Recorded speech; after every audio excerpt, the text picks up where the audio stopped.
health conditions to determine whether such an order remains necessary. They say they believe this is a lawful order well within CDC's legal authority to protect public health. So we haven't heard anything yet from the White House. We haven't heard anything quite yet from the DOJ, but that's likely to come next. And we'll be speaking with our reporters who are out at airports getting reaction from many of these travelers, some who haven't had to wear those masks the past couple of days.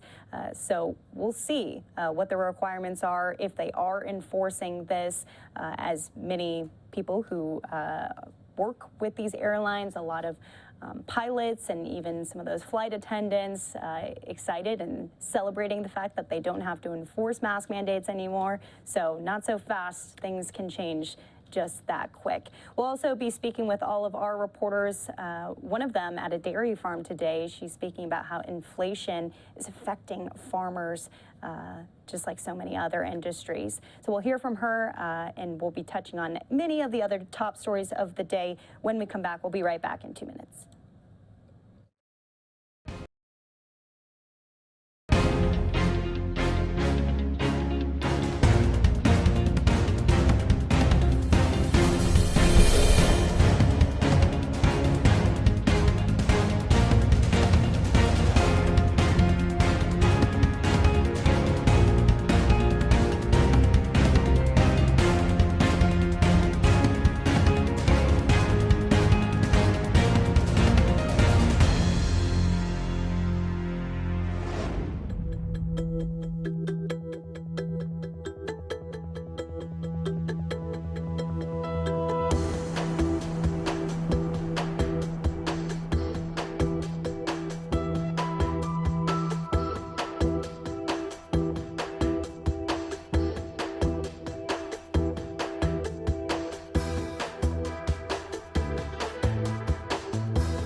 Welcome back here to Live Now from Fox. I'm Daytona Everett. America's small dairy farms are disappearing because of big businesses that are producing milk, cheese, ice cream, and butter just for less money. Fox's Mills Hayes shows us why some of these family farmers just can't compete.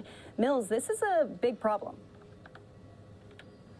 Yeah, Daytona, think about Costco and Sam's Club. Those are both places that you can buy items in bulk, but it costs you less money. It's kind of the same idea with farms. If you have a larger farm with more cows, then the cost to produce milk is lower for you. So that means that those smaller farms that American agriculture was really built on, well, they're dying off.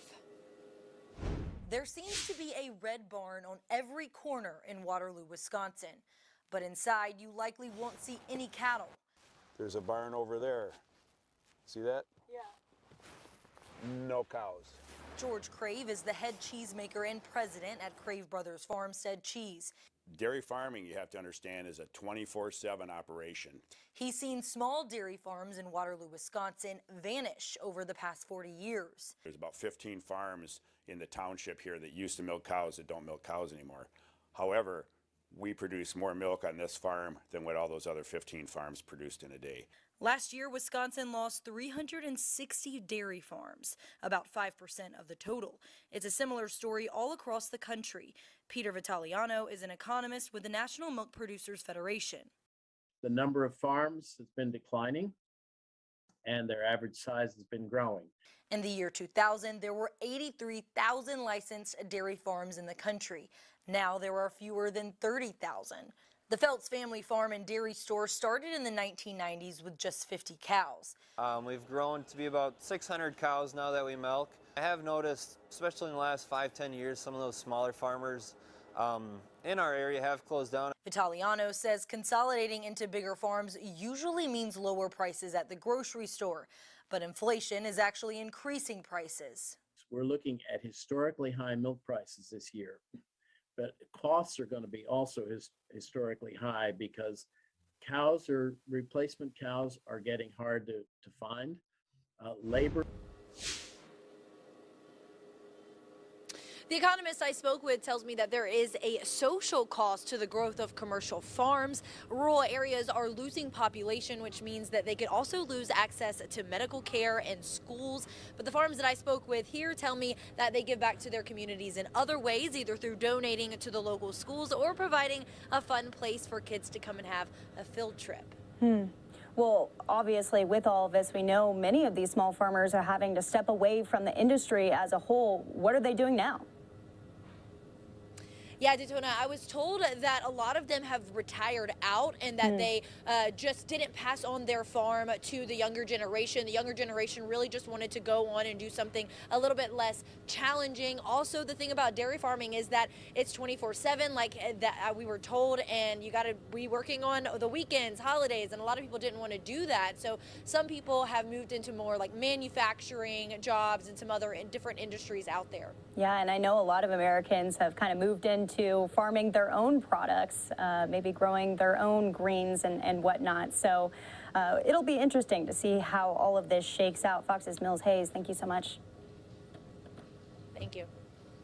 And we want to keep it moving here with all of the top stories across the country. As we said, we'll be speaking with many reporters, one at Orlando International Airport here in the next 20 minutes or so, talking about mask mandates. As we have been reporting, I just want to keep touching on it because we've got new people who are tuning in every minute. The CDC, just within the hour, has asked the DOJ to appeal the mask mandate on public transportation, saying that they are continuing their assessment, saying that they are requiring masking in the indoor transportation corridor.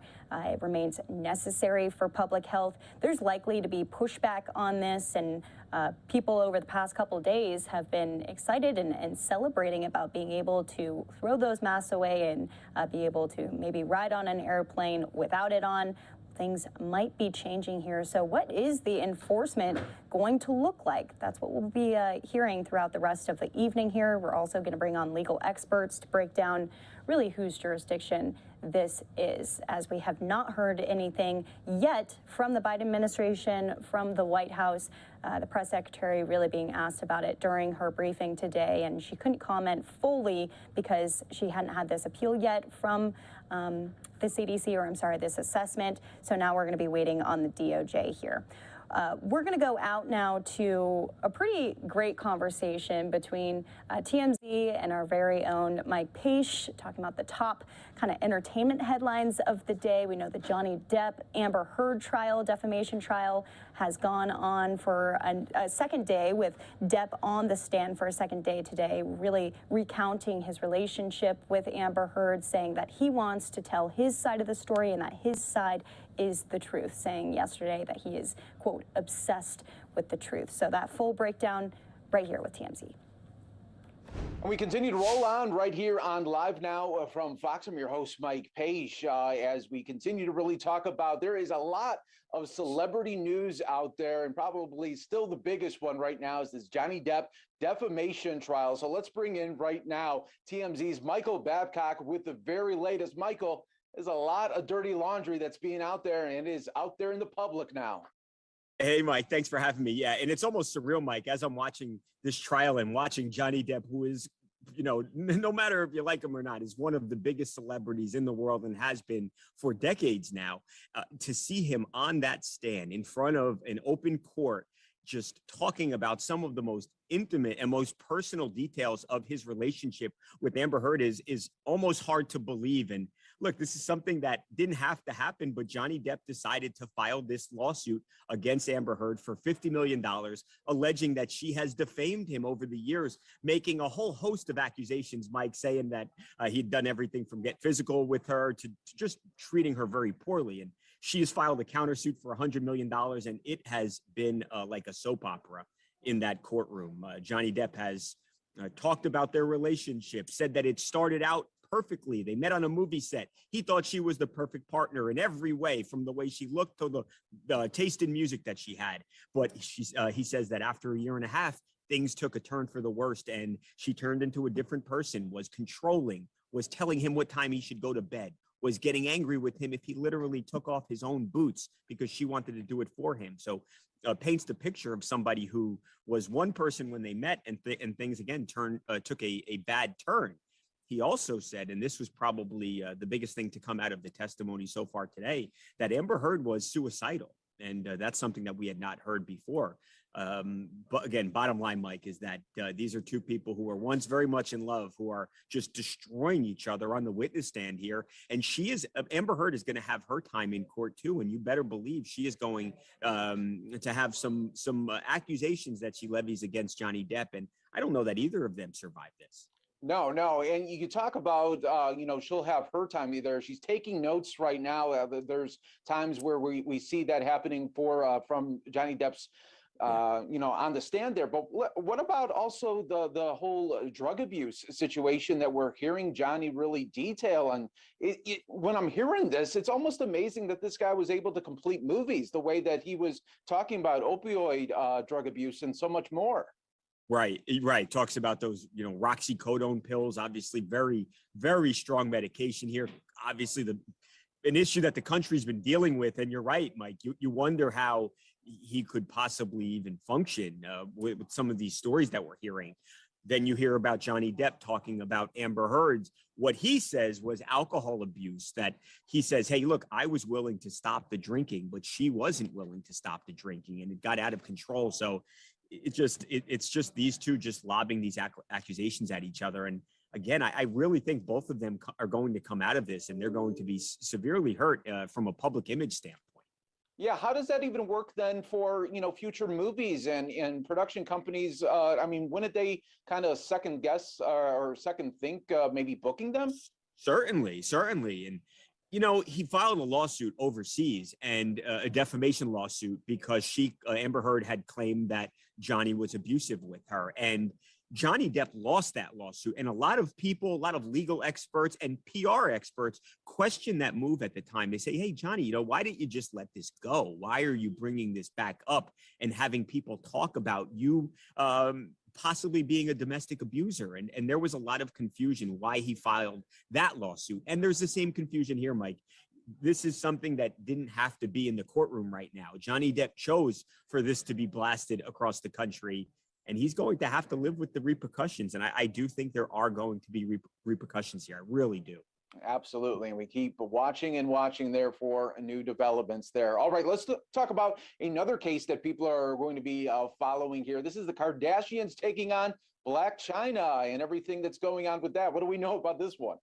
You can't make this stuff up. So Blac Chyna, who of course was Rob Kardashian's girlfriend, they had a baby together. She has filed a lawsuit against the Kardashian family, alleging that the Kardashians torpedoed the reality show, which was called Rob and Chyna, which was on television a few years ago. Didn't have all that much success. Certainly not like the Kardashian show has had. Well, so she files this lawsuit. So the Kardashians were in the courtroom this week, which surprised me. I didn't expect to see them there, including Kris Jenner and Kim Kardashian. They were there for jury selection. So, Mike, this thing has been a circus. So they went through the normal questions that you normally ask a jury, but they also asked prospective jurors, hey, have you guys seen the Kardashian reality show? Well, there was one juror who said, well, no, I haven't seen the Kardashian reality show, but I have seen the Kim Kardashian sex tape. So he makes that comment. The attorneys say, well, would you be able to set aside the sex tape and listen to the testimony and judge it fairly? And the person says, no, I don't think so. I think I'd have the sex tape playing in my head all along. So that is an indication of how this has gone so far. It's been wild. Then you had Blac Chyna's mother, a woman by the name of Tokyo Toni, who attacked the Kardashian family and specifically Kris Jenner on Monday. She said she looked like the character from the movie Saw. I don't know. That's what she said. Wow. So the judge kicks her out of court, Mike, says, you can't come back, Tokyo Toni. Well, what does Tokyo Toni do? Well, she goes on Instagram Live on Tuesday and seemingly threatens the judge, says, I'm going to get you, judge. So now you have a situation where Tokyo Toni could be viewed as having just made a threat to possibly a physical threat to a judge. So we will see if she faces any repercussions from that. But this is just like you would expect a Blac Chyna versus the Kardashians lawsuit to unfold. It's been just that so far. Yeah, so something told me that it was going to be off the rails from the very beginning. Right. That is definitely what we're looking at right now. And then lastly here for celebrity news, rapper A$AP Rocky, you're on a private jet, you're landing in LA, you think everything's great, then you get arrested. What's going on here? I know, think of that, Mike. So he was in Barbados, pretty great, with his girlfriend Rihanna. So he was on vacation with her, having a great time. We did a couple stories this week about how happy they look, and then he touches back down in Los Angeles and is literally arrested, and it's very serious charges. So the allegation here is that, and I should say the arrest was assault with a deadly weapon, and that deadly weapon being a handgun. The accusation here, Mike, is that after a music festival in November of 2021, that A$AP Rocky got into an argument with somebody that he knew and fired a gun at this person 3 or 4 times. And the allegation again here, no conviction, of course, is that that A$AP actually grazed this person's hand with one of the shots. So he is now in custody of law enforcement here in LA, and we have this video of police enacting a search warrant, Mike, at his house, at his mansion in LA, and they are beating down his door with a battering ram.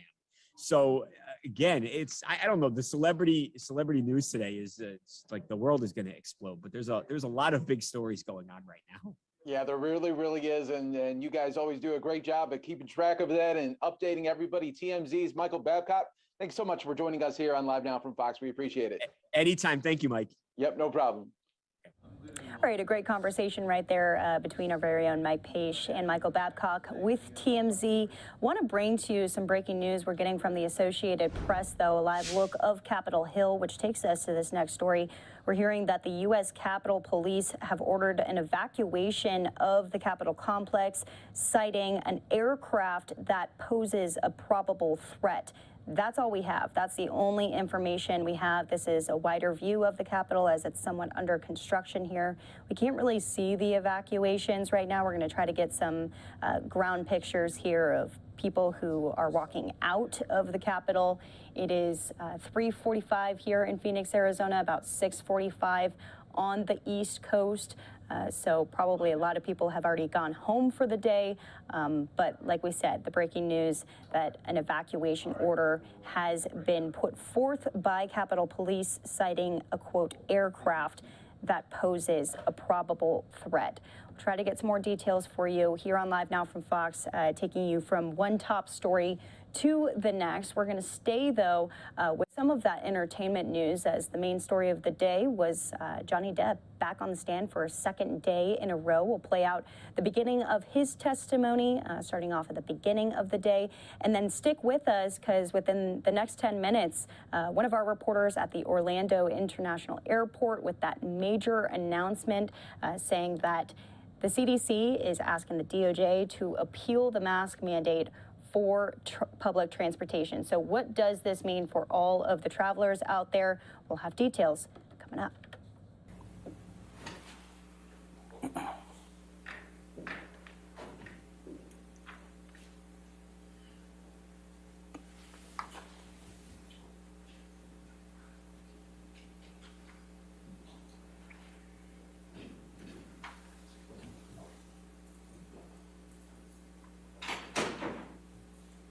All right. Good morning, ladies and gentlemen. All right, you can have a seat. And so just a reminder that you're still under oath, Mr. Depp, okay? All right. Yes, ma'am. Thank you. Thank you, Your Honor. All right.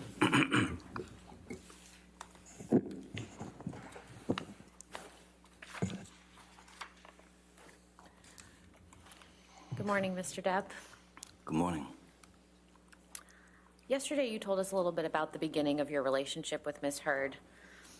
When did Ms. Heard's behavior towards you begin to change? I believe, as I said yesterday, there was a hint of something with the having to do with the boots coming off and breaking routine. Her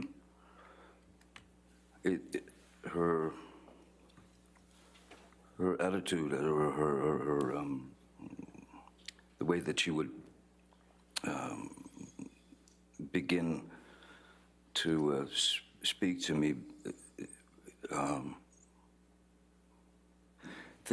first things started coming up, and I was suddenly just wrong about everything. If I made a statement about something that I had been familiar with, for example, in my work that I'd been chopping away at for a good 30-something years, I was suddenly wrong. And then beyond that, if you tried to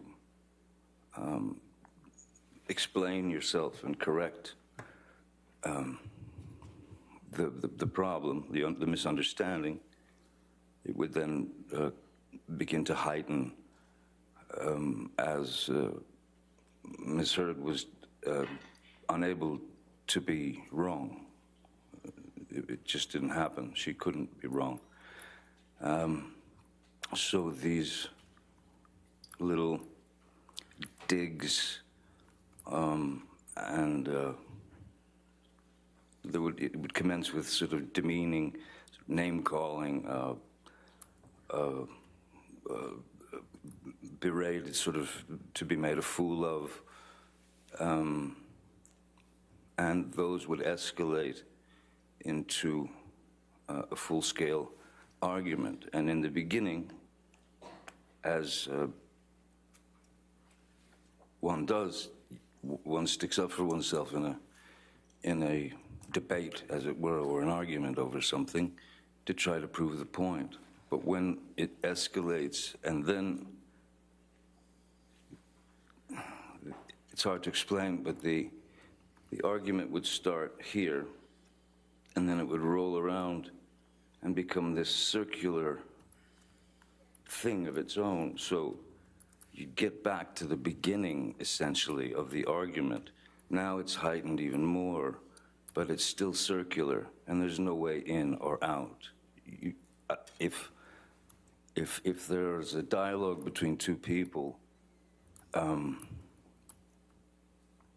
both people need to speak, but there was no way to fit a word in. It was a sort of a rapid fire,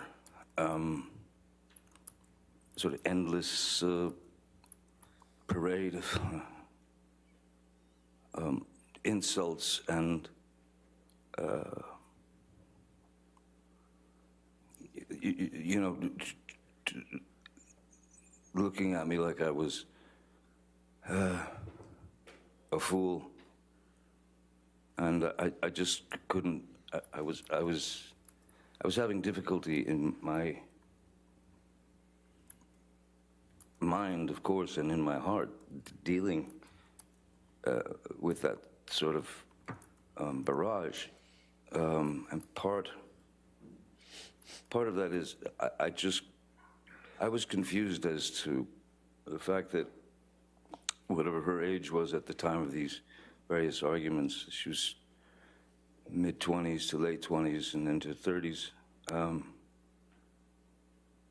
I couldn't understand how I had somehow arrived at where I'd arrived from where I came from in the beginning of my life, and worked for 30 plus years doing these things.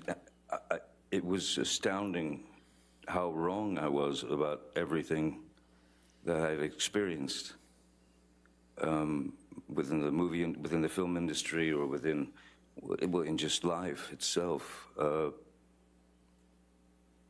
No, I was sort of not allowed to be right, not allowed to have a voice. So at a certain point, when what enters your mind is,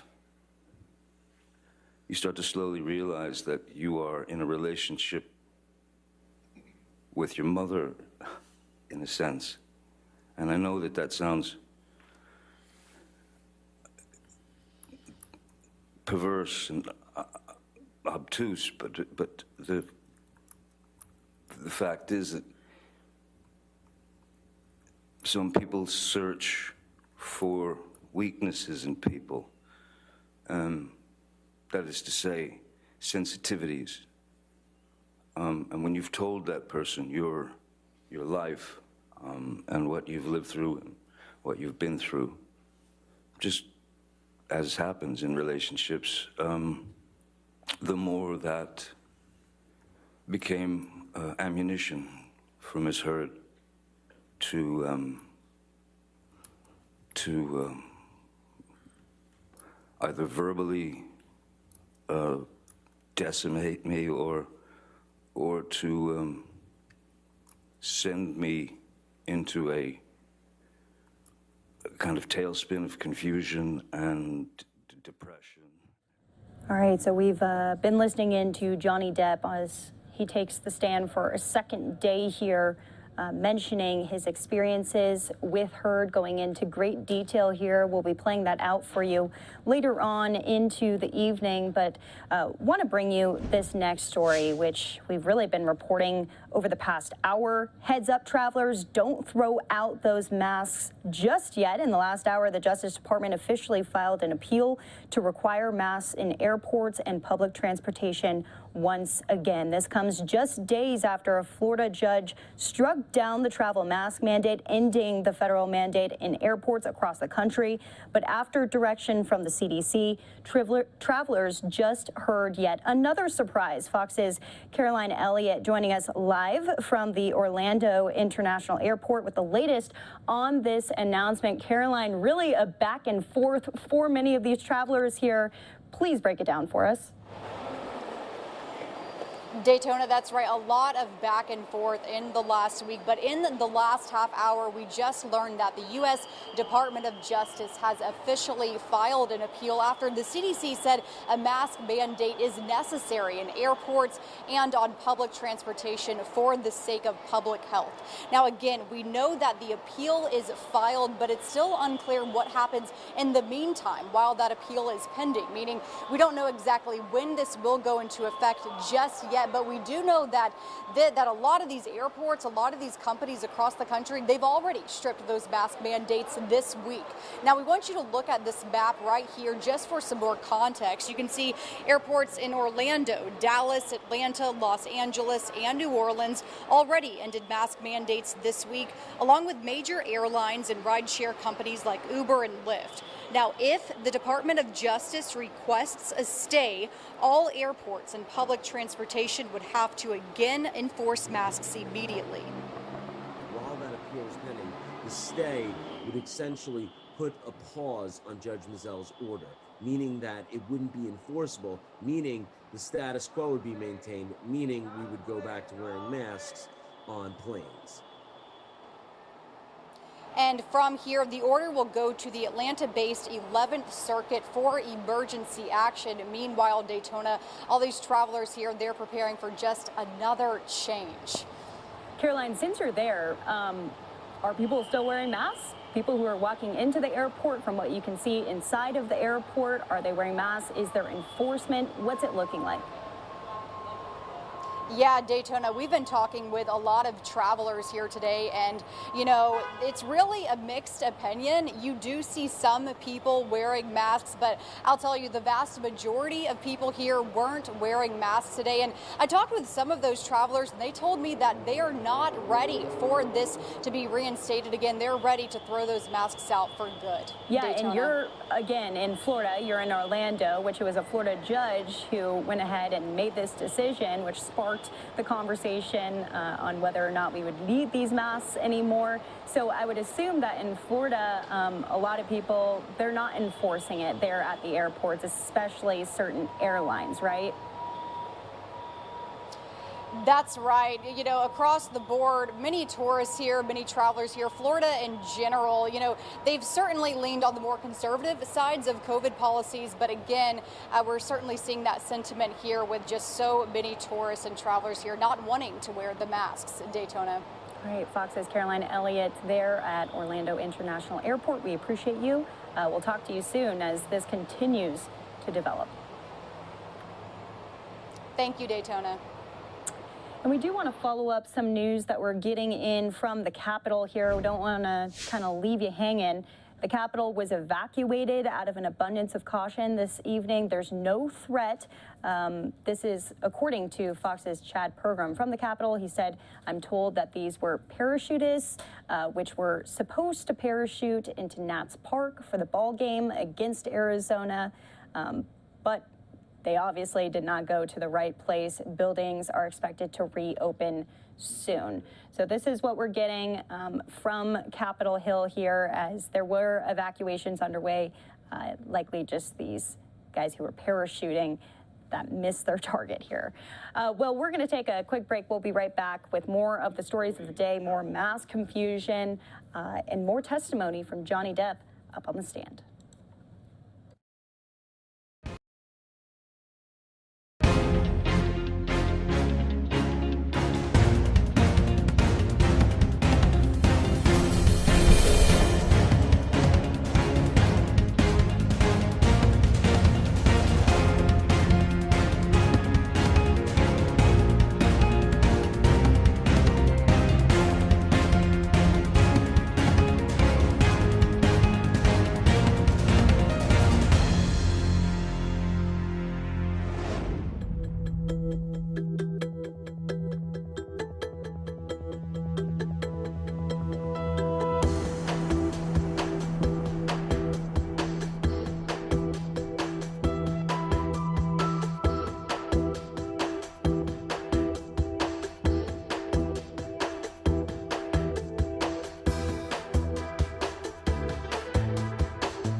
And welcome back here to Live Now from Fox. We want to go back into some of the testimony from Johnny Depp on the stand, talking about his ex-wife, Amber Heard, who was also there in the courtroom in Virginia in Fairfax County.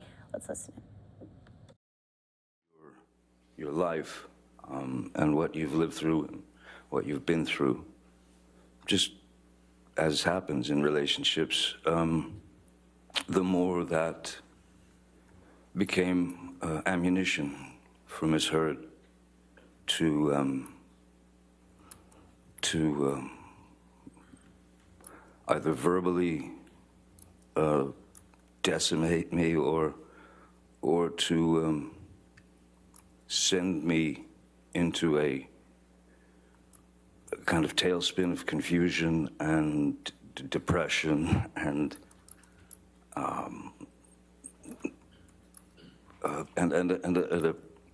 well, it's not a happy day. It's not a happy week. It's not a happy month when you're constantly being told how wrong you are about this or that, what an idiot you are, or anything. It just then it increased, and it became an endless. It became that endless circle. Like, so as it escalated and continued to escalate, I went straight to what I had learned as a youth, which was to remove myself from the situation so that it couldn't continue, because there's only so much your ears can hear and never forget. So I would remove myself from the situation, as I'd done as a youth, as much as possible. Because I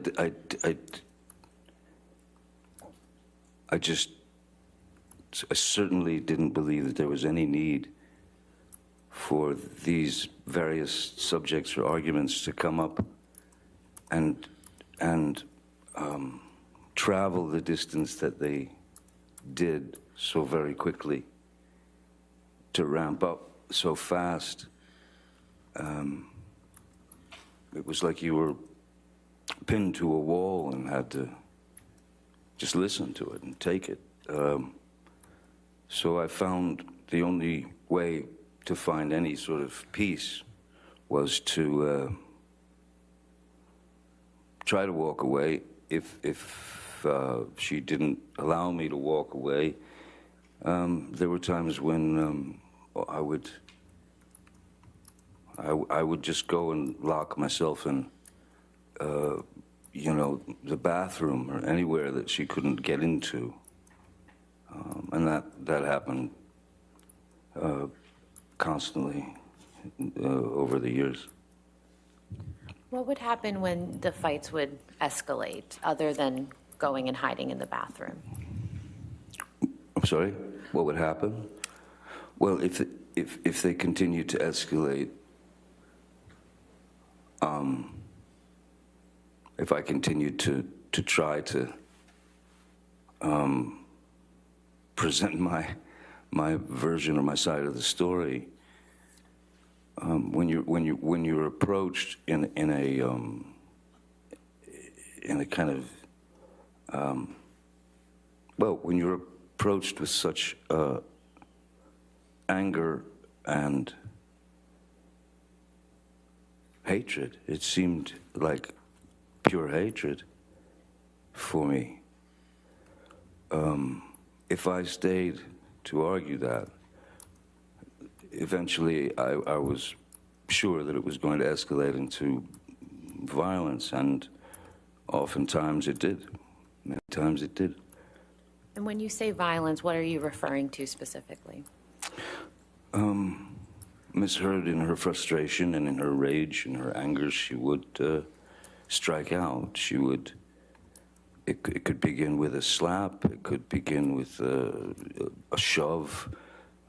It could begin with, throwing a TV remote at my head. It could be throwing a glass of wine in my face.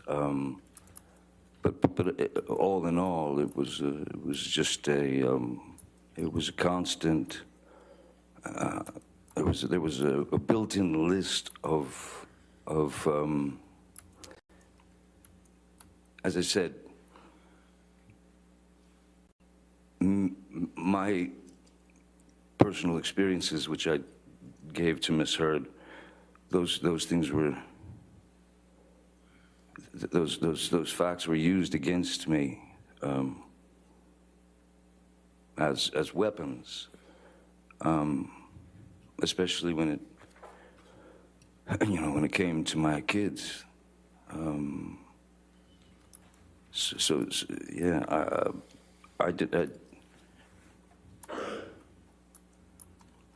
there was no need for it. There was no need for it. Too many lines were crossed. You couldn't see the lines anymore. You mentioned that Ms. Heard would use information you gave her against you like a weapon. Can you explain that a little bit? I mean, I've said this before in various interviews, but certainly in life. If I have one ambition, and ambition for me, when you equate it with Hollywood, has become an ugly word in a sense, because ambition means I want to be famous at any cost. I don't care what for, I just want to be famous. That's one thing, that's one part of it.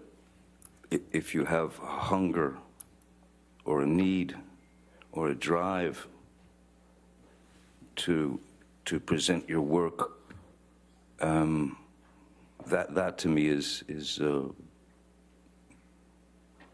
the way to go about it. Fame has nothing to do with it. So I was more, I mean, basically the only ambition that I've ever had in my life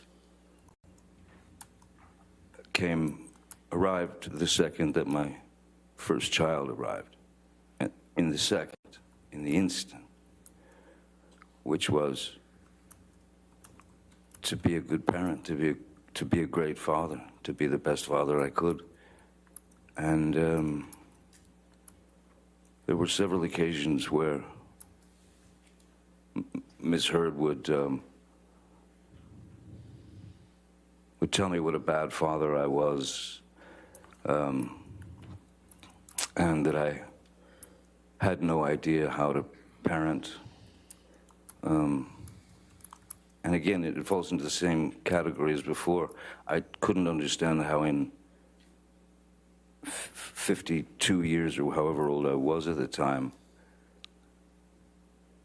how I could be so wrong about everything. I mean, one learns along the road. The result of the road is not important. It's the road that's important, because we don't know exactly what's going to happen in 10 years. We don't know. So the road is what I pay attention to, and paying attention to trying to spend as much time with my children as possible. Well, we've been listening in to testimony from actor Johnny Depp there, taking the stand for the second day in a row, and we'll get back into it in a moment here, but want to completely switch gears and head over to a pretty wild story. This is the 420 celebration in San Francisco, Golden Gate Park. They've got some new rules this year, and we have, thankfully, Fox 2's Christian Captain down on the ground. And I do want to warn you, it's a little loud out there. Christian, how are you? Yeah, very loud. As you said, the party is in full swing. Let's give you a quick look so you can see what I'm talking about here.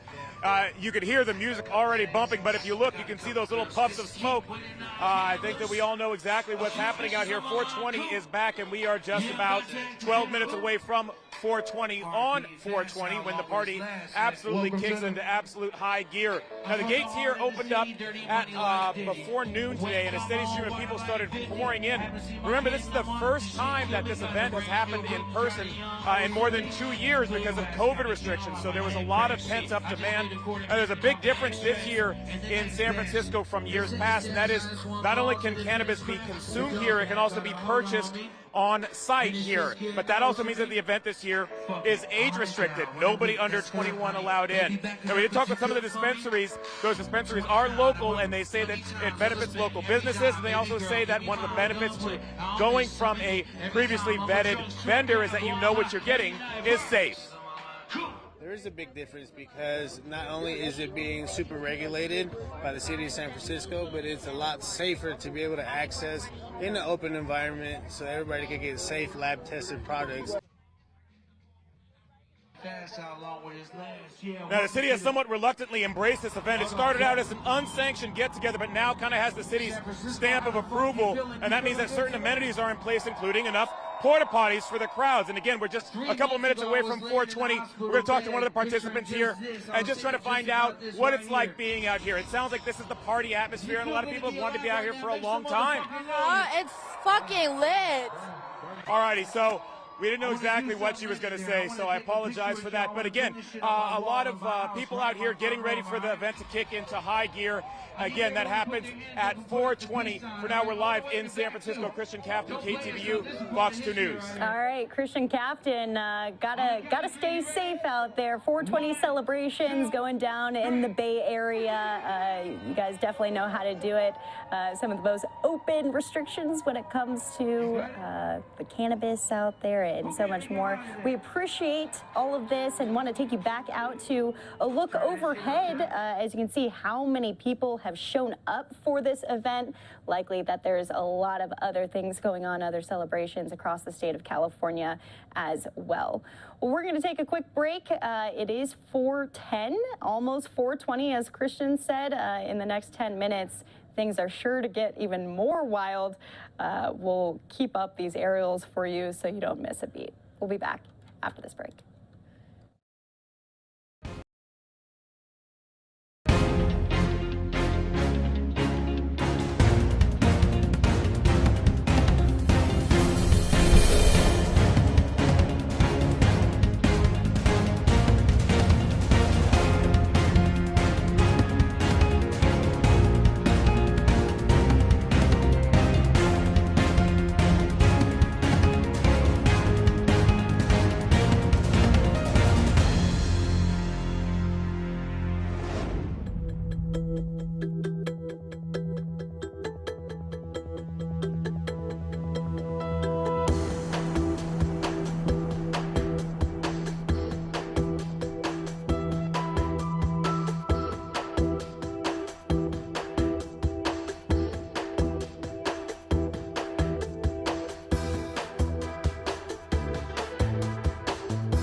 Because we don't know exactly what's going to happen in 10 years. We don't know.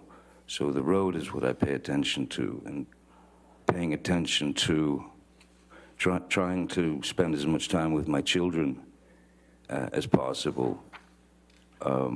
Even that would that could send Miss Heard into a monumental tailspin.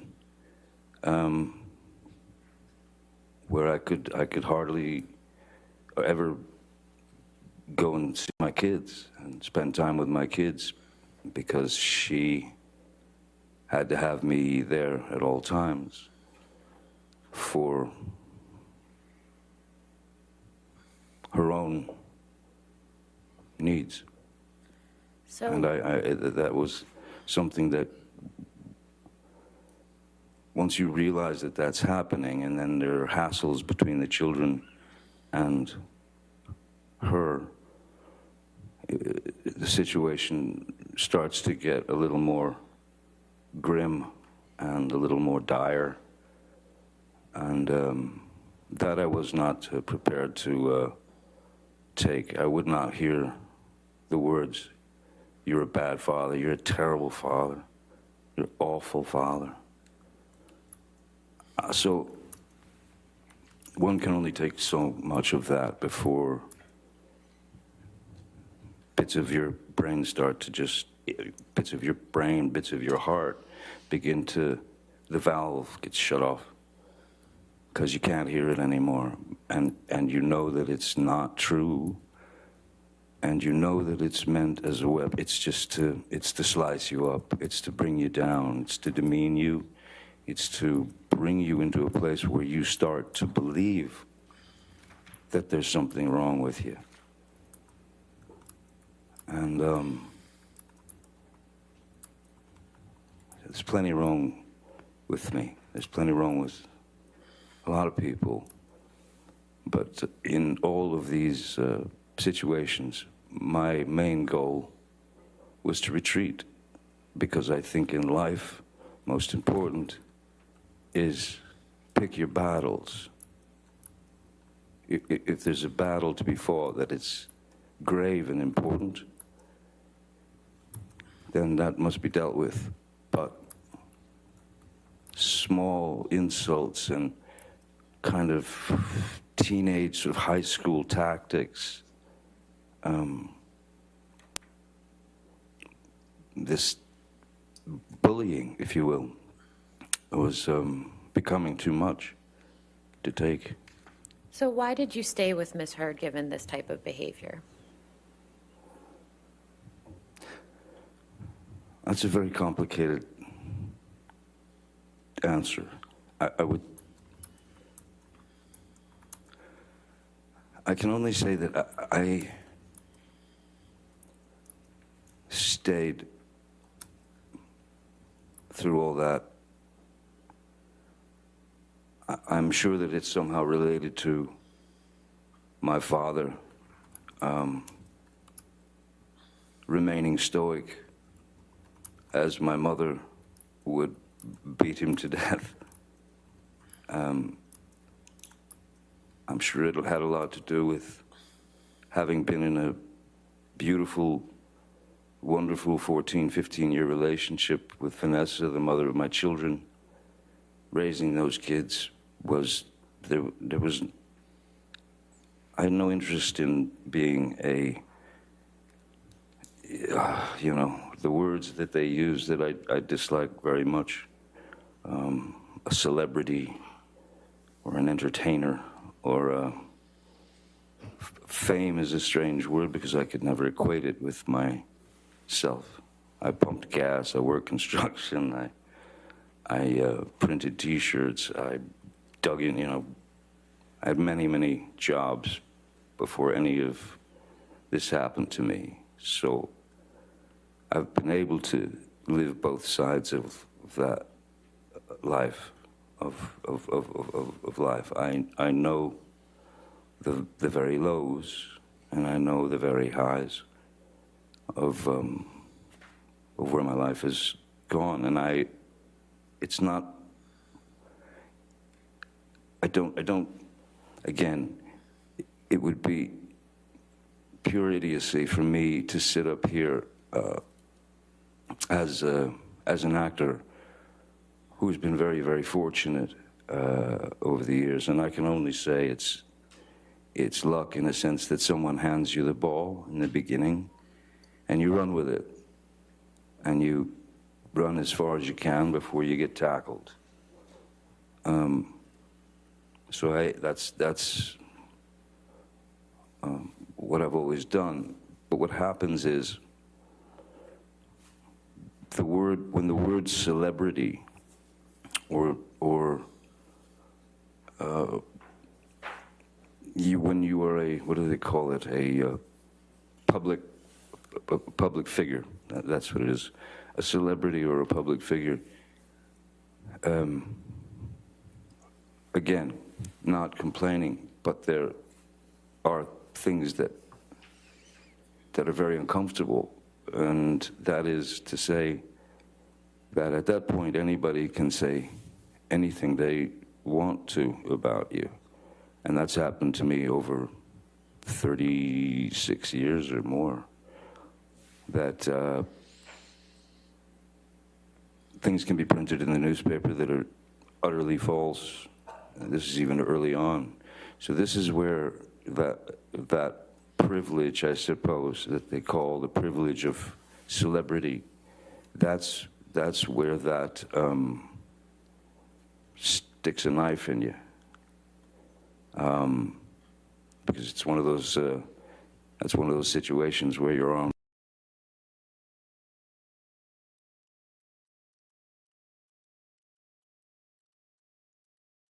All right, as our shot kind of goes in and out there, this is a good time to step away and take you out to these live aerials again over celebrations in San Francisco. It is officially 420, and we were just speaking with our reporters down on the ground saying things are starting to get wild. They definitely know how to party. There's a lot of music, a lot of food options, and seems like a lot of people, a lot of them maskless there in Northern California in the Bay Area.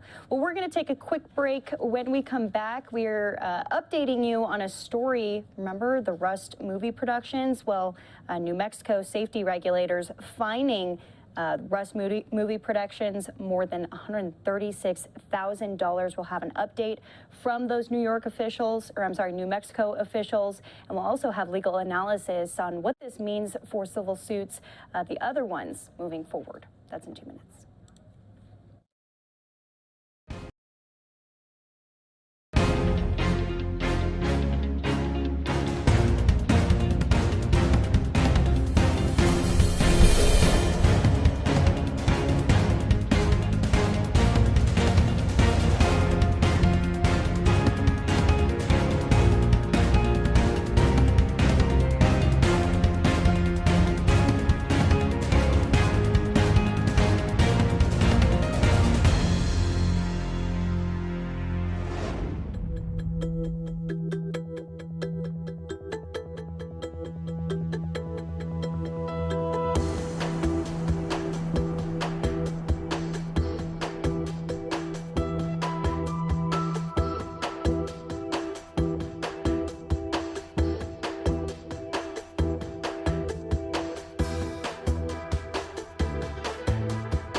Welcome back here to Live Now from Fox. New Mexico workplace safety regulators issuing a fine of over $135,000 to a production company behind the film Rust, on whose set Helena Hutchins was accidentally shot and killed last fall. A press release from the New Mexico Environment Department's Occupational Health and Safety Bureau addressing these recently released results of the incident. Well, we want to play out a video update from New Mexico's officials here about this. A lot of people have been waiting for a response on this. This has been an ongoing case. We'll listen in. It's about 2 minutes.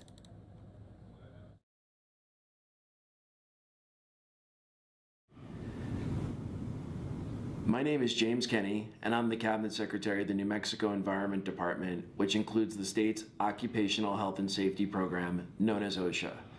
Our OSHA program ensures employees, regardless of the job they perform, have the right to a healthy and safe workplace.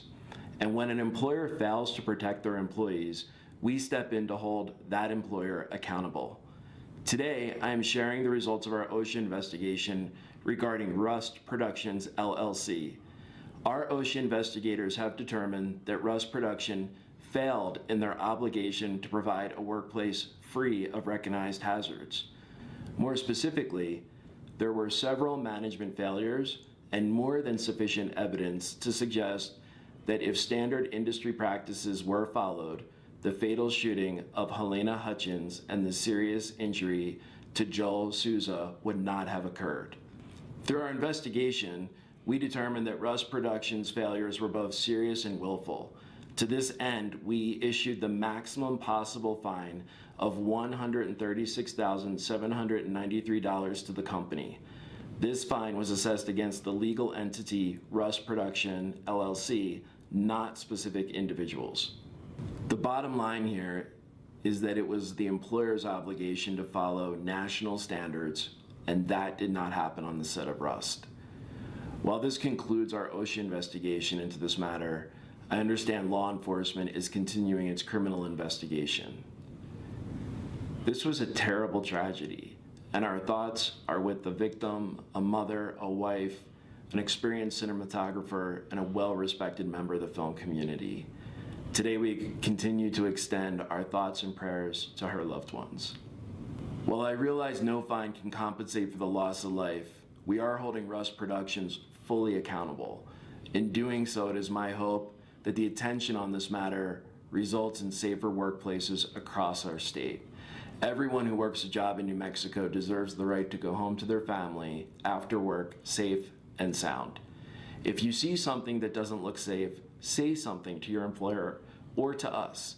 If you believe your workplace is unsafe, including those who work on television and film sets, you can anonymously report your concerns to our OSHA program to initiate a compliance investigation. So once again, New York safety regulators fining the Rust movie productions more than $136,000 for gun safety failures on the Rust movie set.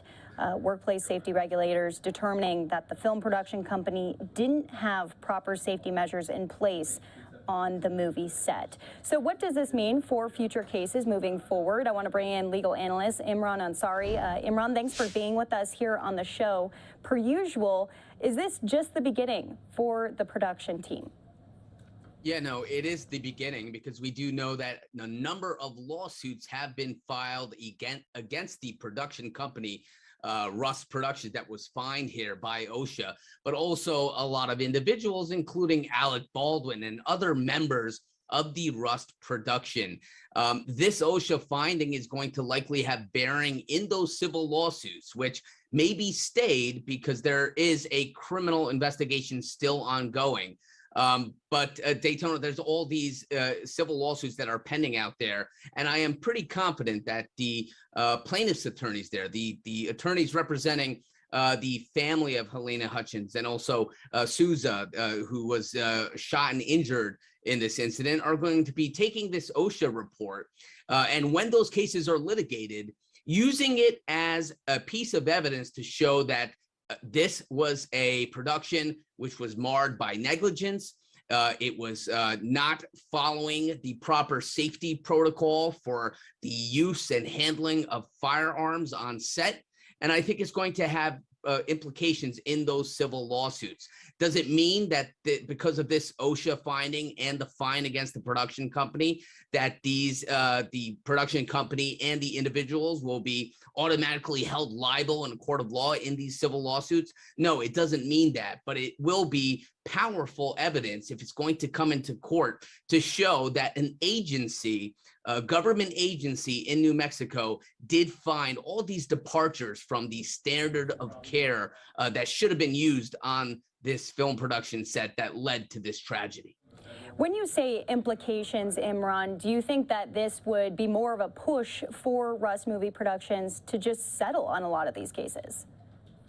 Yeah, no, absolutely. It's going to be certainly those attorneys who are defending that production company and some of these individuals are going to be looking at this finding and assessing whether it may be more wise to settle with the family and the plaintiff rather than a drawn out, protracted legal battle. Of course, there's going to be other considerations that go into that, such as indemnity, meaning, agreements between the various parties as to whether one party would indemnify or cover the liability if there's an incident like this. And then, of course, there's insurance policy considerations.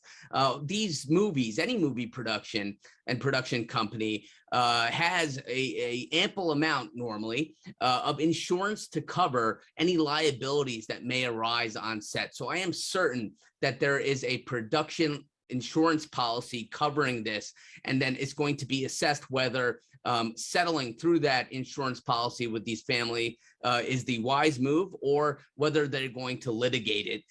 Interestingly enough, though, Daytona, is that the legal team for Alec Baldwin they're using this, or they're toning it as exoneration. A statement was released in which they're saying that the OSHA report exonerates Alec Baldwin. They're saying that because in the report, although he's named, they do specify that he was really in charge of script writing or script changes and also the creative aspects of things. So I'm sure they're going to be using that in their defense of all these lawsuits that have been filed. Right, that was going to be my next question, because a lot of the blame obviously being shifted on the production team here, but we've seen lawsuits against Alec Baldwin himself too. So do you believe that any of those lawsuits will be successful against Alec Baldwin himself?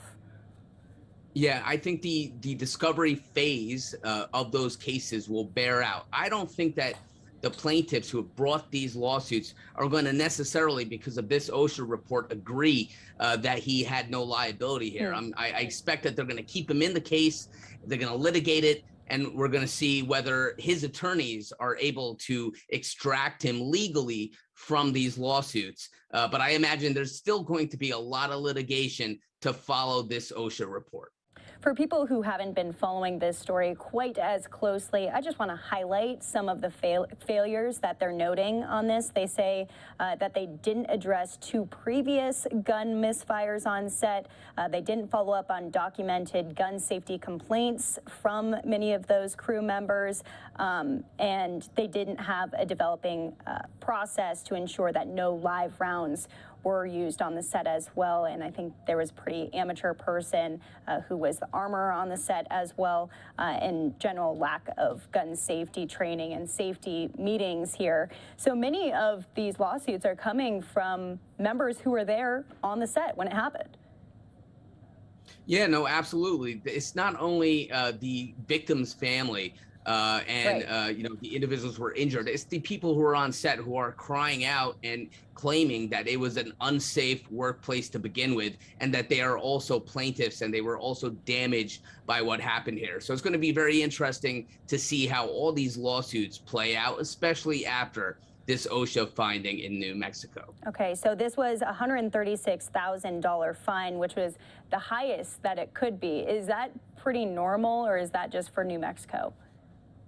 Well, you have to consider that OSHA is a government agency. They don't have the ability necessarily to levy, large fines. And, I would expect that this is typical in New Mexico. This was the max we heard from that individual who was from the OSHA agency in New Mexico, that this was the max under their state's guidelines. But OSHA fines typically are not exorbitant. Where you're going to see the real damages or real compensation is going to be through those civil lawsuits. And again, they're going to be looking to this OSHA finding and citing to it throughout those lawsuits to say that, look, here a government agency found that there was negligence and departures of the standard of care on set, and that's why you should fine for the plaintiff. All right. Imran Ansari, thanks so much for being with us here on the show. We'll be watching this as it continues to develop with all of these other lawsuits in the books for the Rust movie productions and for Baldwin himself. Thanks for breaking it down. Thanks for having me.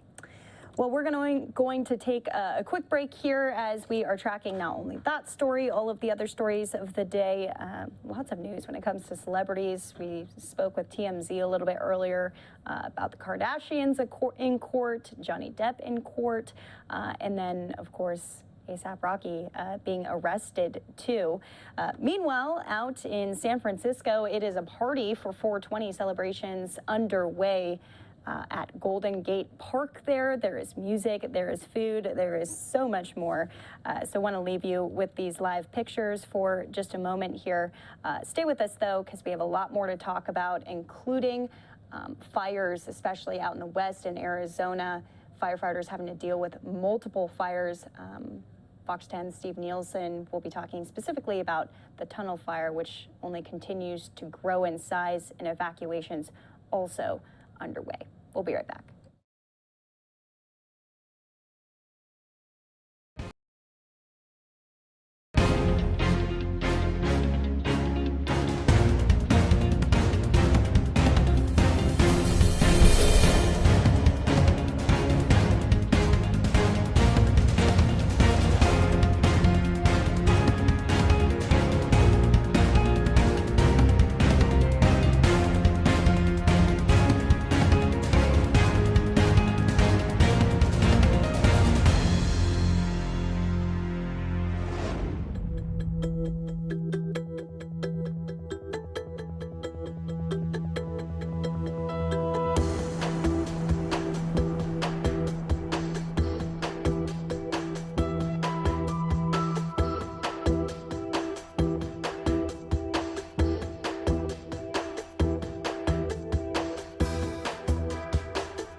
Okay, so we are taking a live look at the U.S. Capitol there. It is a little bit after 7:30 in Washington, D.C. Just want to update our viewers on more of what we know, what led to the Capitol complex being completely evacuated about an hour ago. According to Fox News Capitol Hill correspondent Chad Pergram, he says that Fox is told a plane entered the exclusion zone around the Capitol after dropping off parachutists at Nationals Park for the Nationals Diamondbacks game. The plane then entered the flight exclusion zone, which triggered the evacuation alarm. Chad Pergram goes on to say that multiple Capitol security officials say there was no heads up, which they usually get. That triggered the alarm and prompted the Capitol evacuation. Of course, U.S. Capitol Police are saying that there is no threat and there was never a threat, and that buildings will be reopening soon there. This was only out of an abundance of caution this evening, and there is no threat at the Capitol. Also interesting to note as well from Fox News Pentagon correspondent Lucas Tomlinson, he says the false alarm at the Capitol caused by the Army parachute team jumping into Nats Park because it is Military Appreciation Night for the Nats Diamondbacks game. It occurred at the same time top Pentagon brass were meeting President Biden at the White House. And of course, we showed you that earlier today, President Biden meeting with Chairman of the Joint Chiefs, Mark Milley, and Secretary of Defense, Lloyd Austin. Right now, though, we're going to leave this up. We're going to work on speaking to some of our other reporters on some of these other major national stories. In a few minutes, we're about to go out to Arizona live as we continue to track some of these wildfires in parts of the state. So stand by for that report very, very soon.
And just a beautiful live look there at the U.S. Capitol. Just wanted to update our viewers on the latest about that evacuation scare about an hour ago. Nothing came of it. It was just out of an abundance of caution. Right now, though, we want to focus on some of the firefighting efforts that are going on in the state of Arizona. Right now, I'm being joined by Fox 10 reporter Steve Nielsen, who's on the scene of one of these blazes. Steve, good to see you. How much of this is contained? And we're also learning that FEMA is getting involved. What do we know? Yeah, well, here's the big number that's a little frightening if you're in the area with one of these homes. 0% containment. It might be a while until they get that containment. That's because there are 70-mile-per-hour wind gusts that happened last night. I'll step aside. Take a look at, this is the southeast portion of this fire here. We're just north of Flagstaff in Arizona. These flames are the troublesome flames for these fire crews that are out here because this is where all of the homes are. This is where all the neighborhoods are. The fire's really raging in the northeast part, but there's no homes up there, so they're kind of letting it burn. In fact, there was a big drought in that area last year, so a lot of it's dead. So their concern is that it'll really pick up there when it gets to the Ponderosa Pines. A lot of just dead trees up there, dead branches that will be fuel for this fire.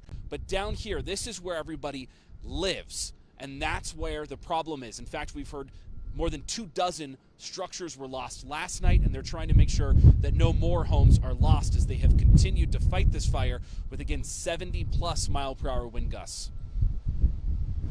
Ed Harmon took these photos from his home as he rode out the night. The tunnel fire was eating away at his neighborhood. It was pretty scary. Luckily, we have a defensible space around the neighborhood, but I already saw, I just hiked up on the hills, look at a little bit of the damage, and I saw the foundations of other people who's lost their houses, and feel pretty fortunate. He filled up his gas tank Wednesday to feed his generator. APS says they're working to restore power to certain neighborhoods north of Flagstaff. Ed says he saw crews working all night. 2 or 3 engines from local fire departments and a hotshot crew in the neighborhood, and they were cutting fire lines and doing backburns to keep the flames from coming in. But it was, it's something when you see your neighbor's house and you see the flames blow up right behind them. Fire Information Officer Dick Fleshman says the winds doubled the fire overnight and 24 structures were lost. Sunset Crater National Monument also burned. The park is closed. That was a 70-mile-an-hour wind, and that was homes built really close to one another, where you get flaming front going from one to the next. So one started. That shows you how windy it is right there. And we're told this is nothing compared to Tuesday night. Crews worked doubles. Amber Randall's thankful. She lost her barn, but her home is safe, partially thanks to a small wall they built after the last major fire here in 2010. She came back Wednesday to get her family's cat. Candy corn. How you doing, girl? Hi. There she is. She's terrified. But she's safe. No smoke inhalation. She had a tough night. She did. She did. Yeah.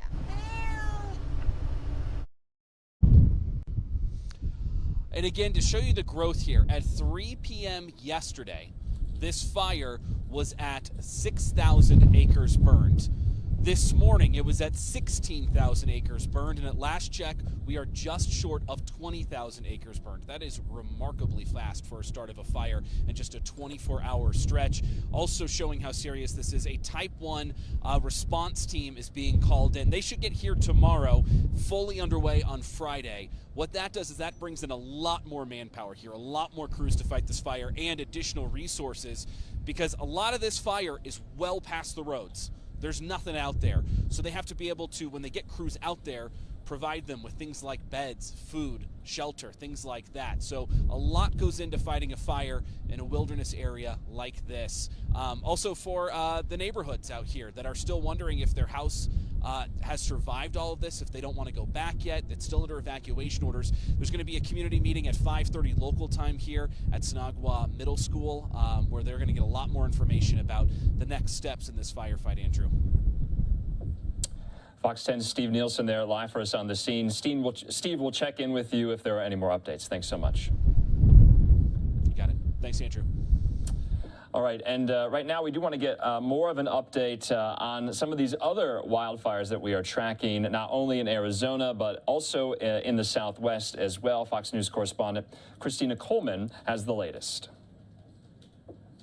Fire season is already underway in Arizona, with dry, windy conditions fueling multiple wildfires. Just 14 miles north of Flagstaff, the tunnel fire has grown to more than 6,000 acres. It first sparked on Sunday. Since then, it's destroyed roughly 24 structures and threatens hundreds more. Strong winds are sending clouds of smoke into the air. It was thick and heavy. We turned onto our road and we could see the smoke. It looked like it was in our backyard. Multiple communities in the surrounding area are under evacuation orders. Fire officials say due to the speed of the wildfire, it's critical people leave their homes when asked. Cannot stress enough how rapidly this fire is moving in a northeasterly direction, and folks, if they are under an evacuation order, cannot stress how important it is to leave the fire area. And near Prescott, Arizona, the Crooks Fire has burned at least 750 acres since it started on Monday. Forest Service officials say nearly 200 personnel have been assigned to contain the flames. But the weather isn't helping. The National Weather Service says strong winds today and Thursday could keep this fire alive. Where this fire is has a lot of fuel. It has a lot of tinder that's out there. It hasn't had a fire out there in a long, long time. And as dry as we are, the conditions are absolutely ripe for a fire. So yeah, concerned. The causes of both Arizona fires remain under investigation. In Los Angeles, Christina Coleman, Fox News. Christina, thanks so much for that update. And I just wanted to let our viewers know that FEMA has authorized the use of federal funds now to assist Arizona with the tunnel fire, which is burning in Coconino County there in Arizona. Hopefully a little bit later on, we'll get a nighttime update from one of our other reporters who is yet at another blaze known as the Crooks Fire in the state of Arizona. So a very active wildfire season here in the state, and we'll keep you updated with any more developments. I'm Andrew Kraft. Thanks so much for being with us here on your Wednesday afternoon. We're going to take a quick commercial break, though. When we come back, we'll be getting an update from the southern border. Gaps in the border wall near Yuma, Arizona, how that is presenting a whole host of challenges for the immigration crisis. More on that in 2 minutes.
Welcome back here to Live Now from Fox. A hazy skyline there in the Bay Area. You can see the Golden Gate Bridge. Just wanted to make sure we got some of these cool Live Now looks from across the country. This one in San Francisco. But like I said before the break, we want to go down to the southern border here for our latest story, because an unfinished border wall is bringing an overwhelming flood of migrants into Arizona as the weather warms up, of course. The wall in Yuma has 3 large gaps, making it easier for migrants to illegally cross into the United States. Fox's Jake Carolexis is at the border in Yuma by one of these wall gaps. Jake, what have you learned?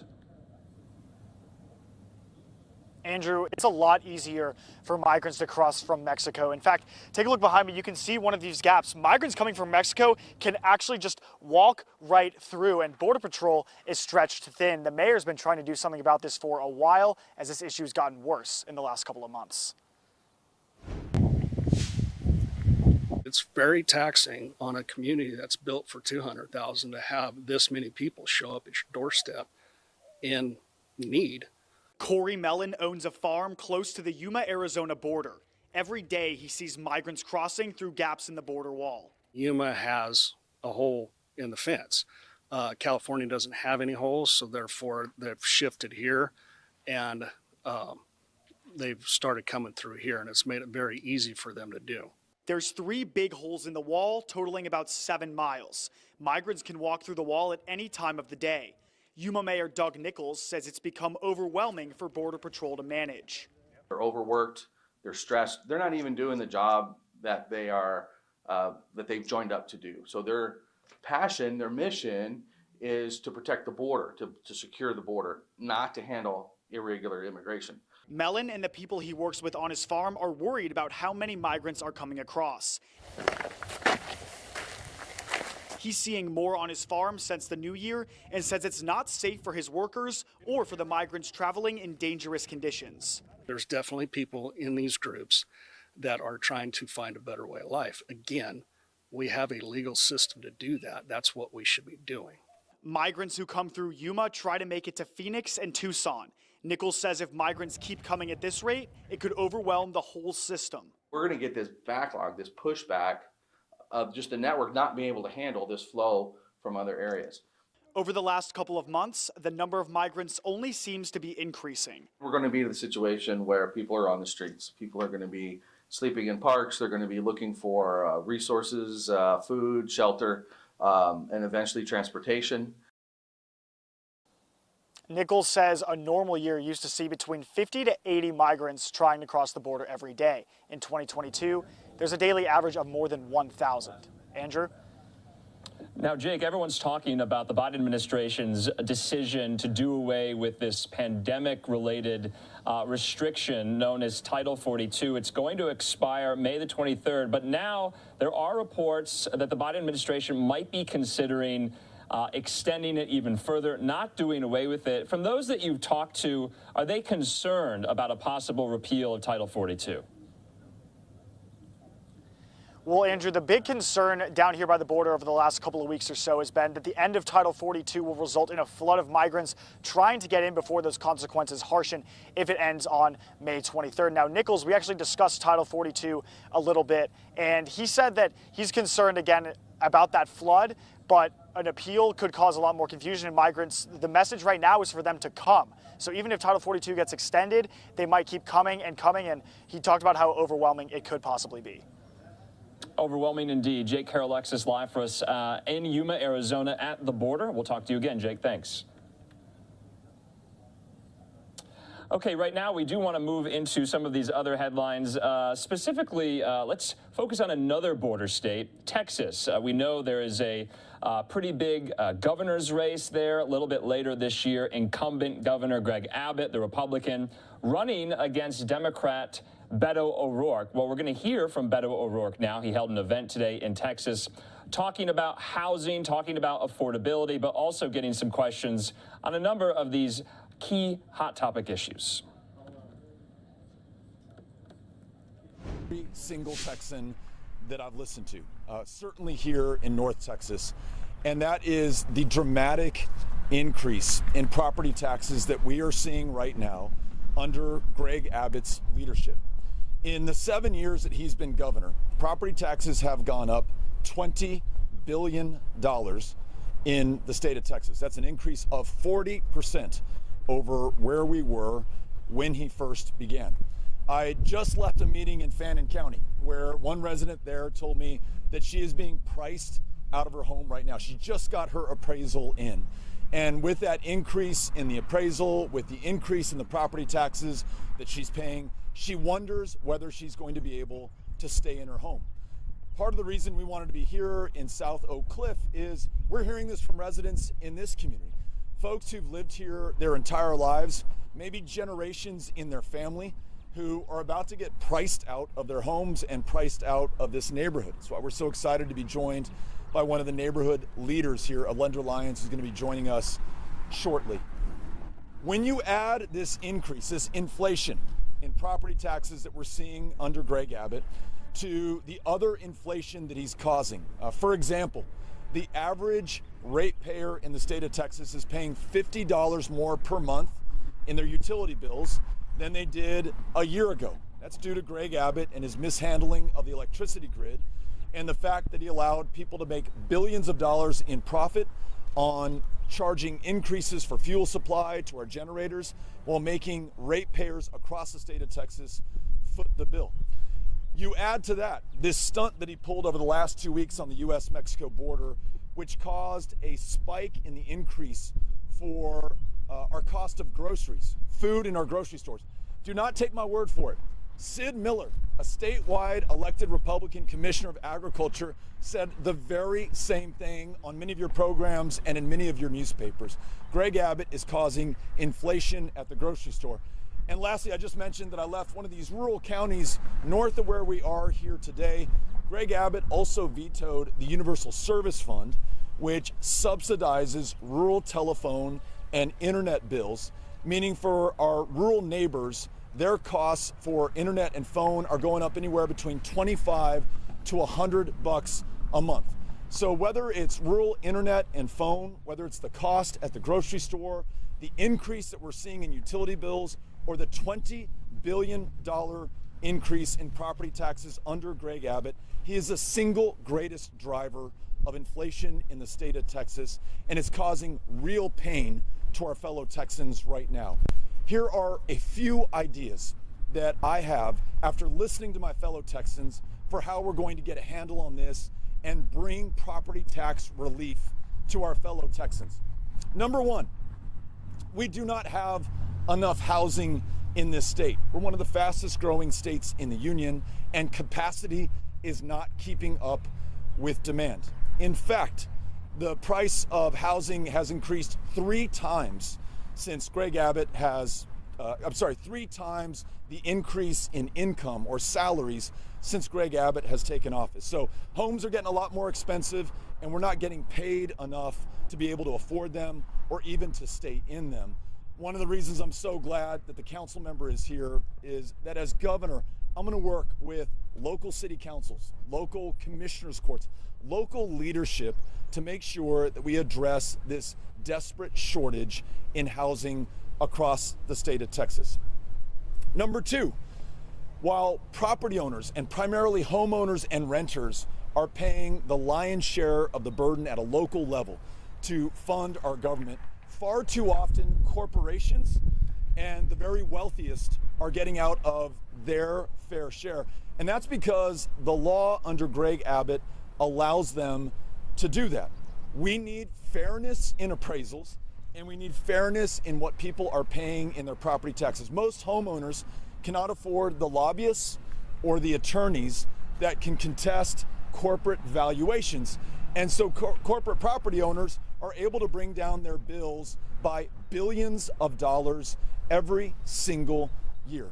As governor, I'm going to work with the legislature to ensure that we have full sales price disclosure in the state of Texas so that everyone is paying their fair share, which means that homeowners and renters will pay less going forward. Third, I'm going to work with the legislature to make sure that the state of Texas is funding its fair share of public education. It used to be historically that the state would pay 50%, the local property taxpayer would pay 50%. Under Greg Abbott, it is 60% to the local property taxpayer and only 40% at the state of Texas. State Senator Nathan Johnson, who's just joined us, and Republican State Representative Guerin have both introduced legislation that would require the state to meet that 50% threshold. As governor, I will sign that legislation into law. That is further reduction in the property tax burden for the local homeowner here in South Oak Cliff or any neighborhood across the state of Texas. And lastly, before I turn it over to the state senator, we have to ensure that we look at new sources of income. And here are 2 that I want to share with you, which both address a public policy problem that we have and also ensure that we have more state revenue.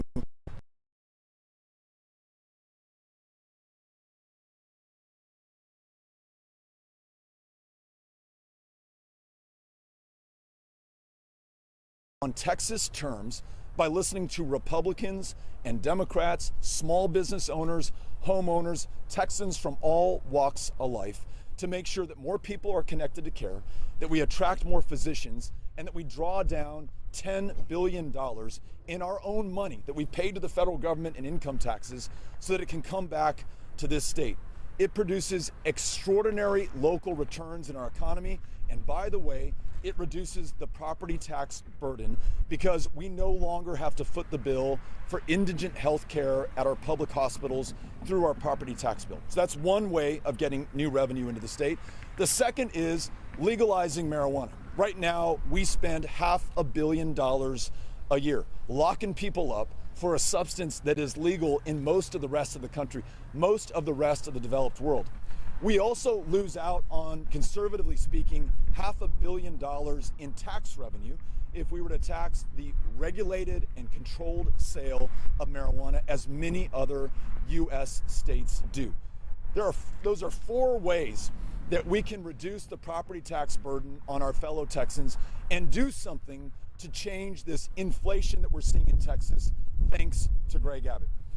Having said that, I now want to introduce our state senator, then I'll introduce the council member. This is State Senator Nathan Johnson, who, as I just mentioned, has authored the bill that would allow us to expand Medicaid, to bring this revenue into our communities, and to reduce our property tax burden. He is someone I am looking forward to working with in state government so that we can fix this.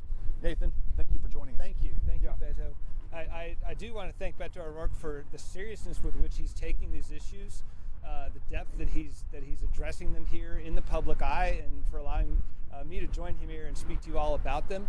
There's several issues related to property tax that we all have to have in mind in the legislature all the time. You know, lead off with the big one that you just heard Beto O'Rourke talking about, which is Medicaid expansion. We think about that in terms of healthcare, but healthcare relates to property taxes because it costs us here in Dallas County 6 times as much to take care of somebody who doesn't have health insurance as it does to take care of somebody who does have health insurance. 6 times as much. That comes from your property taxes. If we were to expand Medicaid, the pressure on our hospital districts and the taxes they would have to levy upon their citizens would go down.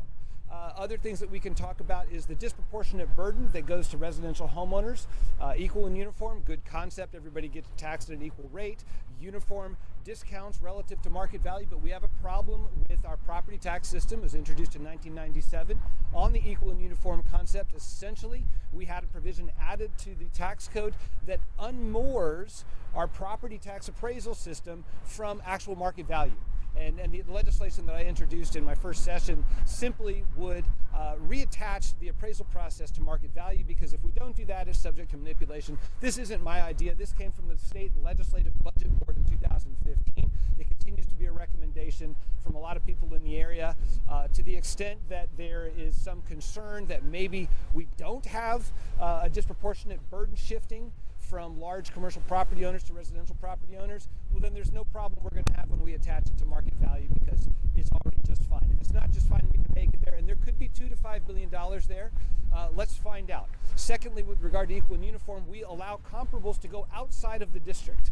That doesn't make a whole lot of sense. We have a separate process to accommodate one-of-a-kind properties, but as long as we're going out of the district, again, the system is too subject to manipulation. The appraisal districts do not have the resources to accommodate this. One other issue we can talk about is affordability of homes. The state has not really done anything to ensure the adequate supply of affordability of homes. We criticize California all the time for their high real estate prices, and for sure, Californians are leaving, New Yorkers are leaving because they can't afford to live there, and they're coming here where we have lower property values. But if we do not address the lack of affordable housing in this state, we will continue to see the prices of our real estate rise as they are right now. Local governments are doing as much as they can to keep the property tax rates low to offset increases in real property values, but it's definitely something that we need to address. So there are ways that we can look at these things. Lastly, let's talk about the property tax burden on people in their homes. There are a lot of people in a higher income bracket that aren't going to be taxed out of their homes. Their property taxes are going up. That's a really serious concern, but we also have concerns about how we fund our state. If someone is truly suffering the burden of higher property taxes, they're probably suffering the burden of lack of health care and other things. What can we do for them in the property tax realm? We have tax deferrals for people 65 and over. We have tax deferrals for veterans and other categories of people. Could we not also have a tax deferral system for people who are struggling financially? I think we could probably do it. So what we need are people in the legislature. Okay, Beto O'Rourke holding this event today in Texas, talking about an increase that was just done in property taxes that apparently is affecting especially middle-class voters. Also, he took the opportunity to go pretty hard against Governor Greg Abbott, of course, his opponent now in the gubernatorial election later this year, on immigration, on problems with the electric grid, so many of these issues that are crucial to Texans. Let's just hear a little bit more from Beto himself. Holding this important position of public trust. He's one of the youngest elected officials anywhere in the state of Texas right now. So I know he's particularly sensitive to young families who are confronting this crisis in affordability, in housing availability, and the sharp increase in property taxes under Greg Abbott. And he's the kind of partner that I'm looking forward to working with at the local level. As we know, in the Abbott administration, he's really made a war on local communities and on local control. I want to be a partner at the local level, and it does not matter to me whether that partnership is formed with Republicans or Democrats or independents, and most of these positions on the city council are nonpartisan anyhow. It's just about what makes things better for the people of Texas, and in this case, that is reducing property taxes and reducing inflation. Council member, thank you. Thank you. Okay, so we're going to be probably seeing a lot of these kind of campaign-style events with local officials, not only in Texas, but so many other states, as we get closer to the midterm elections and some of these other key profile races that we'll be watching, especially the gubernatorial one there in the Lone Star State. So we're going to be moving on. We're going to stay in Texas, though. We're going to go out now to Houston. Sylvester Turner, the mayor there, speaking with advocates about making the air and water in Houston cleaner. Of course, we're just a couple of days away from Earth Day on Friday. Sylvester Turner there with some of other Houston officials are urging the Biden administration and Biden's EPA to do more. Let's take a listen. Country and in this county. This is often because these communities are located in areas that lack basic protections due to decades of neglect and lack of investment. The effects of bad air are heightened in vulnerable communities that may already suffer from pollution, food insecurity, and high housing costs. That's certainly a problem for this neighborhood. Here on the county level and the city level, Harris County in particular is doing its part by making historic investments in air quality monitoring and pollution control, pursuing litigation against polluters, and funding new prosecutors for environmental crimes, despite, might I add, the lack of support from our state partners. Harris County has put forward climate solutions that both protect the planet and uplift marginalized communities. County allocated $11 million to build state-of-the-art air monitoring network. We increased the size of pollution control department at the county by over 50%. Added resources for hazmat first responders. We allocated over $1 million to create additional Harris County public health positions to assist with environmental health and emergency response, including physicians, a chemical response planner. I can go on and on. We also working with our local, regional, state, and federal partners. Some of the programs we've done, we've used federal money to do it. But we're trying to ensure new projects and funding opportunities take into account the intersection between environmental policy and social policy. So this is an opportunity for us to ask our federal partners to do more. I might add the Biden administration has stepped up in a big way, and this is an opportunity to step up in even a bigger way. Now I want to bring in my colleague, State Representative Ron Reynolds from Fort Bend County. Thank you, Commissioner Ellis. It's great to be here this morning. And I am Ron Reynolds, State Representative for House District 27. I think I'm fairly uniquely qualified to speak on this matter because I serve as the longest serving continuous member of the House Committee on Environmental Regulation, which I have served for the past 6 terms in the Texas State House of Representatives. I also serve on the Energy Resources Committee and as the Vice Chair of the Texas Caucus on the Environment, Climate, and Energy Industry. And I agree with the remarks that have been made thus far. And I would add that year after year, families in Harris and Fort Bend County rank the highest among communities dealing with the negative impacts of dangerous air pollution from industries. According to the American Lung Association, Fort Bend County has more than 15,000 children and 40,000 adults suffering from asthma. Polluting power plants like the W.A. Parish plant are a leading cause of this poor air quality. And for those who don't know, this facility is located in Thompson, Texas, in Fort Bend County. And it used to be in my district.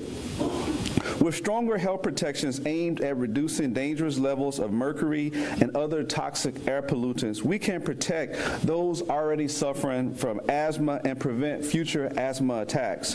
I currently represent families in Fort Bend who are on the front lines when it comes to living in high pollution neighborhoods and directly in the shadow of the WA Parish plant. Currently, 2 in 5 Latinos live within 30 miles of a power plant, and 68% of African Americans live within 30 miles of a coal-powered power plant. This is what we commonly refer to as environmental justice issues that perpetuates many disparities in underserved, particularly African American and Hispanic communities. It is on us to stand up for families and kids who will grow up with lifelong repercussions from inaction. This is our chance to demand we implement rules that will stop further environmental injustices in our backyards. Climate change is real. I'll repeat, climate change is real. And pollution from dirty power plants contributes to that reality every day. That's why I will continue to file bills to create climate change assessment councils and address climate change before it's too late.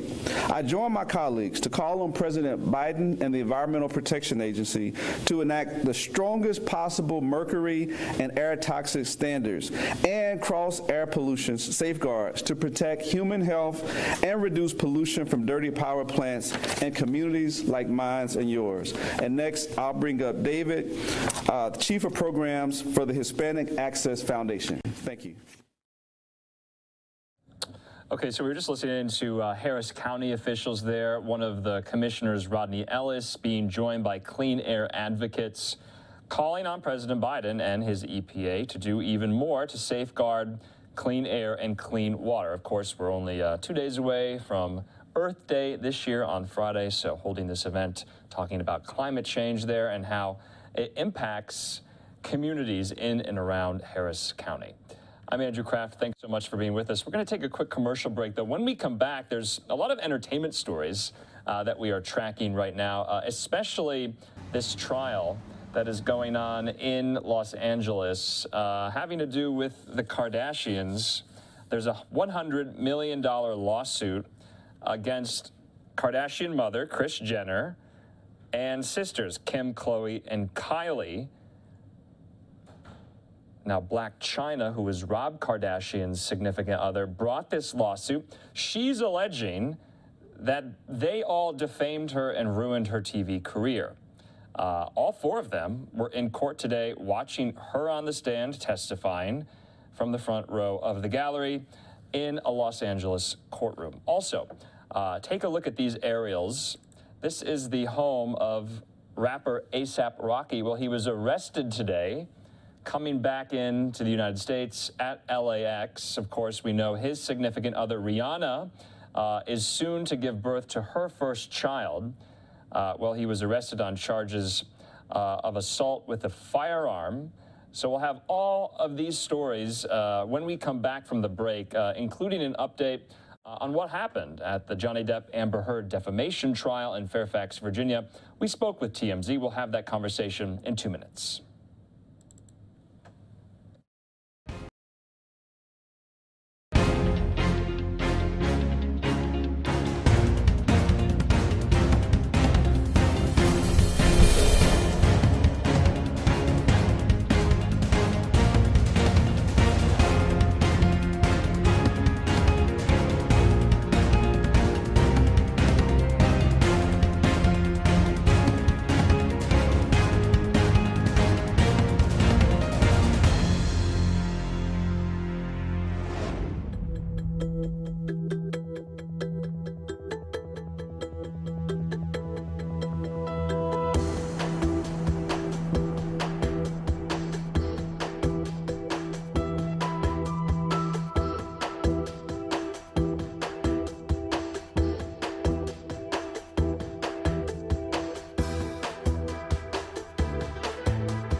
As we continue to really talk about, there is a lot of celebrity news out there, and probably still the biggest one right now is this Johnny Depp defamation trial. So let's bring in right now TMZ's Michael Babcock with the very latest. Michael, there's a lot of dirty laundry that's being out there and is out there in the public now.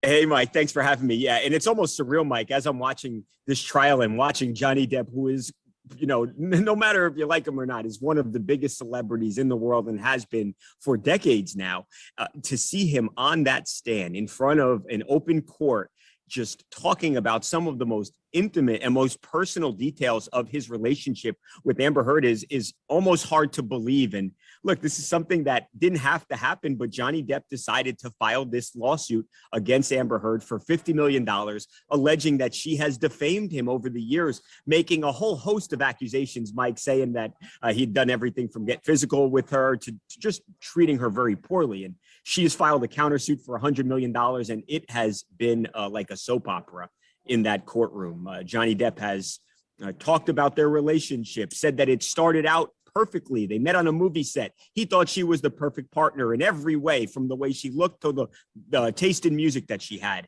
But he says that after a year and a half, things took a turn for the worst, and she turned into a different person, was controlling, was telling him what time he should go to bed, was getting angry with him if he literally took off his own boots because she wanted to do it for him. So paints the picture of somebody who was one person when they met, and things again took a bad turn. He also said, and this was probably the biggest thing to come out of the testimony so far today, that Amber Heard was suicidal. And that's something that we had not heard before. But again, bottom line, Mike, is that these are two people who were once very much in love, who are just destroying each other on the witness stand here. And Amber Heard is going to have her time in court too. And you better believe she is going to have some accusations that she levies against Johnny Depp. And I don't know that either of them survived this.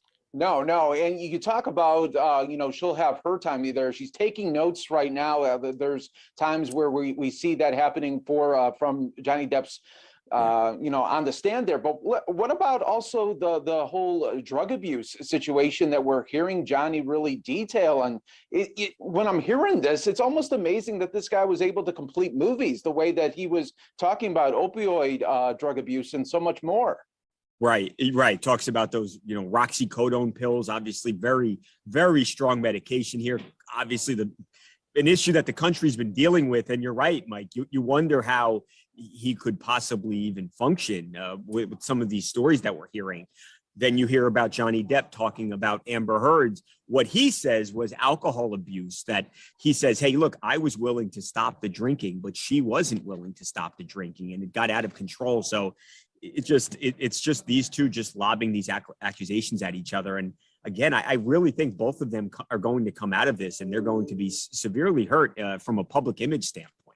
Yeah, how does that even work then for, future movies and production companies? Wouldn't they kind of second guess or second think maybe booking them? Certainly.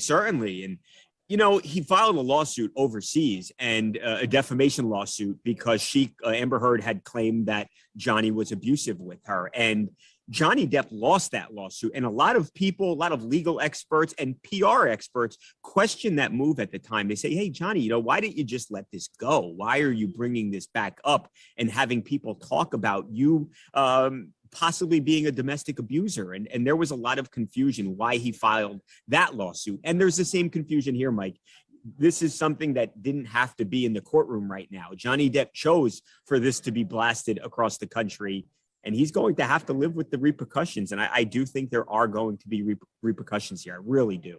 Absolutely. And we keep watching and watching there for new developments there. All right, let's talk about another case that people are going to be following here. This is the Kardashians taking on Blac Chyna and everything that's going on with that. What do we know about this one?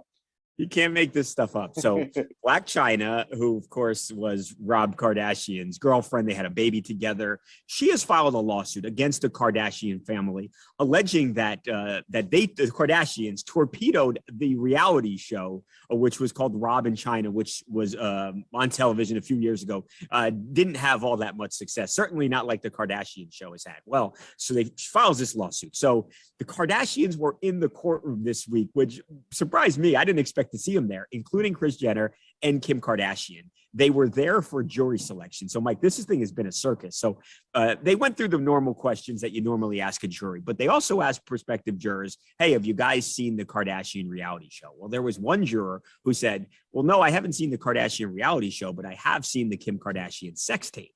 So he makes that comment. The attorneys say, well, would you be able to set aside the sex tape and listen to the testimony and judge it fairly? And the person says, no, I don't think so. I think I'd have the sex tape playing in my head all along. So that is an indication of how this has gone so far.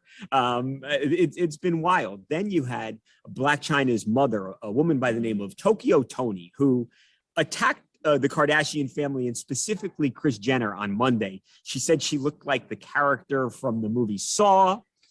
I don't know. That's what she said. Wow. So the judge kicks her out of court, Mike, says, you can't come back, Tokyo Toni. Well, what does Tokyo Toni do? Well, she goes on Instagram Live on Tuesday and seemingly threatens the judge, says, I'm going to get you, judge. So now you have a situation where Tokyo Toni could be viewed as having just made a threat to possibly a physical threat to a judge. So we will see if she faces any repercussions from that. But this is just like you would expect a Blac Chyna versus the Kardashians lawsuit to unfold. It's been just that so far. Yeah, so something told me that it was going to be off the rails from the very beginning. Right. That is definitely what we're looking at right now. And then lastly here for celebrity news, rapper A$AP Rocky, you're on a private jet, you're landing in LA, you think everything's great, then you get arrested. What's going on here? I know, think of that, Mike. So he was in Barbados, pretty great, with his girlfriend Rihanna. So he was on vacation with her, having a great time. We did a couple stories this week about how happy they looked, and then he touches back down in Los Angeles and is literally arrested, and it's very serious charges. So the allegation here is that, and I should say the arrest was assault with a deadly weapon, and that deadly weapon being a handgun. The accusation here, Mike, is that after a music festival in November of 2021, that A$AP Rocky got into an argument with somebody that he knew and fired a gun at this person 3 or 4 times. And the allegation again here, no conviction, of course, is that that A$AP actually grazed this person's hand with one of the shots. So he is now in custody of law enforcement here in LA, and we have this video of police enacting a search warrant, Mike, at his house, at his mansion in LA, and they are beating down his door with a battering ram. So again, I don't know, the celebrity news today is it's like the world is going to explode, but there's a lot of big stories going on right now. Yeah, there really, really is. And you guys always do a great job at keeping track of that and updating everybody. TMZ's Michael Babcock, thanks so much for joining us here on Live Now from Fox. We appreciate it. Anytime. Thank you, Mike. Yep, no problem. Okay, and to the point on this story about A$AP Rocky's arrest, this is just video aerial footage over his home in Los Angeles. And according to TMZ, A$AP Rocky was processed, and they were told that his bond was set at $550,000. But police were searching his home today. They left with a box of potential evidence. We don't know what that evidence consists of. Also, law enforcement sources telling TMZ that A$AP Rocky was taken to LAPD headquarters for questioning, where his lawyer was there as well. But this is quite stunning just for the fact that his girlfriend Rihanna is pregnant with their first child, and she's due very, very soon, and he was arrested today. So a number of legal issues for the rapper there. I'm Andrew Kraft. Thanks so much for being with us on this Wednesday night. We have a lot more stories left to get to. We're going to take just a quick commercial break, though. When we come back, there is a brewing battle amongst Florida legislators, including Governor DeSantis and Disney, the Disney Corporation, particularly about Disney World's special status it has in the state of Florida. Well, the legislature is aiming to strip it of that special designation. We'll be bringing on a Florida political expert talking about all of this after the break. More on that in 2 minutes.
It's a win for Governor DeSantis as the state Senate voted to eliminate the Reedy Creek Improvement District.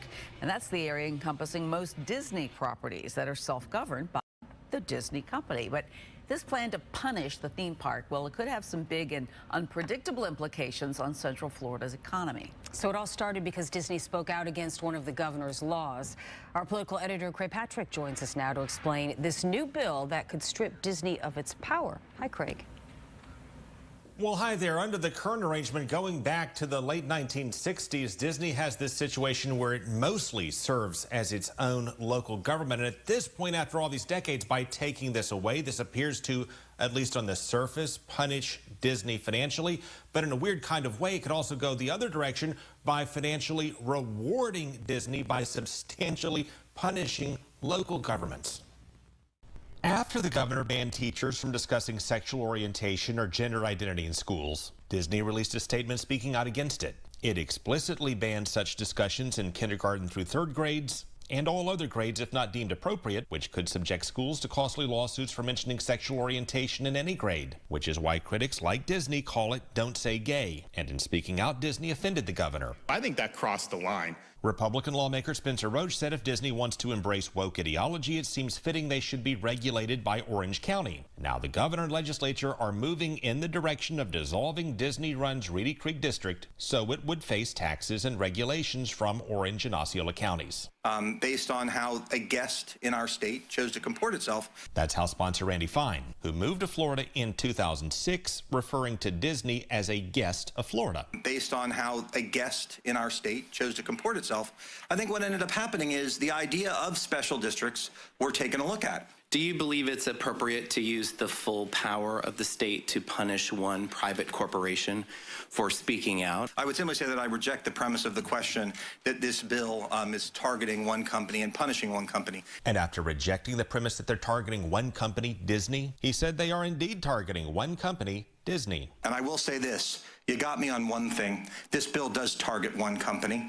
It targets the Walt Disney Company. So Republican leaders are moving to dissolve the same special district that the state created to bring Disney to Florida. And doing this would transfer the assets and the debts of the district to local governments, which means the local governments would assume responsibility and costs of providing fire and medic services and maintaining Disney's roads, maintaining its garbage and wastewater, and assuming Reedy Creek's massive debts. That if the legislative intent here is ultimately to attack them, then why in the world would we want to cancel $2 billion of their debt? Well, it could have the effect of substantially rewarding Disney financially behind the scenes, while at the same time beating them up in public as part of a culture war that's fueling GOP fundraising. That could also have the effect of saddling local governments that happen to be Democratic strongholds with crippling debt. They have no way to assume this debt. And that could strain their ability to properly maintain Disney's infrastructure, which could have no telling what impact on the state's largest employer and the family entertainment capital of the world, and all the jobs that go with it, because the legislature has not commissioned research on the impact of dissolving Reedy Creek. And that leads to a lot of questions and answers like this. This special district could have its debts canceled and those debts transferred to the cities and counties if this were to pass and if that special district was not reaffirmed. Isn't that a correct statement? And that's something that I can't speak to. You heard a lot of you can't speak to this question or that question, again, because the lawmakers behind this have not done the due diligence on what the implications of doing this ultimately would be economically and otherwise. And also, what they fall back on is the premise that this legislation would not directly dissolve this particular special district, but would rather move in that direction and would give them a year to reconsider this, at which point in 2023 the legislature could decide to keep it after all, which is where the critics say, okay, well, that shows once again the legislature is trying to exact retribution and punishment and trying to coerce Disney to drop its opposition, that if it behaves, it might get this district restored. And so it goes as the controversy continues in Tallahassee. So, Craig, could the local governments pay off the debts it would assume by collecting more property tax from Disney? Well, they would surely get more property tax revenue, but how much remains to be seen. There are some challenges here. First off, the Orange County tax collector said we're talking about $105 million that Reedy Creek currently collects. That money wouldn't go directly to Orange County because the independent district would be dissolved. So the local governments would inherit all of the debts and all of the obligations with no extra funds. They could then charge and raise property taxes, but there is a cap on how much they can raise it. Just like we have a Save Our Homes cap, there's also a cap on businesses like Disney at 10%, which would seem to crimp its ability to get the revenue potentially in order to pay off the debts or potentially manage the infrastructure. All right. Well, I know you'll stay on top of this. Thanks so much, Craig. Really great breakdown there about the issue at hand. We're also going to be speaking now with a friend of the program, Florida politics reporter A.G. Gankarski, who's been reporting on this story as well. A.G., good to see you. Talking about this from people who are not from the state of Florida, I think this is new to them, that essentially Walt Disney World operates as a kind of like Vatican City type principality within the state of Florida. Give us a sense of this arrangement and how far does it go back? It goes back to the 1960s, the Reedy Creek Improvement Act. The special district was set up to let Disney do the things it needed to do to basically become the Disney World that we know. So it got a lot of wide berths. It got the ability to build a power plant if it wants to, infrastructure, all of these things that it can do. And that's something that worked well for Florida for decade after decade. I mean, the symbiosis between Florida and Disney is documented. Fast forward to 2022 in the Parental Rights and Education Bill. That was something that Disney came out against.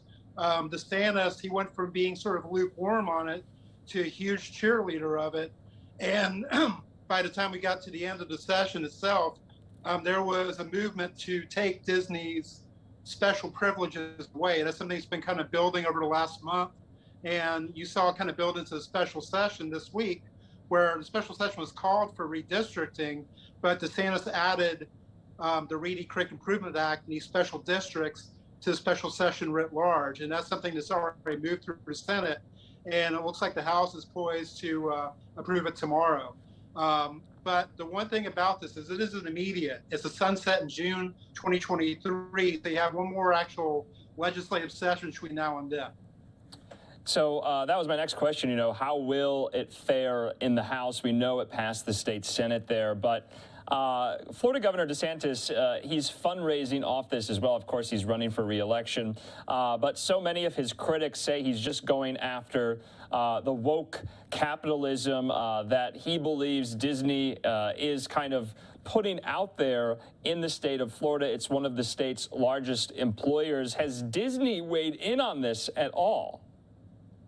Oh yeah, I mean, Disney said that they oppose the bill, that they want to repeal the bill, but there's no momentum for that. It's basically a Republican supermajority in the House. The Senate's pretty close to that, and that's best case scenario right now. So the idea this bill is going to be repealed, that's fiction.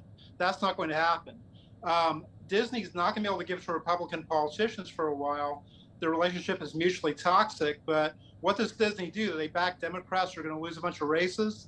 They'll probably sit it out for a while. And as we saw with corporations after January 6th, they went away from Republicans, but they quietly came back. There are all kinds of ways to give to Republican interest. And I think you'll see that before Disney actually changing the law. The momentum isn't with that. DeSantis is winning the messaging war. And he's basically turned Disney into a piñata, which flies in the face of what national commentators thought, but it's on a day's work for DeSantis. He is basically governed as a hard-right culture warrior, and for Republicans in the state, it's worked. Do you think, AG, though, that this will backfire on DeSantis? We know he kind of loves bringing to the fore these culture war issues. And I just want to remind our viewers, you know, Disney, the CEO, was quite reluctant to weigh in on what is known by its opponents as the Don't Say Gay bill, but the Parental Rights in Education bill, until he absolutely had to. And now this is kind of the byproduct of that, and we can get into kind of what this means for those who live in and around Disney World as well, if this were to go through. But do you think it could backfire on DeSantis? I think this is more a negotiating ploy. I think what they want to do is get Disney kind of in line and send the message to corporations like, do not mess with the culture war stuff we're doing. Your tax breaks are in play. Disney is not the only corporation in the state that benefits from state support with tax breaks and other benefits. So, you know, this is a relationship that Disney ultimately would like to preserve. I mean, you see like Colorado recruiting Disney World. That's not realistic. Disney and Florida are yoked. Right now, they need some marriage counseling on this bill, but it's something that will work out because the stakeholders have to make it work out. And whether DeSantis backs down on this or not, rhetorically, it's not going to happen in the near-term future. But when it's be 2023 and they're looking at the sunset of this district being imminent, I don't see this legislature being able to pull that off in a way that is coherent. So this could be one of these kick the can down the road type deals that we see so often in politics, especially when these culture war issues come up. Yeah, AG, my point about the backlash is there is kind of this underlying level, kind of a second-tier issue that this would create for some Florida taxpayers, especially in the counties that surround Walt Disney World, because Disney has a $2 billion bond debt. And so essentially, if their special status is stripped, that burden would go, from what I understand, to the Florida taxpayers in these surrounding counties, possibly raising their property taxes to make up for it. What do you think, and what do you make of the argument that essentially, you know, the taxpayers are on the hook for Disney's debt after this? Well, I mean, if it went through like that, possibly, but it's not going to go through like that because there are too many stakeholders and there are really too many competing interests. It's not as simple as saying, okay, this is done, Orange and Osceola, you're on your own with this debt. It's just simply not going to work that way. What the legislature did was basically a statement of intent. They intend to sunset it, but you're gonna have a different legislature in 2023. So, you know, they could extend it quietly. They could come up with ways to restructure it. You can see a lot of noise and very few material changes in the end. Right now, this is scary and this sounds apocalyptic, but you know, this is really an aspirational thing right now more than something that is guaranteed to happen, even if it does pass the House as we expect in the next 24 hours. AG, I just want to read from your piece online today, quoting Governor DeSantis. He said, Disney has gotten away with special deals from the state of Florida for way too long. It took a look under the hood to see what Disney has become to truly understand their inappropriate influence. Are you confident that the relationship can be repaired in the state of Florida between Tallahassee and between Disney World? Yeah, it will in time. It won't during this election cycle because obviously the governor is very devoted to this culture war messaging. Disney and all they represent make a convenient target. But this isn't a situation where Disney will leave the state. They will find a way to reconcile. It's going to take a little bit of time. And it's going to happen over the course of the fact of decoupling Disney from the special district and assigning its responsibilities to these counties is much harder to do than it is to say. Right now, they're saying they want to do it, but actually pulling it off is real legislative heavy lifting, and I don't know if this legislator will be able to do that in 2023. Yeah, some commentators, of course, are saying don't rule out the power of Disney's lobbyists and lobbying arm. AG, last question for you. What will you kind of be looking forward to next steps-wise in the next couple of days on this story? Well, the House will pass it. I think the governor will message around it very heavily. You'll see a couple of national press cycles around it, and then it will go away for a while because, you know, it'll be the campaign season. It'll just become one of these other talking points. So I think this issue kind of gets sublimated by events, but when you get into the legislative session after the elections in 2022, we have some clarity of what the legislature is going to look like. They're going to have to deal with these issues in committee weeks, and that's when the rubber really hits the road. It means it's ultimately a legislative duty, not a gubernatorial duty. You have to keep that in mind. Legislation is messy, it's protracted, and it takes a long time, this particular bill notwithstanding. A.G. Gankarski from Florida Politics, always appreciate your insight into these issues in the Sunshine State. We'll talk to you again. Thank you so much. Appreciate it. Really fascinating discussion there about what is happening at the state level between Ron DeSantis and Disney. So more on that to come a little bit later tonight. We're going to take a quick commercial break, though. When we come back, we'll be highlighting some of these crime-related stories that happened today, not only in Washington, D.C., but also in New York. More on that in 2 minutes.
Welcome back here to Live Now from Fox on this Wednesday night. You're taking a Live Now look at the U.S. Capitol.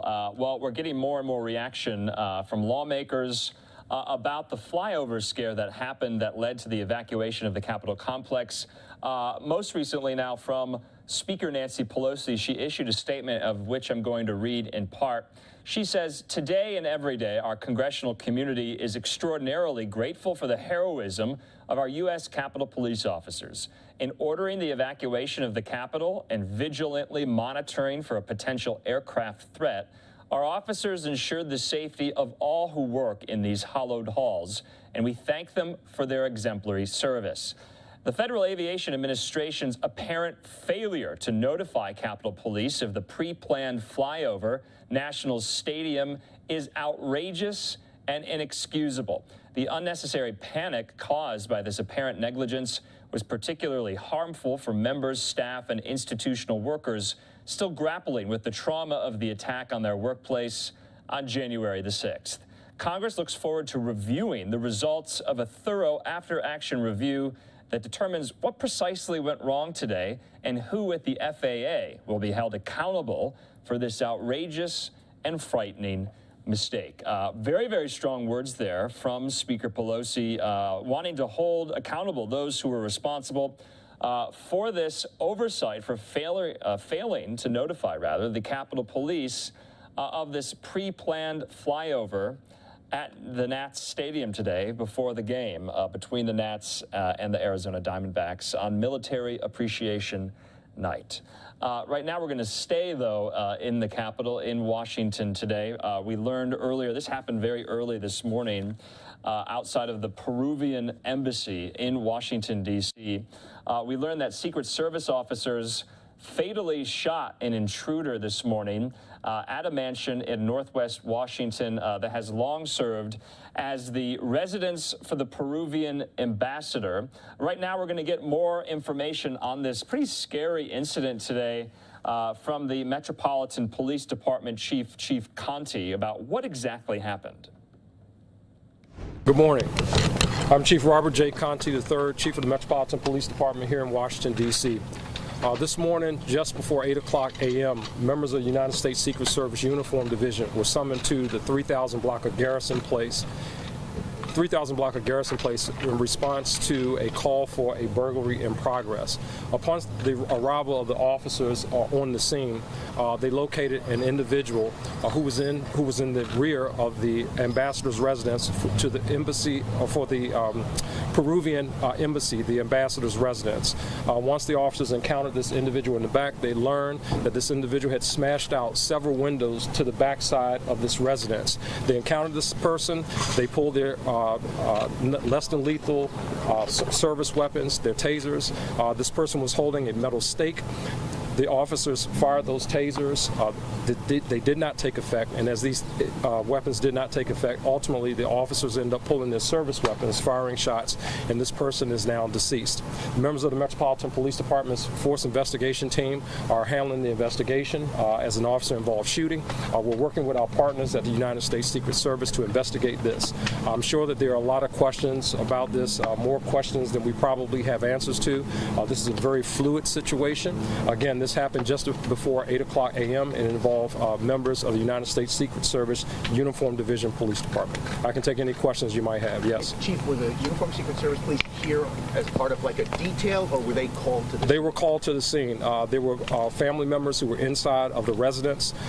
Those family members, while they're inside, hear the smashing of several windows. There are multiple windows that are smashed out at the residence. As they're hearing the smashing of the windows, they make notification to the Uniform Division Secret Service Police Department, and those officers responded to that call and were taken to the location where they encountered this person on the rear of the property. Was the ambassador and his wife Maria here at the time? That is correct. They were, yes. And nobody inside the house hurt? Nobody inside the house is hurt at this point. Obviously, again, we're still in the very early stages of the investigation. We don't know who this individual is. We don't know why this person was on the ambassador's residential property.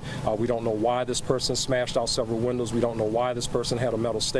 We don't know why this person approached the officers with that metal stake, but we're investigating that now. And the officers are okay? The officers were taken to an area hospital for evaluation, but it appears that they don't have any life-threatening injuries. They are being tended to at a local hospital. Did they have injuries at all, or were they nicked in some way? Or we're not sure. I'm not sure. By the time I arrived on the scene, the officers were already taken to the hospital. I know you said so that you didn't know who this person was. Yes. Is there any indication that this was somebody that might have been known to law enforcement in the past? No indication that he's known to law enforcement in the past. We don't know. We just know it's an adult male. He appeared to be maybe in his late 20s or 30s. Any evidence of intoxication or anything like that? That's possible. We don't know. It was reported to us that the officers used their tasers, their less than lethal weapons, and that those weapons appeared to not have any effect on the person. Any indication whether this person knew that this was the ambassador's residence, or was this a randomly?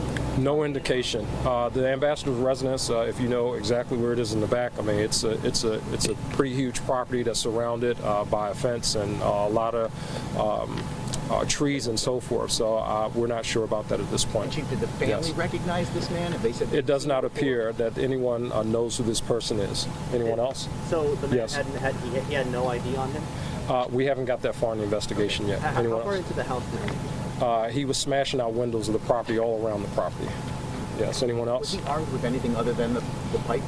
The metal stake, we don't know. We're processing the scene right now. We haven't gone through property. We haven't done any of that. But right now, we know that he was in possession of a metal stake at the time of the shooting. And about smashing, did he actually get in, or was he just outside smashing? We don't know if he actually got in. This is it's a very large property, and there were windows smashed, entry door windows that were smashed all around the property. So it's kind of hard to tell if he made entry at this point. But the situation with the officers was outside. The situation with the officers was in the rear yard of this location. How many officers were out firing? It appears 2 officers used this service weapon. And did the suspect die on the scene? I'm sorry? Did the suspect die on the scene? Or Yes, ma'am. He was pronounced on the scene. Can you just give us a sense of if this is like totally abnormal? Are you guys seeing a lot of these types of incidents around? No, we don't see these types of incidents around here. This is totally out of the ordinary. I can't recall the last time we had this type of incident on the property, on the residence of one of our ambassadors. I just don't recall that any time in recent history. So again, unclear as to why this person was here. We know that the person is deceased. We know that the person smashed out several windows. We know that the person was in possession of a metal stake, but just really not certain as to why we are dealing with this situation, why he was here today. Last question, please. Last question. Maybe this is for the service, but are they adding more uniformed division officers to other residences? I don't think so. This appears to be isolated to this particular embassy residence, but I'm not exactly sure what the Secret Service will be doing. We'll be again continuing conversations with them after the press conference. All right. Thank you very much. Yep. Okay, Chief Conti there of the Metropolitan Police Department in Washington updating the press there about this situation, this intruder that was trying to break in to the residence of the Peruvian ambassador, and his whole family was there at the time this was all unfolding, and police, Secret Service more specifically, shot that intruder dead. Right now we want to take it out to New York, a little bit north of the city in Yonkers, where we were reporting earlier today about yet another shooting where an FBI agent returned fire and killed a suspect today. That suspect shot a police detective inside of a Yonkers bodega. The detective hit once in the stomach, was hospitalized in serious but stable condition after going under for emergency surgery for life-threatening internal injuries. The shooting happened around 2 in the afternoon as members of an FBI crime suppression task force were pursuing suspects in a gun investigation. So the FBI agent shot the suspect, killed him. Now a preliminary investigation showed that no other task force members returned fire. Right now we want to hear from Yonkers police announcing the details of their investigation and what exactly happened there in this incident. Woman, Carlos Pineda, Jimmy Nolan, who is Westchester County legislator, Pat McCormick, who is our detective captain, Joe Monaco, chief of investigations, Chris Sapienza, chief of support services, and our chief of patrol, Danny Campanini. So I'll go in and give you guys a brief overview, and then we'll answer any questions as long as you need to get through this. So today at approximately 2:10 p.m. at 115 Elm Street, which is right behind us, that's the intersection of Elm and Linden, our Yonkers police officers that are assigned to the Westchester Safe Streets Task Force were conducting a gun investigation. They do this every day, and this day had led them in a number of different spots. They were with members of the FBI and other members of the Westchester Safe Streets Task Force. They attempted to apprehend 3 suspects involved with the gun investigation, and in the course of investigating, 2 of the suspects went into the bodega at 115 Elm Street, and they were attempted to detain all 3 suspects. It was a fairly chaotic situation. We had plenty of people in there. One of the suspects attempted to push past one of our detectives, a Yonkers detective, and when our Yonkers detective pushed him back, it appears that he fired one shot at our detective from his pocket, shooting him in the stomach. An FBI agent who was part of the Safe Streets Task Force returned fire, and the suspect is deceased. Our officer is in a local hospital. He is in critical but stable condition. He was shot once in the stomach. He has damage to his colon, his intestines, and his kidneys, and he lost a tremendous amount of blood, but thankfully we think he's going to be okay. So that's where we're at now. Obviously the investigation is extremely preliminary, very early. There's a lot that we have to sort out. There's some things that we really can't say, but we'll do our best to answer all the questions that you may have in regards to what we're doing here. It is a senior officer. The officer who we won't give his name, he has 27 years with the Yonkers Police Department, and he is a detective. To clarify, the FBI officer was the one who shot the suspect, not a Yonkers police officer? That is correct. At this point in the investigation, it appears that the FBI member of the Westchester Safe Street Task Force fired, and not our detective who was shot himself. So the three suspects go into the bodega. There were detectives already in there? No. The officers and the detectives and the members of the Safe Street Task Force attempted to engage people on the corner in front of the bodega. And they went into the suspects went into the bodega, and then that's where the incident occurred. It was all captured on video, the entire incident, so we have a pretty good handle on obviously there's going to be much more work to do, but we have a pretty good handle on what happened and how it happened. How many of the other two suspects were able to? Well, right now we have a number of people in custody. We're still sorting it out. Very chaotic situation. So in this particular case, there may be witnesses that are now being interviewed by our detectives and FBI agents. There may be additional suspects. We're still trying to sort all that out. To the best of our knowledge, no other officers on the Safe Street Task Force fired their weapon in this incident, to the best of our knowledge. Does the task force work in uniform or street clothes? So the question was, does the task force work in a uniform or plain clothes? It's a combination, and this is something that we found very effective in the past to combat the surge of gun violence, where we have officers from the state police and the Yonkers police and other local police agencies working in concert with the FBI to combat gun violence. So they were in plain clothes and they were conducting an investigation.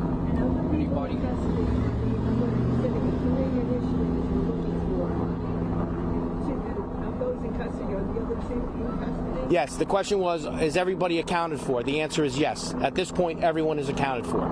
Do they have any criminal records that you know of? The question was, do the suspects that we have in custody have any criminal records? At this point, we don't know. We're still sorting that out. Obviously, when that becomes available, we'll have that for you. Yes, sir. We're still trying to work that out. It's unknown. The officer was rushed to the hospital.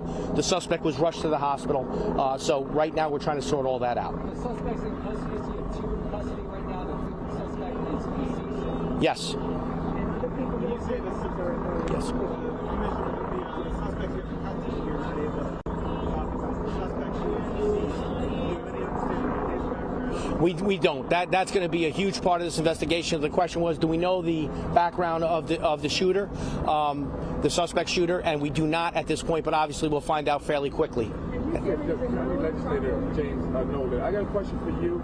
You have a program where you are looking to buy gun buybacks and stuff like that. With this incident here with guns in the city of Yonkers, discuss that another time. I just think it's an issue. Okay, absolutely, sir. What we'll do now is the mayor would like to say a few words, and then we're happy to answer as many questions as you need to explain what happened. Yeah, I'm not going to say too much. Commissioner, I think, addressed everything that needed to be addressed. And one thing about Yonkers, listen, we had 3 shootings so far this year in our city. That's 3 too many, but when you compare Yonkers to many of the urban centers, Rochester, I think, had over 400 shootings, and we had 20 last year. The reason I say that is because what you saw here is very, very proactive policing. And that's what our officers do each and every single day. They're out there proactively going after the bad guys. And so my heart goes out and my prayers go out to the family of the officers that are involved, and just want to say thank you to our Yonkers police, certainly the FBI agents that participated in this today. We owe them a debt of gratitude. But at the end of the day, there's just too much of this happening nationwide, and something has to be done. Mayor, wasn't that about a year ago that we had a shooting right here up the street? Yeah, as a matter of fact, it was about a year ago that we had a shooting, and that individual was just sentenced to 10 years in jail recently. And so Elm Street is a hot spot. It's been a hot spot for a long time, and that's something that we have to address. So is it when you say security video, that include body cam? Were those activated in part of the investigation? So to explain, we have a very comprehensive, as you know, body cam policy. But because these detectives were assigned to the FBI Safe Streets Task Force, they were not wearing body cameras because the FBI has a policy not to. So had they been working in just a capacity strictly with Yonkers, they would have been wearing body cameras. Some federal agencies have body camera policies, and when they do, we want our officers, and we insist our officers wear them. And when they don't, because they are part of the task force, they're not going to wear the body cams.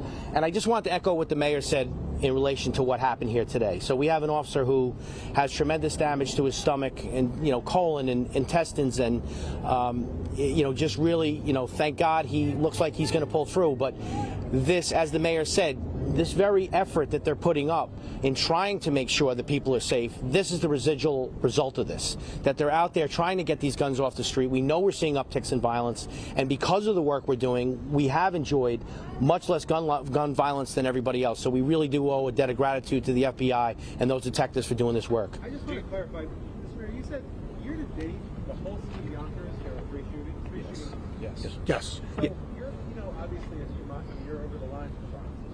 How do you account for that disparity? Bronx obviously is. We account by what we're seeing here. Our officers are very, very proactive. Our officers are very much, you have a city like ours, we're now the third largest city in the state, and when we hire our officers, they all come from Yonkers. And so I think that there's I think our officers, they care about the city, they're proactive, they're very well trained, and they work very well with our partners both at the county, state, and federal level, and it has shown results.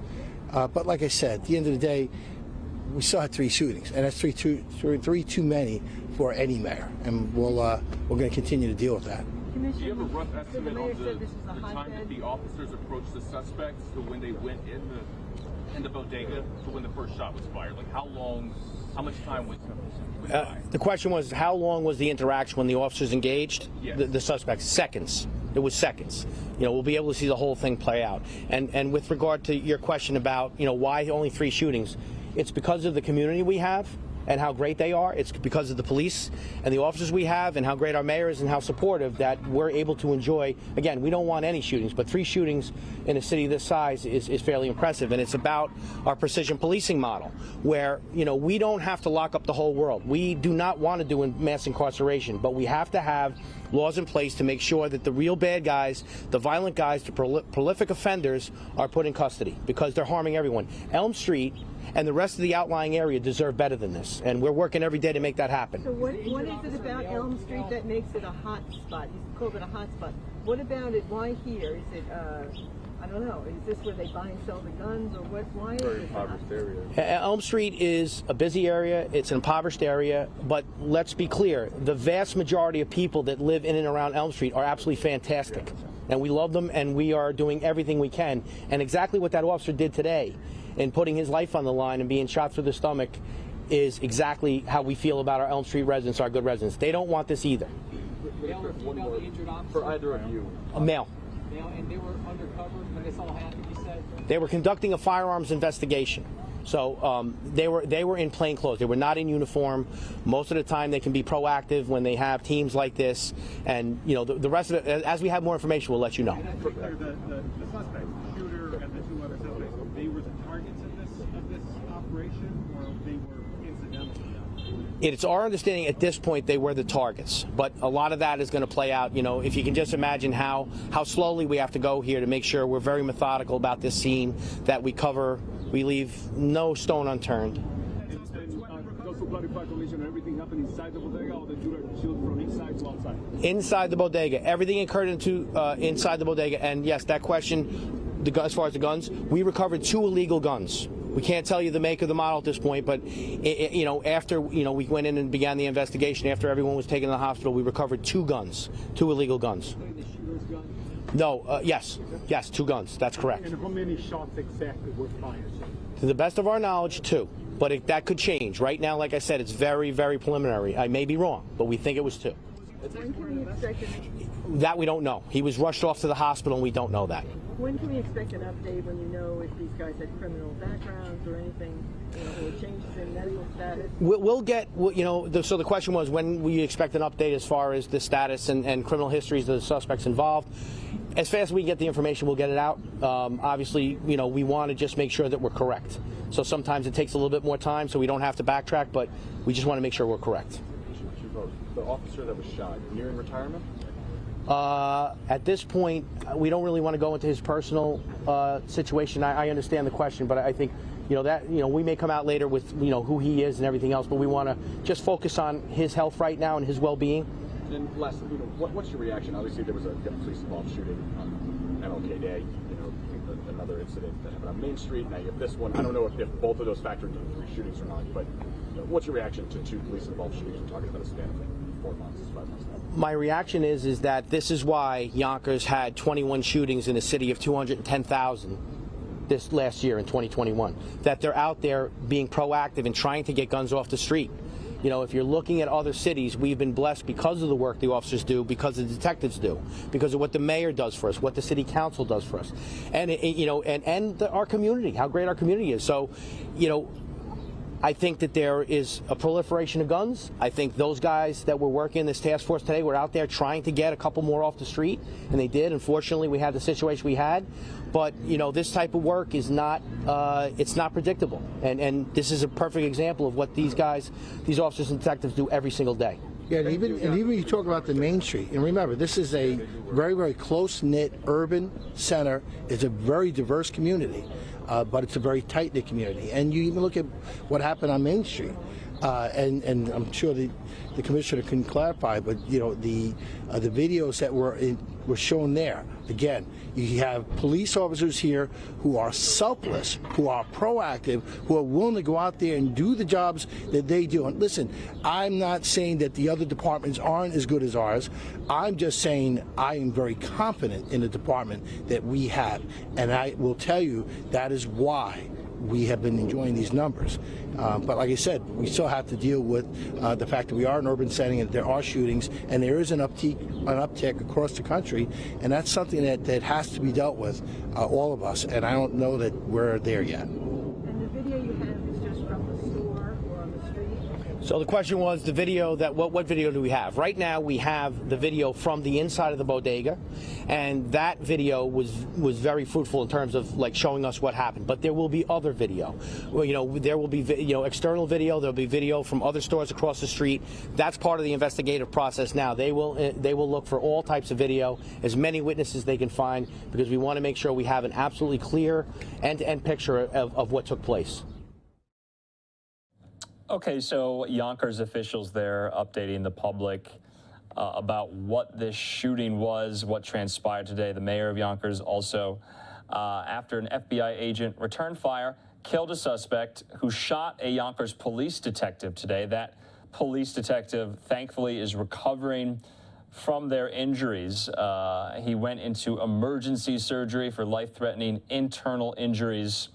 But this was all a part of an FBI crime suppression task force, and they were pursuing suspects in a gun investigation that all took place at this bodega in Yonkers today, just north of the city of Manhattan. A beautiful LiveNOW look at the Manhattan skyline there, a little bit after 9 o'clock on the East Coast. 6:15 here on the West Coast. We're going to take a quick commercial break, though. When we come back, we're talking about the mask mandate on federal public transit. Right now, it's no longer in effect, but the CDC has given the green light for the DOJ to appeal this. So what does this mean going forward? Well, you have to put your masks back on an airplane. More on that in 2 minutes.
here to Live Now from Fox on this Wednesday night. Well, the CDC has asked the Department of Justice to proceed with an appeal in the federal mask mandate on public transit. Remember that Florida judge struck it down on Monday, and frankly, chaos has ensued ever since. Joining me now to talk about the legal particulars of this is legal expert Andrew Cherkosky. Andrew, good to see you.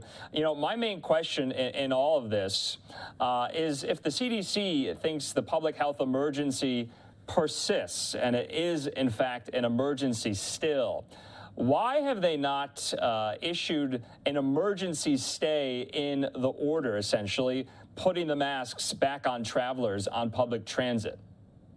Well, we saw travelers really rejoice on aircraft on Monday, didn't we? The ones who were flying, taking off their mask in the middle of flight.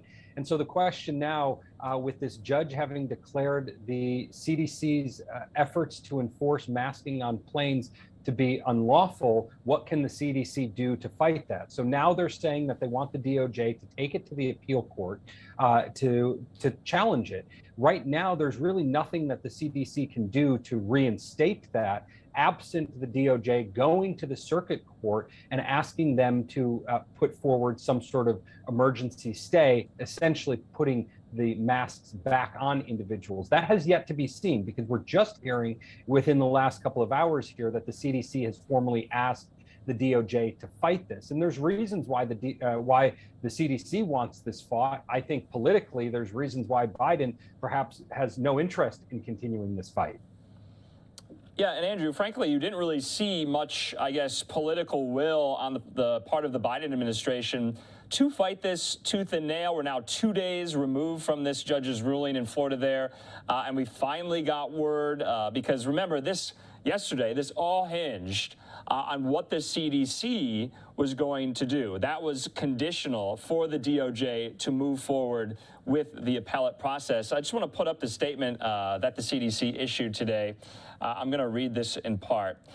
They say to protect CDC's public health authority, that's important, we can talk about that, beyond the ongoing assessment announced last week, CDC has asked DOJ to proceed with an appeal in Health Freedom Defense Fund, Inc. v. Biden. It is CDC's continuing assessment that at this time, an order requiring masking in the indoor transportation corridor remains necessary for the public health.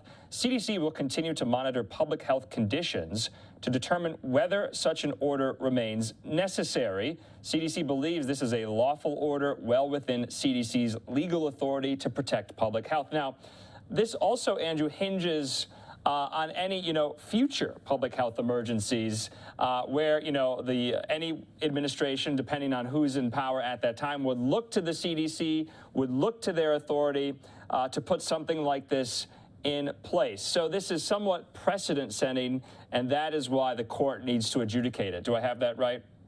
You do, and it is important for the CDC, I guess, from the sense of creating some sort of precedent moving forward, whether they're going to be allowed to do this. The problem that I see right now is it seems very weak of the Biden administration to leave to the public health officials the call on whether or not to take this legal issue up to the higher courts and ultimately potentially to the Supreme Court. That's very unusual. It could have come from the White House going down, and it could have been that the White House determined that this was an important matter to have precedent set on. In opposition, though, they just said they'll leave it up to the CDC. They didn't even let the DOJ make that decision. So now what is going to ultimately be challenged is that Florida judge's ruling, which is pretty unique in that the Florida judge was ruling that the way the CDC was acting through the Public Service Health Act was essentially unlawful, that the idea of putting masks on was not tantamount to sanitization, which was the clause under which the CDC was claiming that they had the right to order masking. Ultimately, it's a law that has to be passed that allows for an executive agency like the CDC to put forward such omnipresent mandates, such as masking on all aircraft at all times. And so you have to go back to that original legislation to see how the language is interpreted. And that judge just was not having it. Yeah, and Andrew, of course, it goes to the question as well about who has the authority to make such a decision? Is it the CDC? Is it a judge's ruling? Is it, you know, Congress or what have you? And so that is all in mix here. But that Florida judge essentially says because this expires on May 3rd, it's supposed to expire on April the 18th, there's no compelling interest to extend it even further. And so that was, I believe, one of the main reasons why the judge struck it down, which has caused confusion, and we could get into the confusion, but go into a little bit more of judge's ruling there in Florida. Well, the judge's ruling does not actually do a whole lot of commentary on the effectiveness of masking or whether or not the CDC is well informed in their decision to claim that masking is a way to stop the spread. Instead, the judge focuses on the law. And just a bit of a civics lesson, in order for the government to be able to order civilians to do something, there has to be a law passed through legislation that allows that enforcement of the law to take place. And when Congress passes a law allowing the CDC to put forward such strong mandates on the entire citizenship of America, you have to look at whether the law ultimately is lawful or is being interpreted lawfully. And so there's this Public Service Health Act or Public Health Services Act that was passed quite a long time ago that essentially allows the CDC to put in place certain types of mandates in order to protect public health. The problem is it doesn't specifically say anything about making regular citizens wear masks on aircraft. Instead, the CDC is relying upon a clause within that law that requires or that allows the CDC to put forward mandates to improve sanitization efforts. Well, this judge went through a long effort to define what the word sanitization means in the context of this statute. And she believes that it deals with the sanitizing of property and kind of the cleaning of it. Has nothing to do with the wearing of masks. Now, obviously, the federal government disagreed with that, but she went on, and it wasn't just about that. It was also about the fact that the CDC's implementation of this mandate was done without allowing for public comment, which usually takes several weeks to happen. So lots of different reasons why this judge determined this to be unlawful. And it does not have anything to do, in my interpretation, with the impending expiration of it, or with the fact that many people claim that masking isn't all that effective. Yeah, and let's just talk about some of the confusion it is causing. I want to lay out a scenario in New York City because we heard Amtrak trains no longer are requiring mask usage on the train. Now, at Penn Station, at Grand Central Station in New York, you still have to wear a mask while you're waiting for your train, yet you can take the mask off on the train ride once the train gets out of New York City. So basically there's this stop and go type of mask wearing now, lawfully, that is going on. And so depending on what the appellate courts are going to do you think this confusion will persist?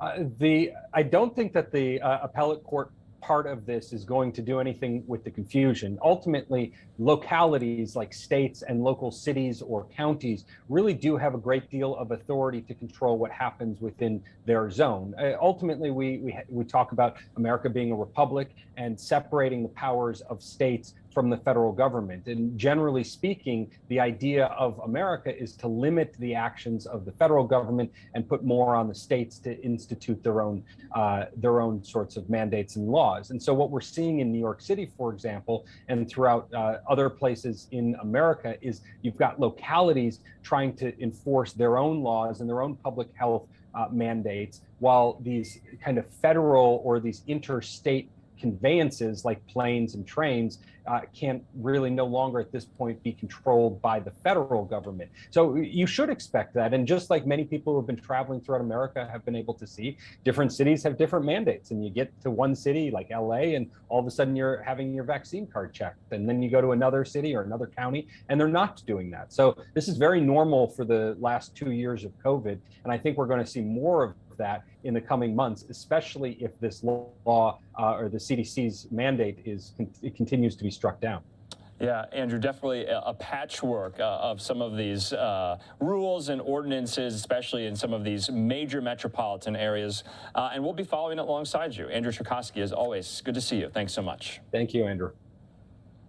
Great conversation there. I know there's been so many developments on this story in the last 48 hours, and we'll be bringing you each and every one of them. But just to recap, we were waiting for CDC's comment today on if they wanted the DOJ to move forward with an appeal of this Florida judge's ruling on Monday. And they, in fact, said, yes, they want the DOJ to do just that. They think the public health emergency still persists. They think masking in the indoor transportation corridor remains necessary for public health. We're still waiting on some reaction from the White House on this. We'll get that hopefully a little bit later tonight if it does come through. We're going to take a quick commercial break. When we come back, though, we'll be showing you some of the sights, sounds, remarks, and testimony at the Johnny Depp Amber Heard defamation trial in a courtroom in Fairfax, Virginia. Johnny Depp still on the stand. More on that after the break.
Something to you, that it was okay. That's the promise you gave me a little while ago. I'm telling you, if you lost memory last night of kicking me out the door with the fucker hitting me, again, and your memory is those bent down. I am sorry.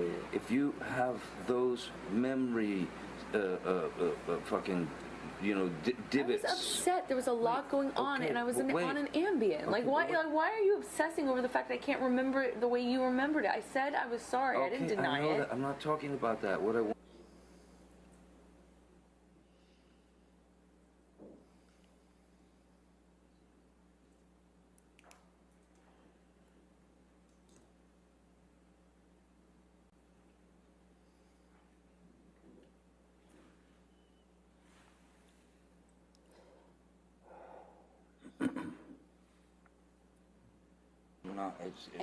It's not to get you mad. It's just to get out of a bad situation while it's happening before it gets worse. In Australia, when we had the big fight where I lost the tip of my finger, at least 5 bathrooms and 2 bedrooms I went to avoid talking to me, to avoid working it out. That's to escape the fight. You don't escape the fight. You escape the solution. No. You escape the solution. No. You escape figuring it out. We cannot work it out if you run away to the bathroom every time. Listen to me. Listen to me. A boxer can't go 12 rounds without a fucking minute break. I'm not giving you a minute break. You do it at minute 3 at the beginning of an argument. No. There are rounds, man. Split them apart or whatever, but all I'm saying is you can't have a solution if the argument just keeps mounting and mounting and mounting. Sit on the floor. Bam, bam, bam. Here you come.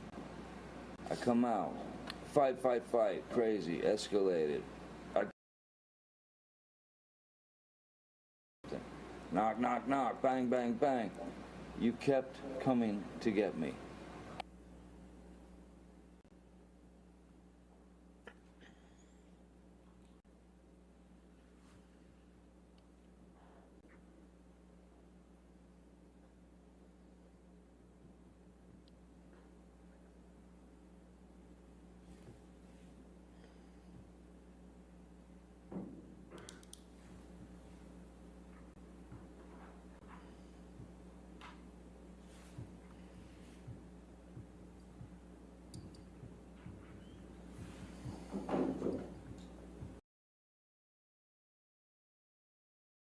Fucking pots and those are different. That's different. Else at me. That's different. That's one does not negate the other.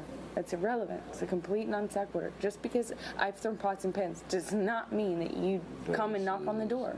Just because there are vases does not mean that you come and knock on the door. Really, I should just let you throw. I'm not saying that. You're saying that. You're putting words in my mouth and then making non sequiturs. I'm giving you a situation. No, you're trying to justify how you don't or do come to the door based on whether I throw pots and pans. It's irrelevant. No, I'm justifying how you seem to think that there's this cowardice in me that runs away and I don't fight for you. And you're justifying that by saying I throw pots and pans? Okay, cool. Let's talk about everything you do wrong. I'm not the one who...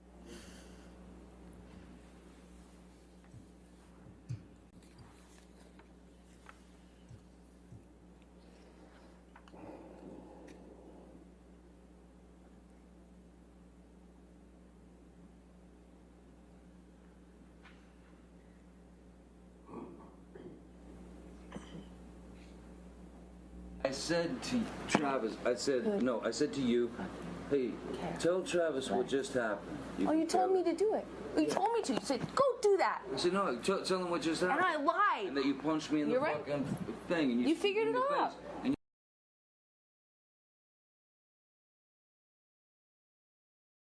Punch you, by the way. I'm sorry that I didn't hit you across the face in a proper slap, but I was hitting you. It was not punching you. Babe, you're not punched. Don't tell me what it feels like to be punched. You know, you've been in a lot of fights. You've been around a long time. I know. I'm sorry I hit you like this, but I did not punch. What the motion of my actual hand was, but you're fine. I did not hurt you. I did not punch you. I was hitting you. How are your toes? What am I supposed to do? Do this?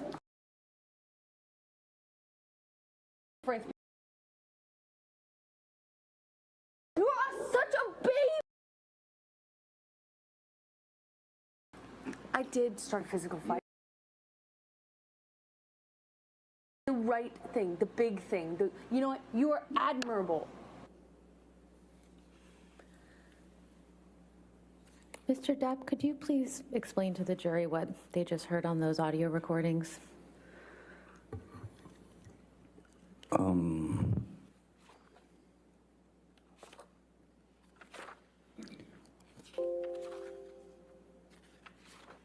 What was just played on the audio recordings was very much the tone and the aggression and the attitude and the need for a fight from Ms. Heard. That was, I don't know if that was some need for attention, but I don't, that was a sound that I had gotten very used to. The squabbling, the raising of the voice to essentially excommunicate anything that I had to say about the situation. But then, and I do remember that incident.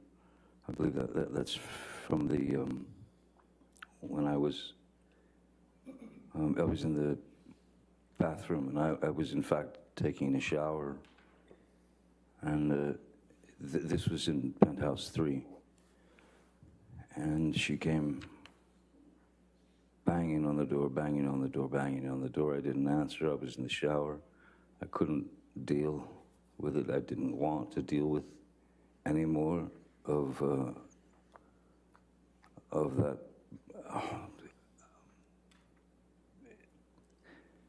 sarcastic, demeaning, aggressive, violent, toxic spew. And so I was taking a shower and I didn't want to answer the door. She kept banging. And then I finally got out of the shower and I opened the bathroom door about just that much, just so I could have a good hold on the door in case she tried to burst in. And I was right, she did. Bathroom doors go in. She was pushing all her weight on the door, trying to get in. And I was pushing back because I didn't want to let her in, because I obviously didn't want the confrontation. She was not in the best of moods, you can hear. So when I was pushing the bathroom door, trying to close it, and was almost closed, she suddenly kind of yelped in pain. And she screamed out, "Ow, my toes or my foot or something." And so in that second, I thought possibly her foot had gotten caught under the door, which would, of course, not feel great on the foot or the toes, so I thought she was maybe injured. So I knelt down to have a look. The door was still, it was still pretty well about that much open. And when I knelt down on my hands and knees to look at her foot to see the injury, she kicked the bathroom door into my head. Yeah, she kicked the bathroom door into my head, and I was completely taken aback by such a corrosive, horrific move. So I stood up, and I believe I stood up, and at this point the door was open. I stood up and I said, I think I said,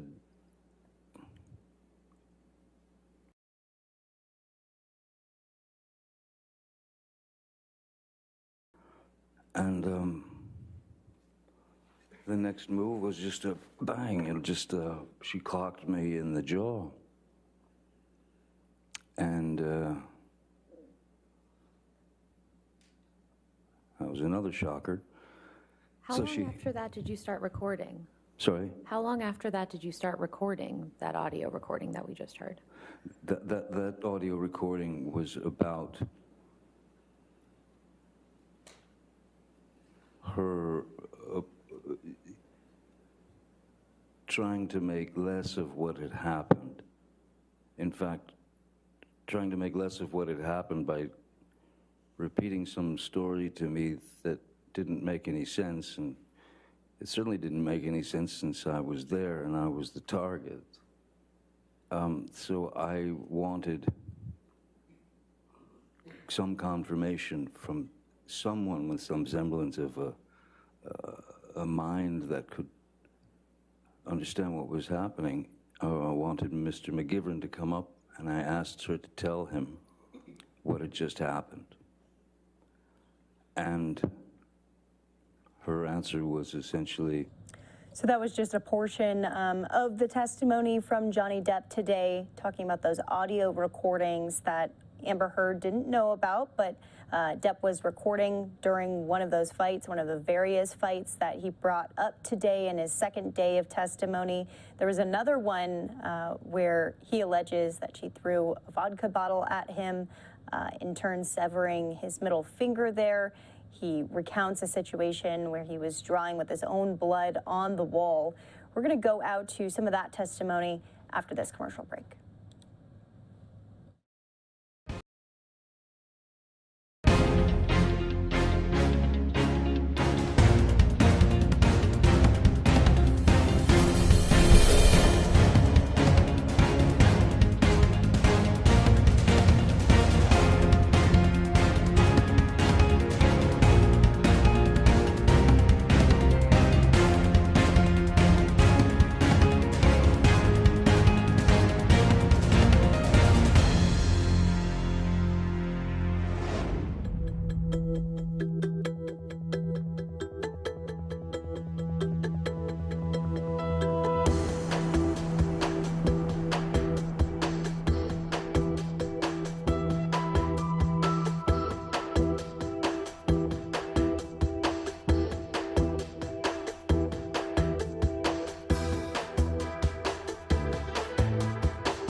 From the situation,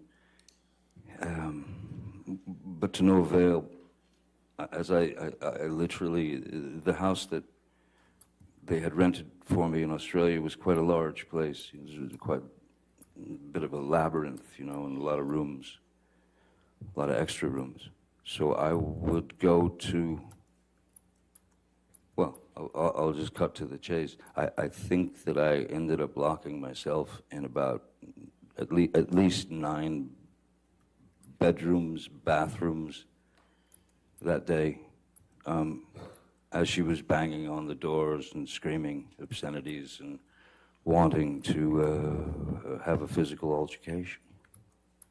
So how did it come to be that your finger became injured? There was at one point where I'd stayed in one of the, sitting on a bathroom floor, door locked, she's banging away, screaming, blah, blah, blah, and then suddenly she stopped, and I could hear her walk away. I could hear her sort of receding into the distance, if you will, and I Yes, yes, it became very emotional because you can't win for losing. There was nothing I could do to make her understand that I had, if that lawyer had in fact done that, and I did call my lawyer at the time, Jake Bloom, and I had him get these people on the phone, and I'm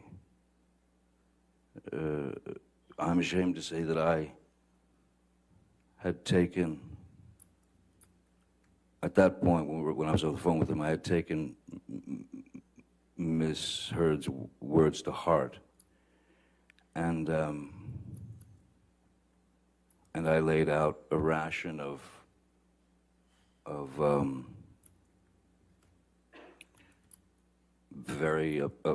I was very upset that she was pushed to that limit because I had believed it. In fact, none of it had happened. So it was all getting too crazy. And again, I had been sober for many, many months from alcohol and substances, aside from the marijuana. And I left the place, the room that I was hiding in, or not hiding, locked myself into, and I went downstairs in the house. Downstairs in the house, as soon as you walk in the house, you can go upstairs or downstairs. Downstairs there was a sort of a rec area, pool table and such, and there was a bar. And I was a mess. I was a wreck. I was shaking, and I just didn't understand why all this was happening. So I went behind the bar. I grabbed a bottle of vodka that was there and a shot glass and sat at the bar. She was nowhere around. And I poured myself 2 or 3 stiff shots of the vodka. First taste of alcohol I'd had in a long time. And then she came down to the bar and found me there. And of course started screaming, "Oh, you're drinking again, the monster," and all that. So she walked up to me and reached and grabbed the bottle of vodka, and then just kind of stood back and then hurled it at me, and it just went right past my head and smashed behind me.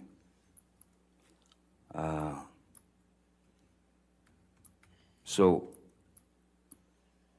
I stood up and I walked behind the bar, and there was a larger bottle of vodka, the kind with the handle, on it. I grabbed that and I went and I sat in my seat again. I opened the bottle and I poured myself a shot and drank it. Miss Heard was flinging insults left, right, and center, and she then grabbed that bottle and threw that at me. And the way that the bar was situated and where Miss Heard was, so if I could show you, so if this is the bar where the glass was and the bottles, if this was the bar and I was sitting here like this, she would grab the bottle and she would go there. She went there. And so I was leaning like this in the chair, looking at her. First bottle went, then got the other bottle, shot, takes the second bottle, which is the larger one. I'm in this position again, and my hand is on the edge of the bar, like that, you know, leaning over, the fingers like that, and she threw the large bottle, and it made contact and shattered everywhere. And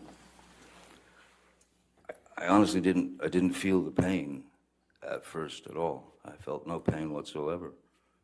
What I felt was, I felt heat. I felt heat, and I felt as if something were dripping down my hand, you know. And then I looked down and realized that the tip of my finger had been severed, and I was looking directly at my bones sticking out, and the meaty portion of the inside of your finger, and blood was just pouring out. And at that point, I think that I went into some sort of, I don't know what a nervous breakdown feels like, but that's probably the closest that I've ever been. Nothing made sense. And I knew in my mind and in my heart, this is not life. This is not life. No one should have to go through this. And as I said, this feeling of nervous, being in the middle of some sort of nervous breakdown, I started to write with my blood, in my own blood, on the walls, little reminders from our past that essentially represented lies that she had told me and lies that I had caught her in. And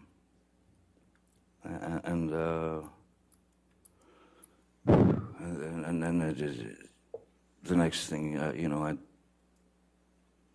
amongst all the madness, I would again hide in the bathroom or wherever, and I texted Dr. Kipper and I said, you might want to come over.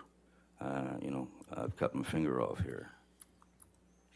Which finger was cut, Mr. Depp? It's the middle, it's the funny looking one. It's the middle finger here. You can see you can see all the sort of, from the initial wound, all these bones up here were crushed, and it looked like Vesuvius, you know. And so this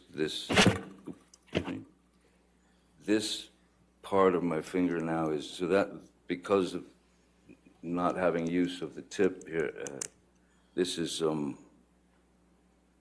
basically arthritis that kicks into the joint once that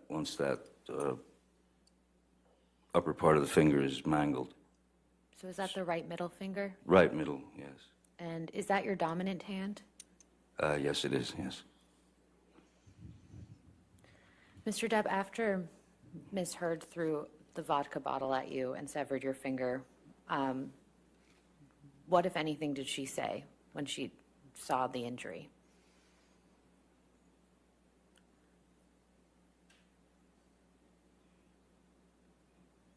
I don't recall anything, but just it was almost like white noise, just someone yelling. It was just a high-pitched, constant attack of insults. It was just jumbled words to me in a very high frequency, and I was in a bit of shock, you know. I was in shock. You mentioned that you reached out to Dr. Kipper. Did you receive medical attention after that? Yes, Jerry Judge, Malcolm Connolly, I believe Debbie Lloyd was there. Yes, Debbie Lloyd was there. Ben King had arrived as well. Who is Ben King?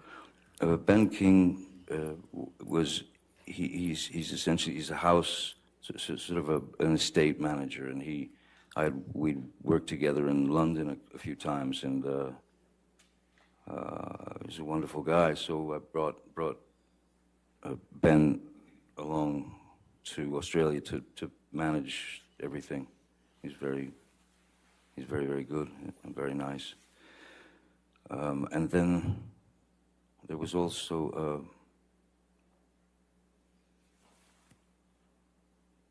yeah, I mentioned Malcolm and Jerry. Yeah, they were there as well. Which, if any, of the medical professionals that you saw that day did you tell what happened to your finger?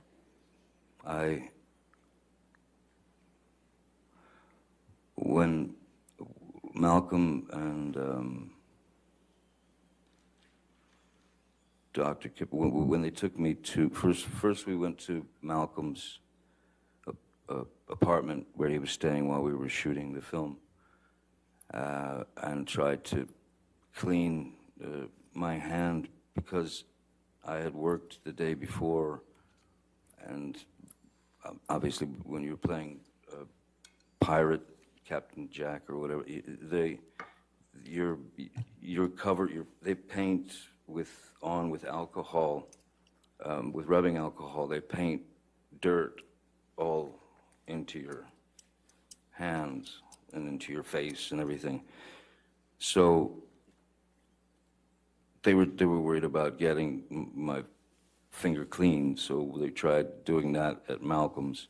And then Kipper said, no, we got to get to emergency room, and we've got to get hold of the tip of his finger. So we went to the emergency room. The doctor asked me what happened, and I lied to him. I said that I had smashed it in these large accordion doors, that it got caught in the accordion doors. Why would you lie about that? I lied because I didn't want to disclose that it was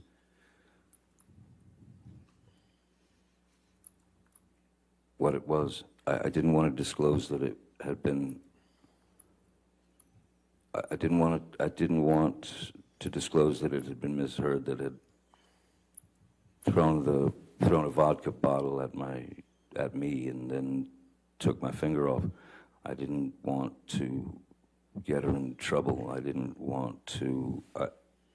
I tried to just keep things as copacetic and as easy as possible for everyone. I did not want to put her name in that mix.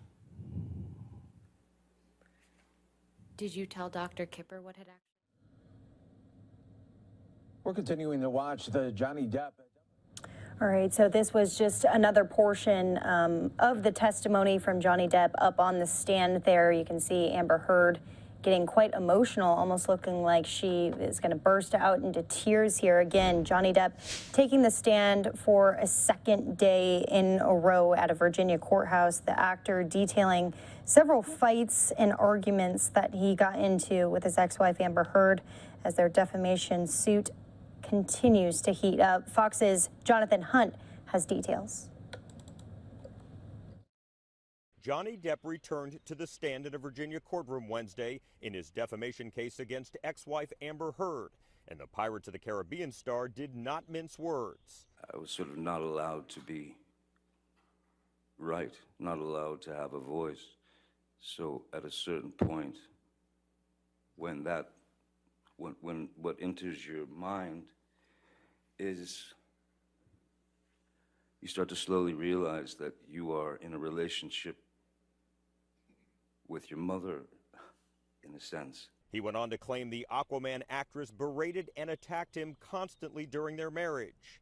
Depp claims his ex-wife hurled a large bottle of vodka at him, smashing his hand and severing the tip of his middle finger during an argument in Australia while he was filming Pirates of the Caribbean 5. The actor said Heard extinguished a cigarette on his face during an altercation. When asked why he stayed in the marriage, Depp said he stayed with his, quote, abusive ex-wife because of past childhood abuse and trauma. The actor says the constant stress of the relationship wreaked havoc on his mental health and said he often needed to take solace in bathrooms. It's not a happy day. It's not a happy week. It's not a happy month when you're constantly being told how wrong you are about this or that, what an idiot you are. Depp told jurors he wanted to make things work with Amber Heard, but there were, quote, too many lines crossed. In Fairfax, Virginia, David Spunt, Fox News. And for further legal analysis, I want to bring in criminal defense attorney Karen Charrington. Karen, thanks for being with us here on the show. Explosive testimony from Johnny Depp today, kind of recounting and really going into detail about these numerous fights between him and Heard. Yeah, explosive testimony. I mean, just seeing him there on the stand, it was sort of a subtle theatrical testimony where you were getting Johnny Depp as an actor, but also Johnny Depp as a human who's trying to portray himself as this abused person in this relationship. So definitely prepped for his testimony by his attorneys. I do think he is getting his point across, relating his past abuse coupled with his sister's testimony about the abuse they lived in at their home. I think they're really just trying to pull it together. I can also imagine possibly an expert coming on to testify to say, yes, oftentimes when you grow up in an abusive childhood, you may sometimes seek a mate who will give you that same type of comforting feeling of abuse. Because for some situations, abusive relationships can be a form of comfort if that's what you grew up with. So very explosive testimony. I see where they're going with this. So we'll see how he stands up on cross-examination. Right, and we're taking a look at that photo of the severed finger, which he alleges that Amber Heard threw that vodka bottle at him, severing his middle finger, and then he says that he went on to take his finger and draw on the wall with his own blood. I mean, that was really something today. Yeah, that was really something. I mean, the problem with that testimony is that there's been some conflicts as to how he said it happened. So how, again, he deals with that on cross will be very interesting. So, you know, he told a doctor he cut it himself. Mm-hmm. He told another doctor that he closed it in a door or something. So, you know, it's a very troubling, it's a sad story, but we'll see if he can get his point across to the jury. Well, let's go into that exactly. Amber Heard was seen during all of these accusations, shaking her head at certain points, taking notes at certain points, quite emotional, looked like she was about to burst into tears during the majority of the testimony. So she is, I would imagine, preparing and strategizing as to what she's going to say to counter a lot of these claims. What do you foresee as the future for her testimony here? What could we be hearing from her? Well, I mean, she will have to directly contradict what he's saying. So she will also be prepped by her attorneys. They'll go through all of this information. Anything that he said that they believe is something that has to be addressed, they will tell her, this is how you say it. They're not going to tell her to lie on the stand, of course, but they're going to help her bring about these contradictions. She's going to have to tell her side, and be like a typical he said, she said type of situation. And at the end of the day, the jury will have to decide who they believe. Exactly. And up until now, it really has been a he said, she said situation, although they've had several other witnesses, close family members, doctors, sound technicians that have also testified as to what they saw as the marriage of Amber Heard and Johnny Depp. But today we heard audio recordings. So we were actually able to listen in to the way that they both communicated, and it was pretty exposing of both of them. Yeah, I thought so as well. I mean, for me, in watching Amber Heard, and if you're not a fan of her and this is your first encounter, you would see her maybe as a timid, young, quiet girl. But hearing that tape, I said, wait a minute, I didn't see her as being as timid. So again, they're going to try and rope that in to her abusive nature, and that he's just this calm guy who's very passive and just saying, I wanted to walk away. And she's saying, I hit you. So that was really explosive evidence that came in today. So we'll again see how Amber Heard's team deals with that evidence. Yeah. I mean, I talk about this every day, but you have two actors who are in the midst of this trial, and Johnny Depp himself, very well-spoken, very calm, cool, and collected in the way that he is describing these stories from the past. What do you make of all of the theatrics of this? That's what I feel. It's theatrics. And that's the problem, is because he's an actor, what you want to hope is that the jury can separate his actor side with his human side. But for me, I definitely saw the theatrics, the drama, even on direct. I was surprised to see Amber's team allow him to give these colloquies in his answer without, objecting to narration. So it was just full of drama. And I think that's what they may want to portray for the jury to make it even more interesting.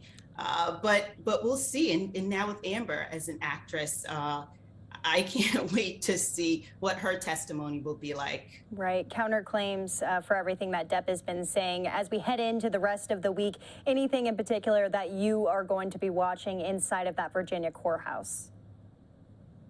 I'll be watching the entire trial. I'm now so glued to it because it's very interesting. I mean, here it's a defamation case. So you see the merging, though, of a domestic violence case, right? Because the jury has to decide, do I believe it was domestic violence? And do I believe that Amber Heard was the aggressor and the abuser? Or do I believe Johnny Depp was the abuser? So there are so many components. You have criminal mixing with civil law. So a very interesting trial. I'll be watching it to the end. All right, Karen Sherrington, thank you so much for being with us here on the show. We'll be watching it alongside you as we don't skip a beat on this. We are all on the edge of our seat, and it'll be something to watch with Amber Heard and her testimony, along with other celebrities to take the stand too. We'll talk to you soon. Okay, have a good night. Thank you.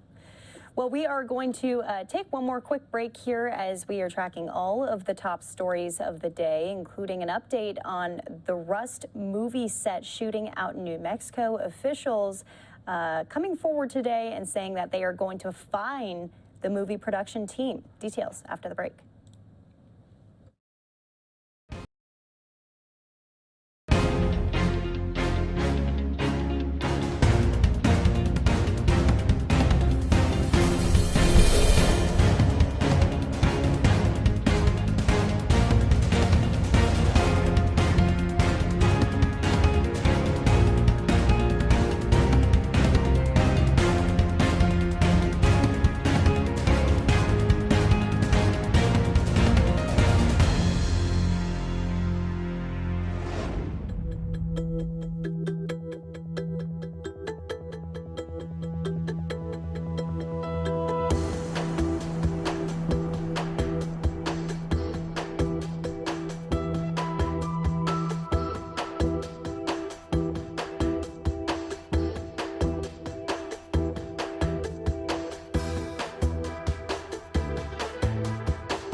is James Kenny, and I'm the Cabinet Secretary of the New Mexico Environment Department, which includes the state's Occupational Health and Safety Program, known as OSHA. Our OSHA program ensures employees, regardless of the job they perform, have the right to a healthy and safe workplace. And when an employer fails to protect their employees, we step in to hold that employer accountable. Today, I am sharing the results of our OSHA investigation regarding Rust Productions, LLC. Our OSHA investigators have determined that Rust Production failed in their obligation to provide a workplace free of recognized hazards. More specifically, there were several management failures and more than sufficient evidence to suggest that if standard industry practices were followed, the fatal shooting of Helena Hutchins and the serious injury to Joel Souza would not have occurred. Through our investigation, we determined that Rust Productions' failures were both serious and willful. To this end, we issued the maximum possible fine of $136,793 to the company. This fine was assessed against the legal entity Rust Production, LLC, not specific individuals. The bottom line here is that it was the employer's obligation to follow national standards, and that did not happen on the set of Rust. While this concludes our OSHA investigation into this matter, I understand law enforcement is continuing its criminal investigation. This was a terrible tragedy, and our thoughts are with the victim, a mother, a wife, an experienced cinematographer, and a well-respected member of the film community. Today, we continue to extend our thoughts and prayers to her loved ones. While I realize no fine can compensate for the loss of life, we are holding Rust Productions fully accountable. In doing so, it is my hope that the attention on this matter results in safer workplaces across our state. Everyone who works a job in New Mexico deserves the right to go home to their family after work safe and sound. If you see something that doesn't look safe, say something to your employer or to us. If you believe your workplace is unsafe, including those who work on television and film sets, you can anonymously report your concerns to our OSHA program to initiate a compliance investigation. Safety regulators fining the Rust movie productions more than $136,000 for gun safety failures on the Rust movie set. Workplace safety regulators determining that the film production company didn't have proper safety measures in place on the movie set. So what does this mean for future cases moving forward? I want to bring in legal analyst Imran Ansari. Imran, thanks for being with us here on the show. Per usual, is this just the beginning for the production team? Yeah, no, it is the beginning, because we do know that a number of lawsuits have been filed against the production company, Rust Productions, that was fined here by OSHA, but also a lot of individuals, including Alec Baldwin and other members of the Rust production. This OSHA finding is going to likely have bearing in those civil lawsuits, which may be stayed because there is a criminal investigation still ongoing. But Daytona, there's all these civil lawsuits that are pending out there, and I am pretty confident that the plaintiffs' attorneys there, the attorneys representing the family of Helena Hutchins and also Souza, who was shot and injured in this incident, are going to be taking this OSHA report, and when those cases are litigated, using it as a piece of evidence to show that this was a production which was marred by negligence. It was not following the proper safety protocol for the use and handling of firearms on set. And I think it's going to have implications in those civil lawsuits. Does it mean that because of this OSHA finding and the fine against the production company, that the production company and the individuals will be automatically held liable in a court of law in these civil lawsuits? No, it doesn't mean that, but it will be powerful evidence if it's going to come into court to show that an agency, a government agency in New Mexico, did find all these departures from the standard of care that should have been used on this film production set that led to this tragedy. When you say implications, Imran, do you think that this would be more of a push for Rust Movie Productions to just settle on a lot of these cases? Yeah, no, absolutely. It's going to be certainly those attorneys who are defending that production company and some of these individuals are going to be looking at this finding and assessing whether it may be more wise to settle with the family and the plaintiff rather than a drawn out, protracted legal battle. Of course, there's going to be other considerations that go into that, such as indemnity, meaning, agreements between the various parties as to whether one party would indemnify or cover the liability if there's an incident like this. And then, of course, there's insurance policy considerations.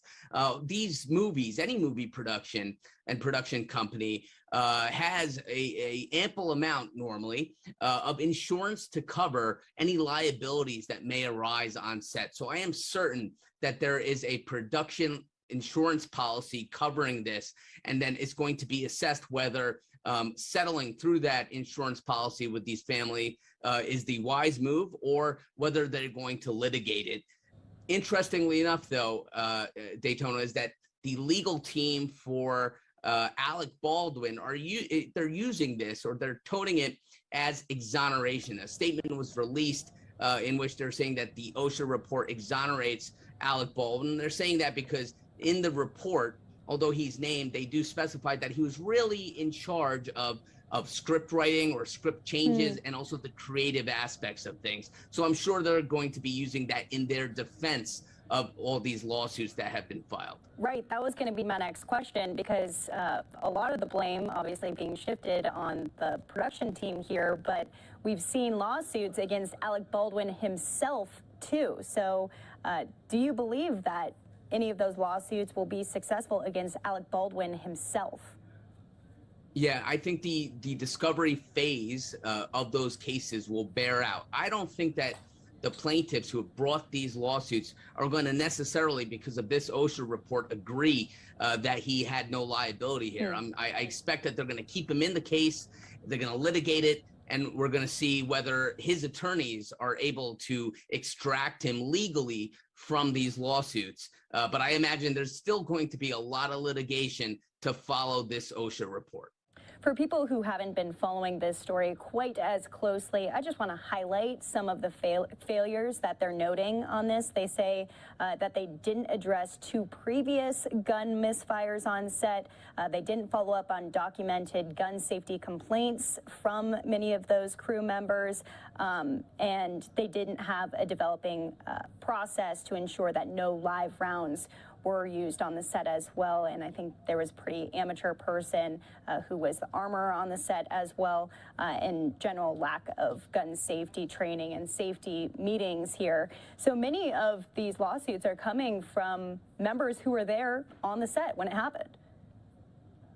Yeah, no, absolutely. It's not only the victim's family and the individuals who were injured. It's the people who are on set who are crying out and claiming that it was an unsafe workplace to begin with, and that they are also plaintiffs and they were also damaged by what happened here. So it's going to be very interesting to see how all these lawsuits play out, especially after this OSHA finding in New Mexico. Okay, so this was a $136,000 fine, which was the highest that it could be. Is that pretty normal, or is that just for New Mexico?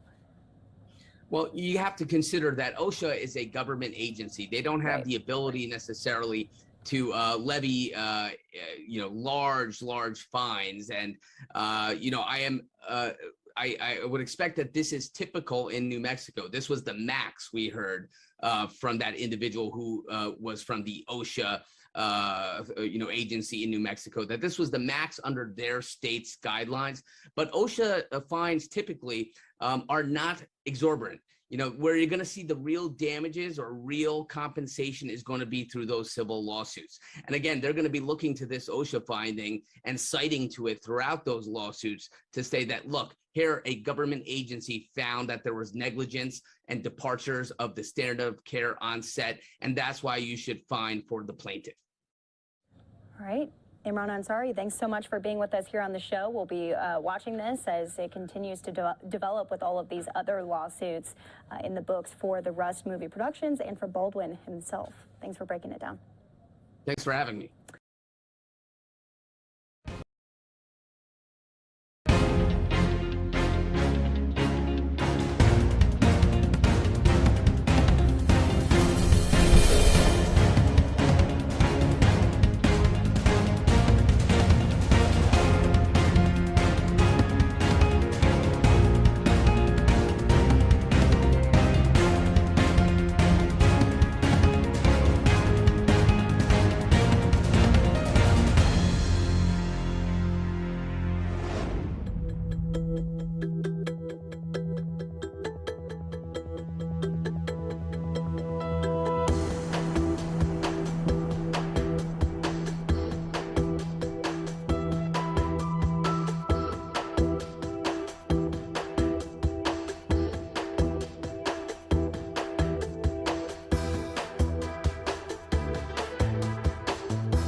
Happy early days with Rob Kardashian 5 years ago, before everything went awry.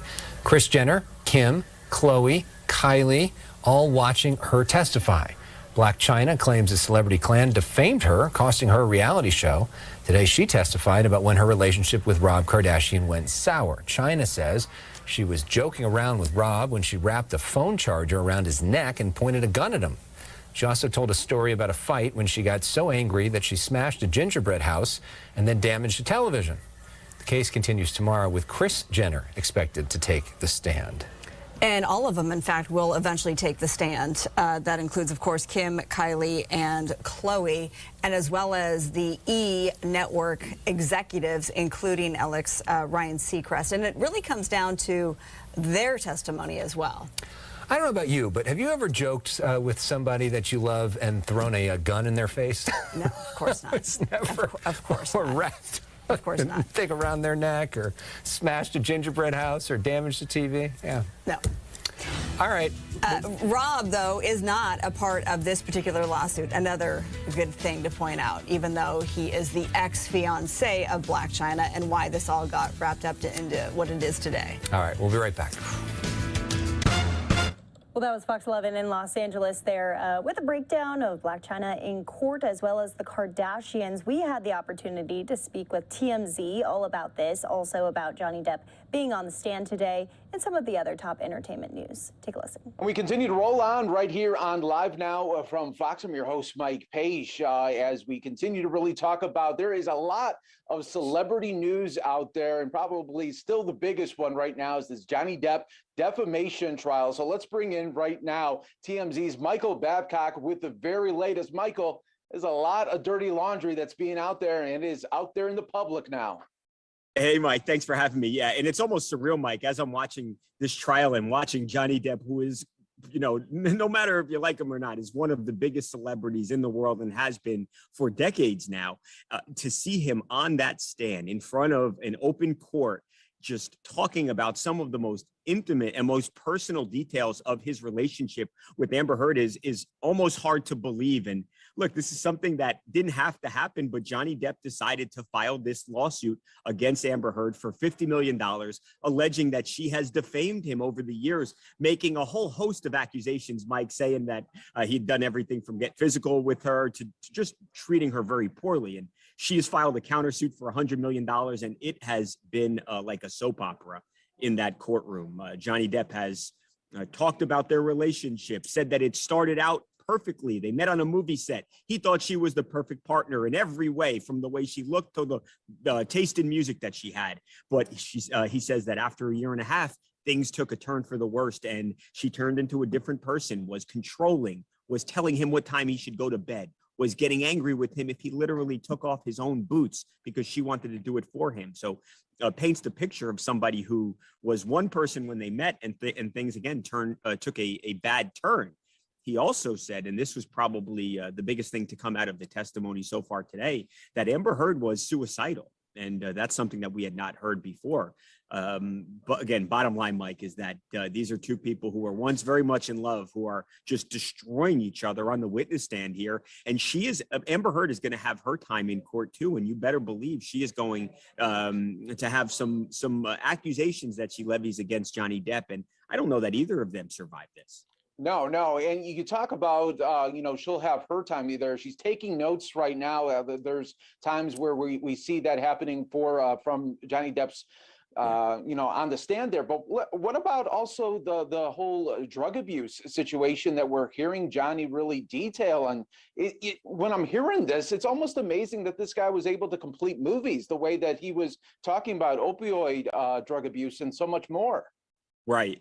Talks about those, roxycodone pills, obviously very, very strong medication here.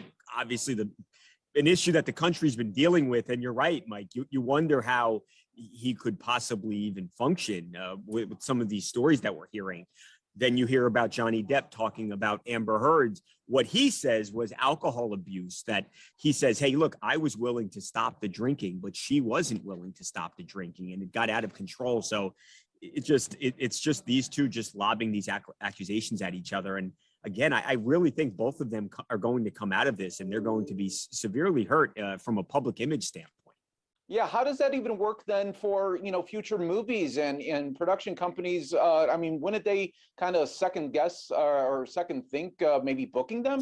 Certainly, certainly. And, he filed a lawsuit overseas and a defamation lawsuit because Amber Heard had claimed that Johnny was abusive with her. And Johnny Depp lost that lawsuit. And a lot of people, a lot of legal experts and PR experts questioned that move at the time. They say, hey, Johnny, why didn't you just let this go? Why are you bringing this back up and having people talk about you possibly being a domestic abuser? And there was a lot of confusion why he filed that lawsuit. And there's the same confusion here, Mike. This is something that didn't have to be in the courtroom right now. Johnny Depp chose for this to be blasted across the country, and he's going to have to live with the repercussions. And I do think there are going to be repercussions here. I really do. Absolutely. And we keep watching and watching there for new developments there. All right, let's talk about another case that people are going to be following here. This is the Kardashians taking on Blac Chyna and everything that's going on with that. What do we know about this one? You can't make this stuff up. So Blac Chyna, who of course was Rob Kardashian's girlfriend, they had a baby together. She has filed a lawsuit against the Kardashian family, alleging that the Kardashians torpedoed the reality show, which was called Rob and Chyna, which was on television a few years ago. Didn't have all that much success. Certainly not like the Kardashian show. Surprised me. I didn't expect to see them there, including Kris Jenner and Kim Kardashian. They were there for jury selection. So, Mike, this thing has been a circus. So they went through the normal questions that you normally ask a jury, but they also asked prospective jurors, hey, have you guys seen the Kardashian reality show? Well, there was one juror who said, well, no, I haven't seen the Kardashian reality show, but I have seen the Kim Kardashian sex tape. So he makes that comment. The attorneys say, well, would you be able to set aside the sex tape and listen to the testimony and judge it fairly? And the person says, no, I don't think so. I think I'd have the sex tape playing in my head all along. So that is an indication of how this has gone so far. It's been wild. Then you had Blac Chyna's mother, a woman by the name of Tokyo Toni, who attacked the Kardashian family and specifically Kris Jenner on Monday. She said she looked like the character from the movie Saw. I don't know. That's what she said. Wow. So the judge kicks her out of court, Mike, says, you can't come back, Tokyo Toni. Well, what does Tokyo Toni do? Well, she goes on Instagram Live on Tuesday and seemingly threatens the judge, says, I'm going to get you, judge. So now you have a situation where Tokyo Toni could be viewed as having just made a threat to possibly a physical threat to a judge. So we will see if she faces any repercussions from that. But this is just like you would expect a Blac Chyna versus the Kardashians lawsuit to unfold. It's been just that so far. Yeah, so something told me that it was going to be off the rails from the very beginning. Right. That is definitely what we're looking at right now. And then lastly here for celebrity news, rapper A$AP Rocky, you're on a private jet, you're landing in LA, you think everything's great, then you get arrested. What's going on here? I know, think of that, Mike. So he was in Barbados, pretty great, with his girlfriend Rihanna. So he was on vacation with her, having a great time. We did a couple stories this week about how happy they look, and then he touches back down in Los Angeles and is literally arrested, and it's very serious charges. So the allegation here is that, and I should say the arrest was assault with a deadly weapon, and that deadly weapon being a handgun. The accusation here, Mike, is that after a music festival in November of 2021, that A$AP Rocky got into an argument with somebody that he knew and fired a gun at this person 3 or 4 times. And the allegation again here, no conviction, of course, is that that A$AP actually grazed this person's hand with one of the shots. So he is now in custody of law enforcement here in LA, and we have this video of police enacting a search warrant, Mike, at his house, at his mansion in LA, and they are beating down his door with a battering ram. So again, I don't know, the celebrity news today is it's like the world is going to explode, but there's a lot of big stories going on right now. Yeah, there really, really is. And you guys always do a great job at keeping track of that and updating everybody. TMZ's Michael Babcock, thanks so much for joining us here on Live Now from Fox. We appreciate it. Anytime. Thank you, Mike. Yep, no problem. And that is so true. The entertainment news, no shortage of that today. We'll be tracking all of those stories and more here for you on Live Now from Fox. We want to go out to Florida, though, where the battle between Governor DeSantis and Disney just keeps on churning here. The governor taking one step closer to removing Disney's self-governing power. Here's Fox 13 in Tampa with more.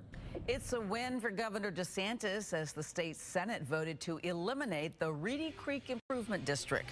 And that's the area encompassing most Disney properties that are self-governed by the Disney company. But this plan to punish the theme park, well, it could have some big and unpredictable implications on Central Florida's economy. So it all started because Disney spoke out against one of the governor's laws. Our political editor, Craig Patrick, joins us now to explain this new bill that could strip Disney of its power. Hi, Craig. Well, hi there. Under the current arrangement going back to the late 1960s, Disney has this situation where it mostly serves as its own local government. And at this point, after all these decades, by taking this away, this appears to, at least on the surface, punish Disney financially. But in a weird kind of way, it could also go the other direction by financially rewarding Disney by substantially punishing local governments. After the governor banned teachers from discussing sexual orientation or gender identity in schools, Disney released a statement speaking out against it. It explicitly banned such discussions in kindergarten through third grades and all other grades if not deemed appropriate, which could subject schools to costly lawsuits for mentioning sexual orientation in any grade, which is why critics like Disney call it "Don't Say Gay." And in speaking out, Disney offended the governor. I think that crossed the line. Republican lawmaker Spencer Roach said if Disney wants to embrace woke ideology, it seems fitting they should be regulated by Orange County. Now the governor and legislature are moving in the direction of dissolving Disney-run Reedy Creek District so it would face taxes and regulations from Orange and Osceola counties. Based on how a guest in our state chose to comport itself. That's House Sponsor Randy Fine, who moved to Florida in 2006, referring to Disney as a guest of Florida. Based on how a guest in our state chose to comport itself, I think what ended up happening is the idea of special districts were taken a look at. Do you believe it's appropriate to use the full power of the state to punish one private corporation for speaking out? I would simply say that I reject the premise of the question that this bill is targeting one company and punishing one company. And after rejecting the premise that they're targeting one company, Disney, he said they are indeed targeting one company, Disney. And I will say this, you got me on one thing. This bill does target one company. It targets the Walt Disney Company. So Republican leaders are moving to dissolve the same special district that the state created to bring Disney to Florida. And doing this would transfer the assets and the debts of the district to local governments, which means the local governments would assume responsibility and costs of providing fire and medic services and maintaining Disney's roads, maintaining its garbage and wastewater, and assuming Reedy Creek's massive debts. That if the legislative intent here is ultimately to attack them, then why in the world would we want to cancel $2 billion of their debt? Well, it could have the effect of substantially rewarding Disney financially behind the scenes, while at the same time beating them up in public as part of a culture war that's fueling GOP fundraising. That could also have the effect of saddling local governments that happen to be Democratic strongholds with crippling debt. They have no way to assume this debt. And that could strain their ability to properly maintain Disney's infrastructure, which could have no telling what impact on the state's largest employer and the family entertainment capital of the world, and all the jobs that go with it, because the legislature has not commissioned research on the impact of dissolving Reedy Creek. And that leads to a lot of questions and answers like this. This special district could have its debts canceled and those debts transferred to the cities and counties if this were to pass and if that special district was not reaffirmed. Isn't that a correct statement? And that's something that I can't speak to. You heard a lot of you can't speak to this question or that question, again, because the lawmakers behind this have not done the due diligence on what the implications of doing this ultimately would be economically and otherwise. And also, what they fall back on is the premise that this legislation would not directly dissolve this particular special district, but would rather move in that direction and would give them a year to reconsider this, at which point in 2023 the legislature could decide to keep it after all, which is where the critics say, okay, well, that shows once again the legislature is trying to exact retribution and punishment and trying to coerce Disney to drop its opposition, that if it behaves, it might get this district restored. And so it goes as the controversy continues in Tallahassee. So, Craig, could the local governments pay off the debts it would assume by collecting more property tax from Disney? Well, they would surely get more property tax revenue, but how much remains to be seen. There are some challenges here. First off, the Orange County tax collector said we're talking about $105 million that Reedy Creek currently collects. That money wouldn't go directly to Orange County because the independent district would be dissolved. So the local governments would inherit all of the debts and all of the obligations with no extra funds. They could then charge and raise property taxes, but there is a cap on how much they can raise it. Just like we have a Save Our Homes cap, there's also a cap on businesses like Disney at 10%, which would seem to crimp its ability to get the revenue potentially in order to pay off the debts or potentially manage the infrastructure. All right. Well, I know you'll stay on top of this. Thanks so much, Craig. Fox 13 in Tampa right there. There's a lot of moving parts to this kind of feud going on between Disney and Governor DeSantis, and there's a lot of political implications, too. We brought on A.G. Gankarski. He is an author over at Florida Politics. Play out his conversation with our very own Andrew Kraft from earlier. Florida Politics reporter A.G. Gankarski, who's been reporting on this story as well. A.G., good to see you. Talking about this from people who are not from the state of Florida, I think this is new to them, that essentially Walt Disney World operates as a kind of like Vatican City type principality within the state of Florida. Give us a sense of this arrangement and how far does it go back? It goes back to the 1960s, the Reedy Creek Improvement Act. The special district was set up to let Disney do the things it needed to do to basically become the Disney World that we know. So it got a lot of wide bursts. It got the ability to build a power plant if it wants to, infrastructure, all of these things that it can do. And that's something that worked well for Florida for decade after decade. I mean, the symbiosis between Florida and Disney is documented.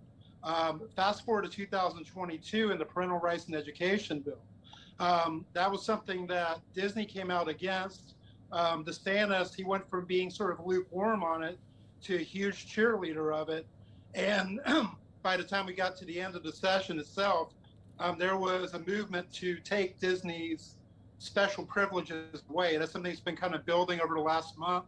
And you saw it kind of build into a special session this week, where the special session was called for redistricting, but DeSantis added the Reedy Creek Improvement Act and these special districts to the special session writ large. And that's something that's already moved through the Senate.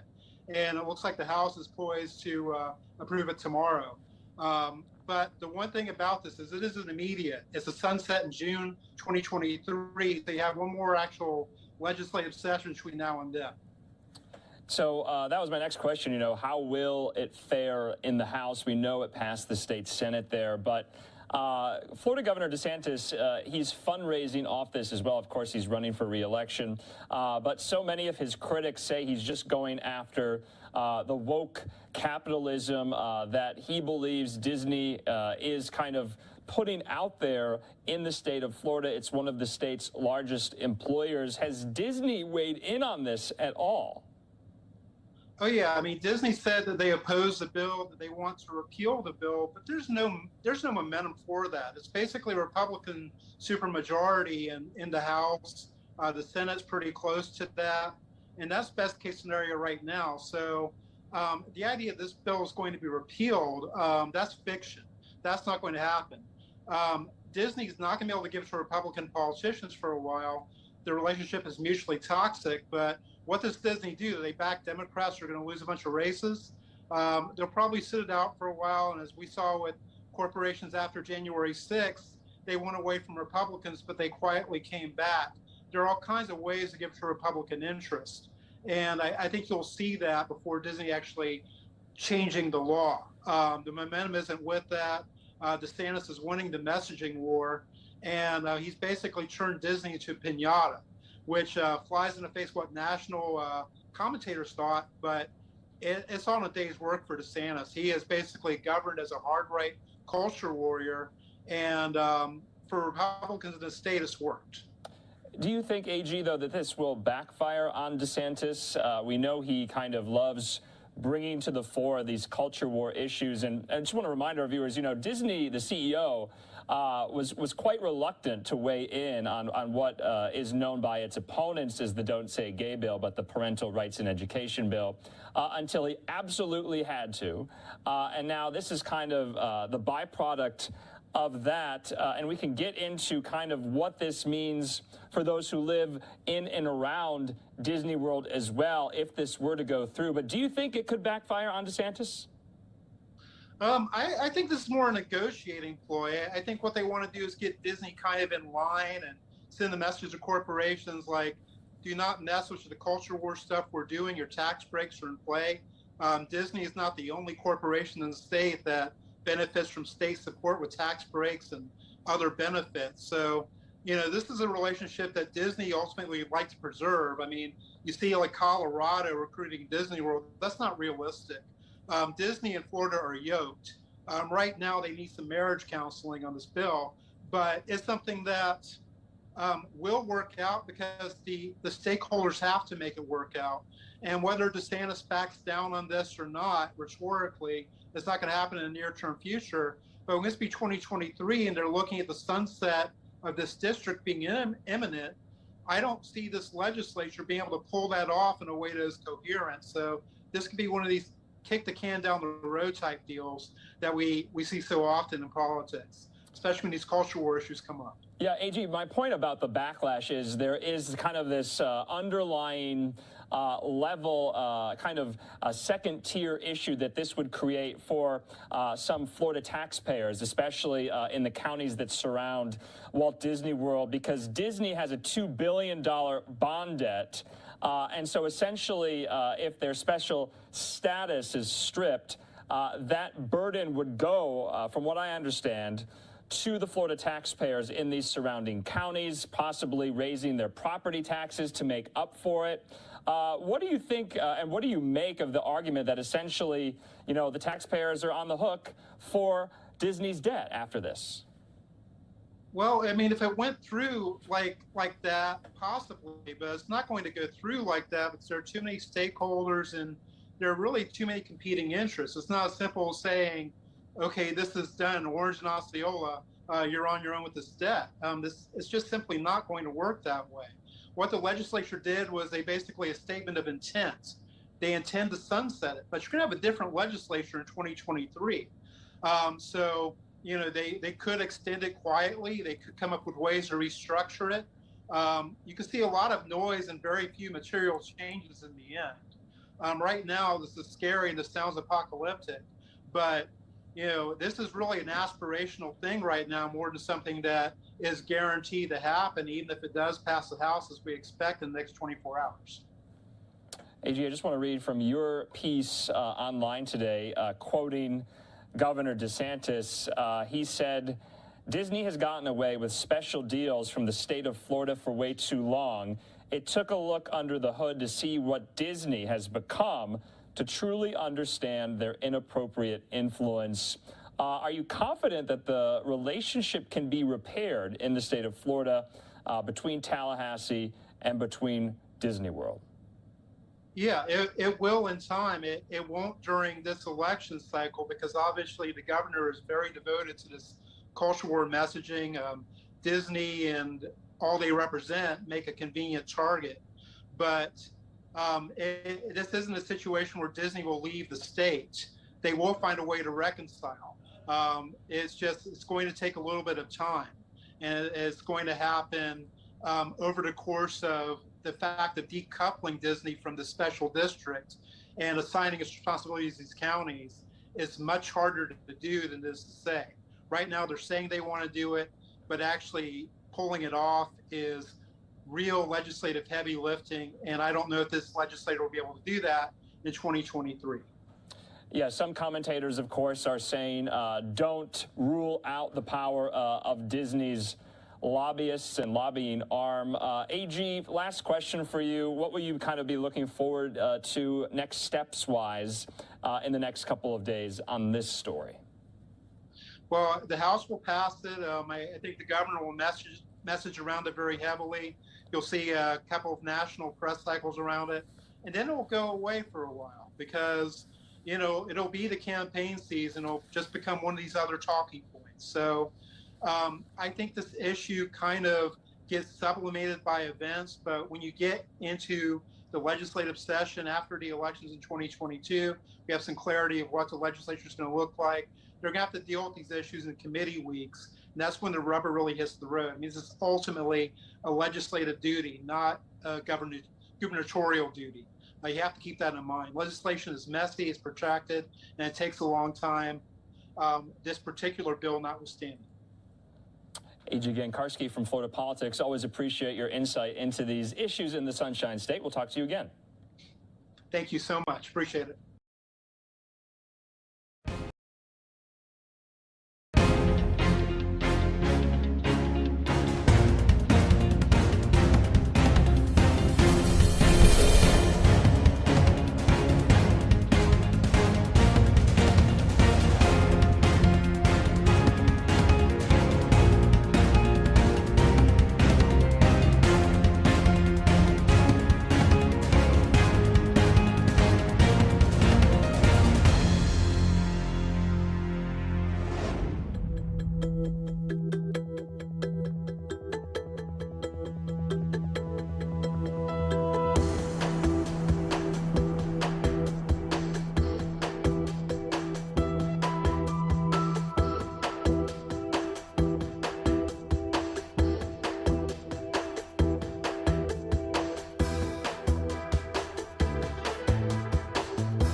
Fox planes taking off from Sky Harbor International Airport down in Arizona here. We're coming up on the top of the hour as mass confusion continues amid these mandate changes. Here's the latest from Fox's Jonathan Seri.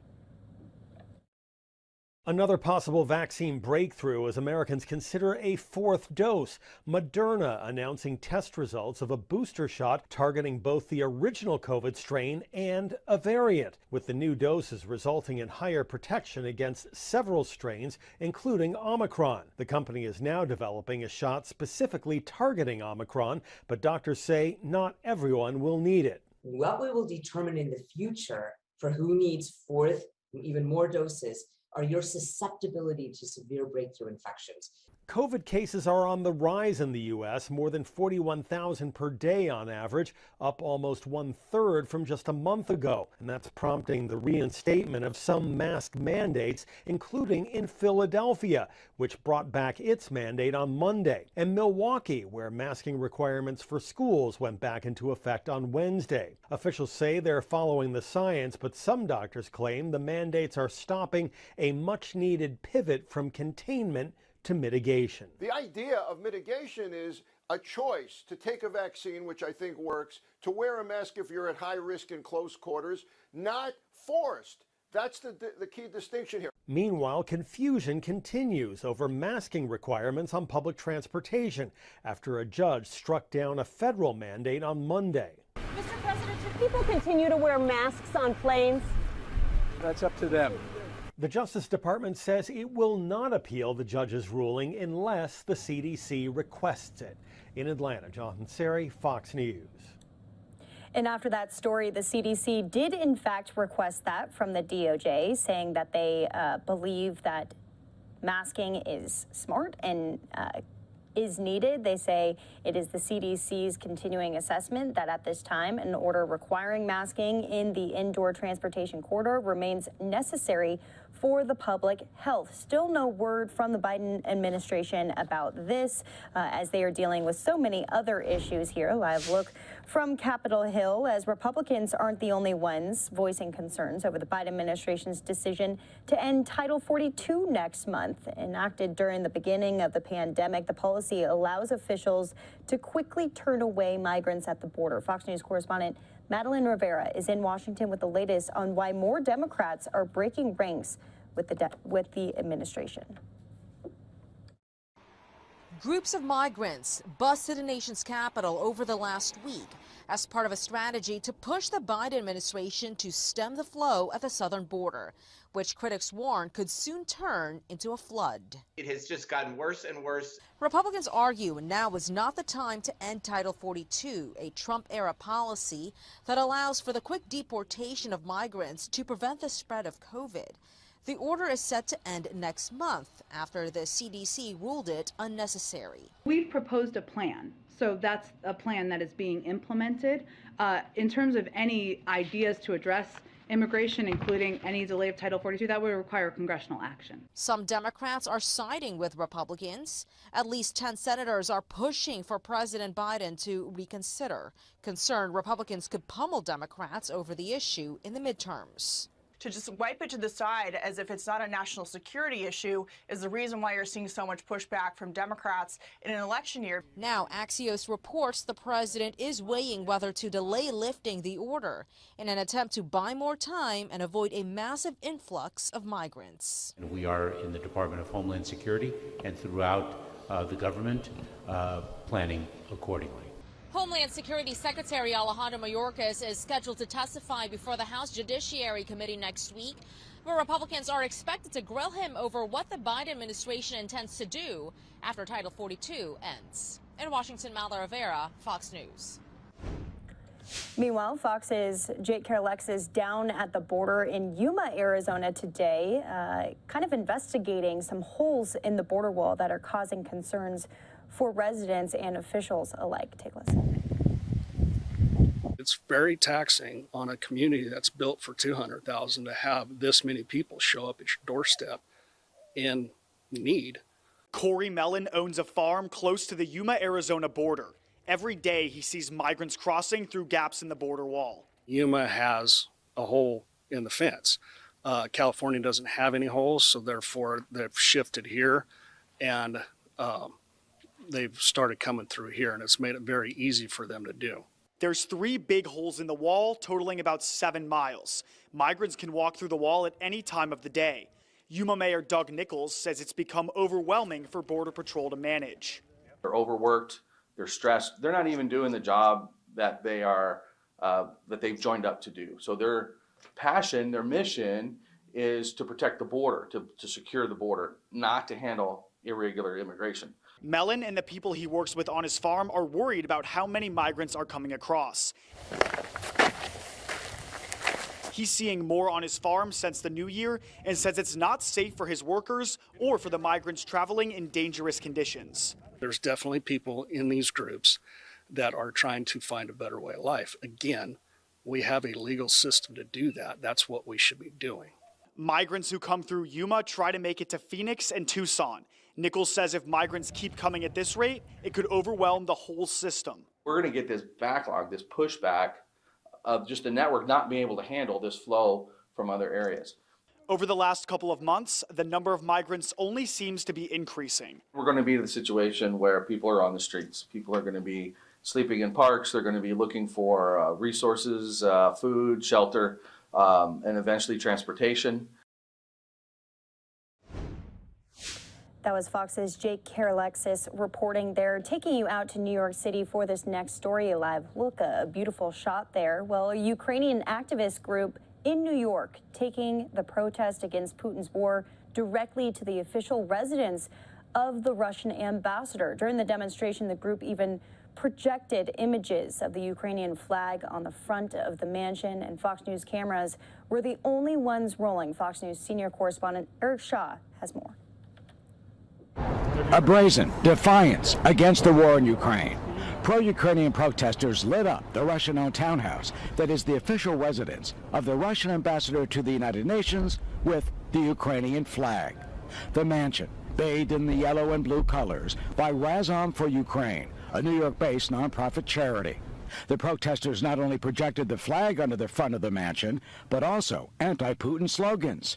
Hashtag Putin is a war criminal and hashtag Zelensky is a hero. The message to Nibanzia would be, Mr. Nibanzia, stop lying. You lie too much. And too many things have happened because of your lies. Be the man and speak out. The Russians bought this mansion in 2008 for $35 million, but there's no sign of it. No Russian flag, no brass plaque, and the parking sign simply says, no standing. Not the diplomatic zone you would expect. The reason, say observers, is to hide who lives here. Fox News has seen the ambassador, Vasily Nebenzia, at the townhouse. Called Putin's puppet by critics, Nebenzia has been a stalwart defender of Vladimir Putin's invasion. He blames Ukraine for the war, branded the Bucha massacre as staged, and has used the Russian veto in the Security Council to protect Putin and his propaganda. Criminal, war criminal, it's probably something very close to Hitler, to Nazi regime. That's what, somebody who waged a genocide against a completely innocent Ukrainian nation, democratic, free, peaceful nation. The group of more than a dozen supporters then broke the silence of the night by softly singing the Ukrainian national anthem. They ended their vigil with shouts of glory to Ukraine.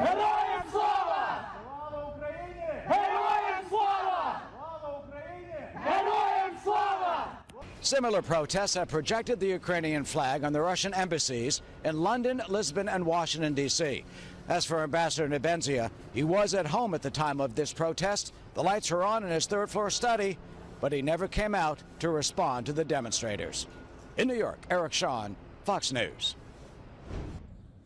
Well, pretty amazing reporting right there as they captured all of those images as they unfolded. Also unfolding more concern over possible nuclear threats from Russia. Fox 13 in Tampa with the breakdown. Russia is pounding eastern Ukraine with mortar and missiles, and Vladimir Putin, who has long threatened to use nuclear weapons, just test-launched an intercontinental ballistic missile. Our political editor, Craig Patrick, is tracking the battle and the new threat from Putin. This is serious, Craig.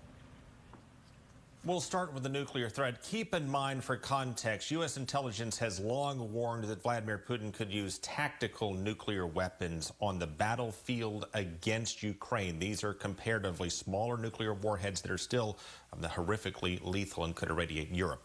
Separate from that, though, Vladimir Putin is also issuing new or repeating threats against the United States by touting a much larger strategic nuclear warhead that he says can and would evade U.S. defenses. And to drive his point home, again, he just test-launched the missile.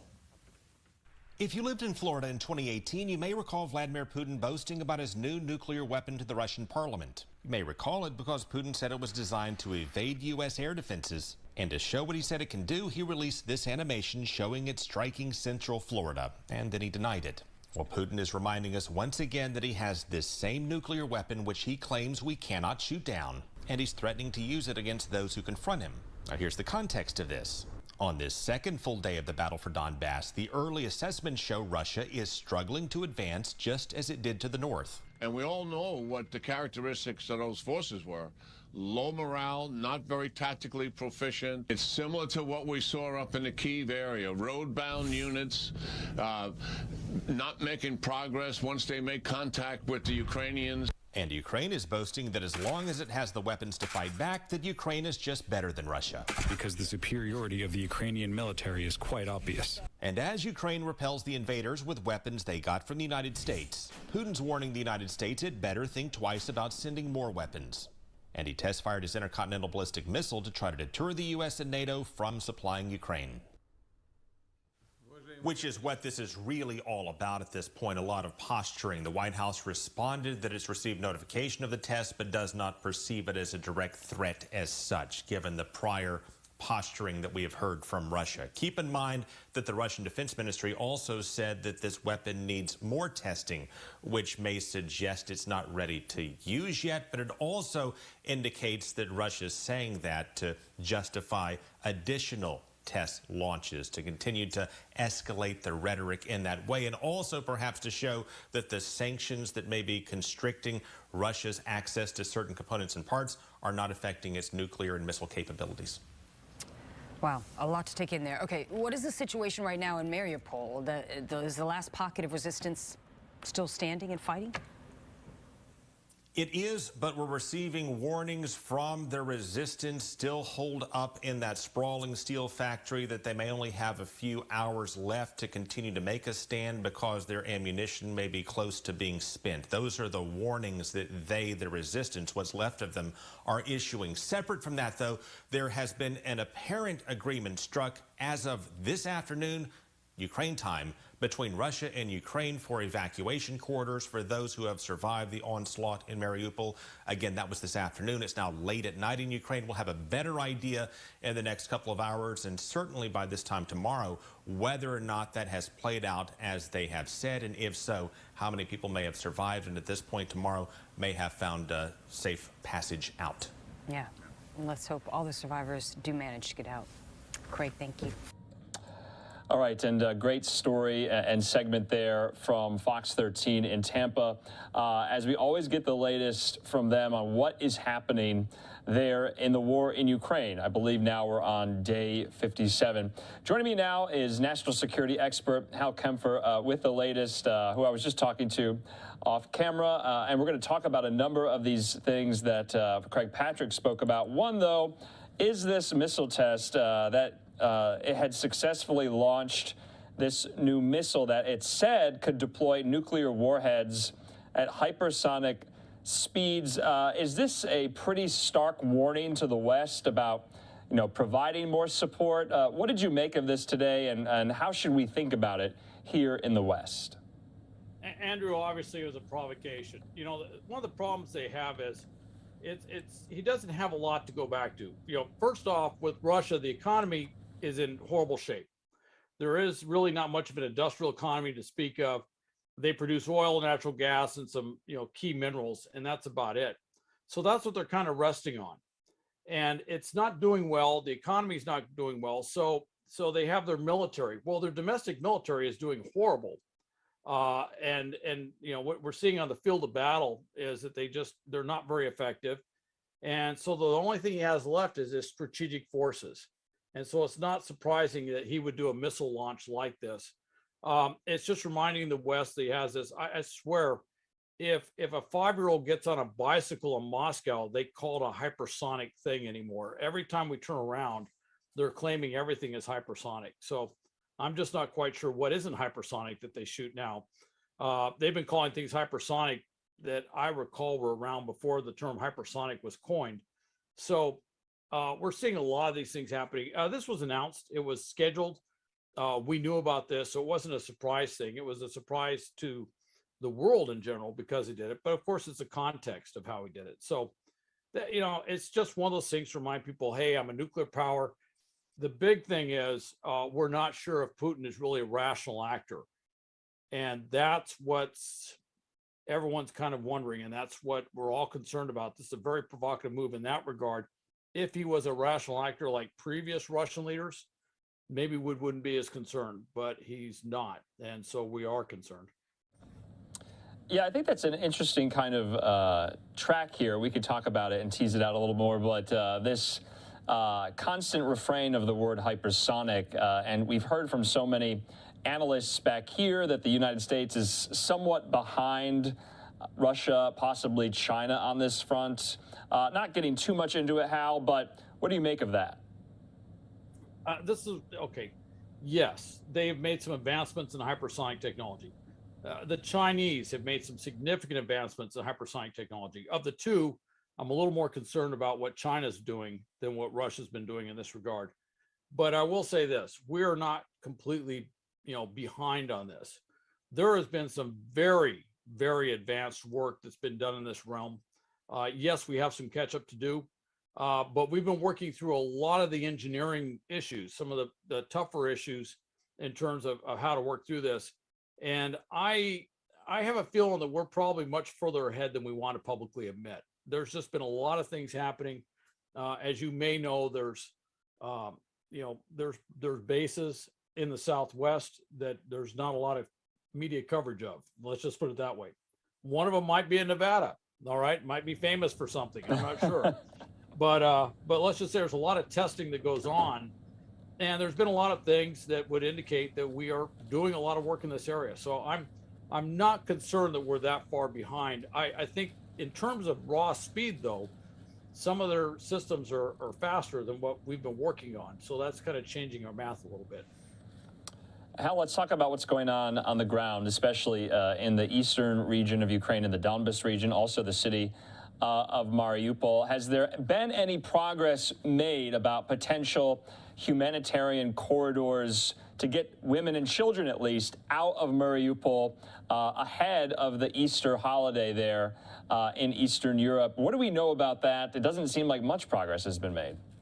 No, unfortunately, not much. The Russians will say, yes, we're going to open up a corridor and there'll be some minimal negotiation, but nothing substantive happens. You may recall that a week ago, there were small movements, 3,000, 4,000 a day, multiple, dozens of buses would carry people up.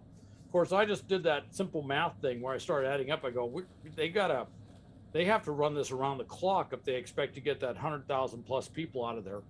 And that simply was not happening. So they've got a huge problem with that as far as getting them out. There's been a lot of interesting things said. The Marine Brigade commander talked about possibly some sort of third country evacuation. I'm not quite sure what that would be, if they could pull that off to try and get the civilians out of there. I think he wants to save his Marines and save all the other Ukrainian military forces there too. But there's just not a lot being done. And unfortunately, I don't know if there is going to be a lot being done. Now, with that said, today there's an announcement that they plan to hold a May 9th victory parade in Mariupol. I did not see that. That is going to be very strange. I'm not quite sure. It's going to look like a victory parade right after the siege of Stalingrad. I mean, the city is destroyed. We talk about the Potemkin army. They may have to build a Potemkin village just to televise a parade out there in order to cover up all the damage and destruction. I have no idea who would be on the streets for such a parade, but they did announce that today. It was very odd. It does give you a little sense for the timing that's in the mind of Putin and the timing of the Russian forces, that they want to wrap this thing up by May 9th. And certainly they've got enough forces there surrounding that steel plant. They probably can do this, but as today, they're saying 120,000 civilians. Now, it's always been north of 100,000. 120,000, that is just, in evacuation terms, in a situation like that, I don't know if you could round up enough buses. Even if they opened up a huge corridor and said, send them in and get them out, just the logistics of trying to get that many people out would be overwhelming. I don't know if they could pull that off. So, yeah. Hal, we're on, I guess you would say, day 3 of this new assault, I guess you could say, full-fledged assault, if you will, in the eastern Donbas. But a U.S. defense official today said that no territorial gains on Russia's part have been made. Is it too early to tell? I don't want to, predict things this early on in this new assault, but what are you hearing? What are you seeing on the ground that would lead you to believe that Russia still does not have their act together? Well, they're not making much ground. That's my first indicator. They've been doing a number of assaults. They're pushing forward. A number of experts have looked at this and go, well, they're just not doing this. They're doing classic Russian tactics. They're pushing forward in a number of areas, and Russian doctrine says when you find a gap, a seam, when you can make forward movement, then you reinforce success. That's always been Russian doctrine. That was Soviet doctrine before it was Russian doctrine. And so they're making these forward movements. They're just not getting very far. And I think part of that has to do with the morale of the troops. They don't have a really strong will to fight. So when they meet, staunch resistance from the Ukrainians, they're just not getting very far, and they pull back or they stop. And I think it's going to be that way for a while. Now, the Russians need a lot of time to work on their logistics and their command and control, and I would say their communications with that as well. They did not take that time. They rushed whatever reserve they have into the fight. They've been talking about the increase in the number of battalion tactical groups. I'm not sure about the combat effectiveness, nor even the strength of these new battalion these battalion tactical groups. These BTGs look impressive on paper. I haven't seen anything that indicates that they are going to be any better than the forces that were there before on the ground. And then they pulled those forces out of Kyiv and they moved them around as fast as they could and thrown them right back into the fight. And we know that those forces were pretty decimated and dilapidated. So they're kind of just throwing forces forward. They're trying to make up for the fact of maneuver on the ground with just overwhelming firepower, artillery. It's just stunning amounts of devastation and destruction. But even then, I don't know if that's going to work for them as well. It'll make some modest gains, but I just don't see that. They're not getting a breakthrough anywhere. That's what we're seeing. Okay. Let's talk about air superiority over the skies of Ukraine. We learned today Ukraine has added more than 20 fighter jets available to them by fixing inoperable aircraft with parts supplied from Europe. That's also according to a senior U.S. defense official who went on to say that Russia still does not have air superiority. And then, of course, the Ukrainian Air Force's Twitter account had to put this out today.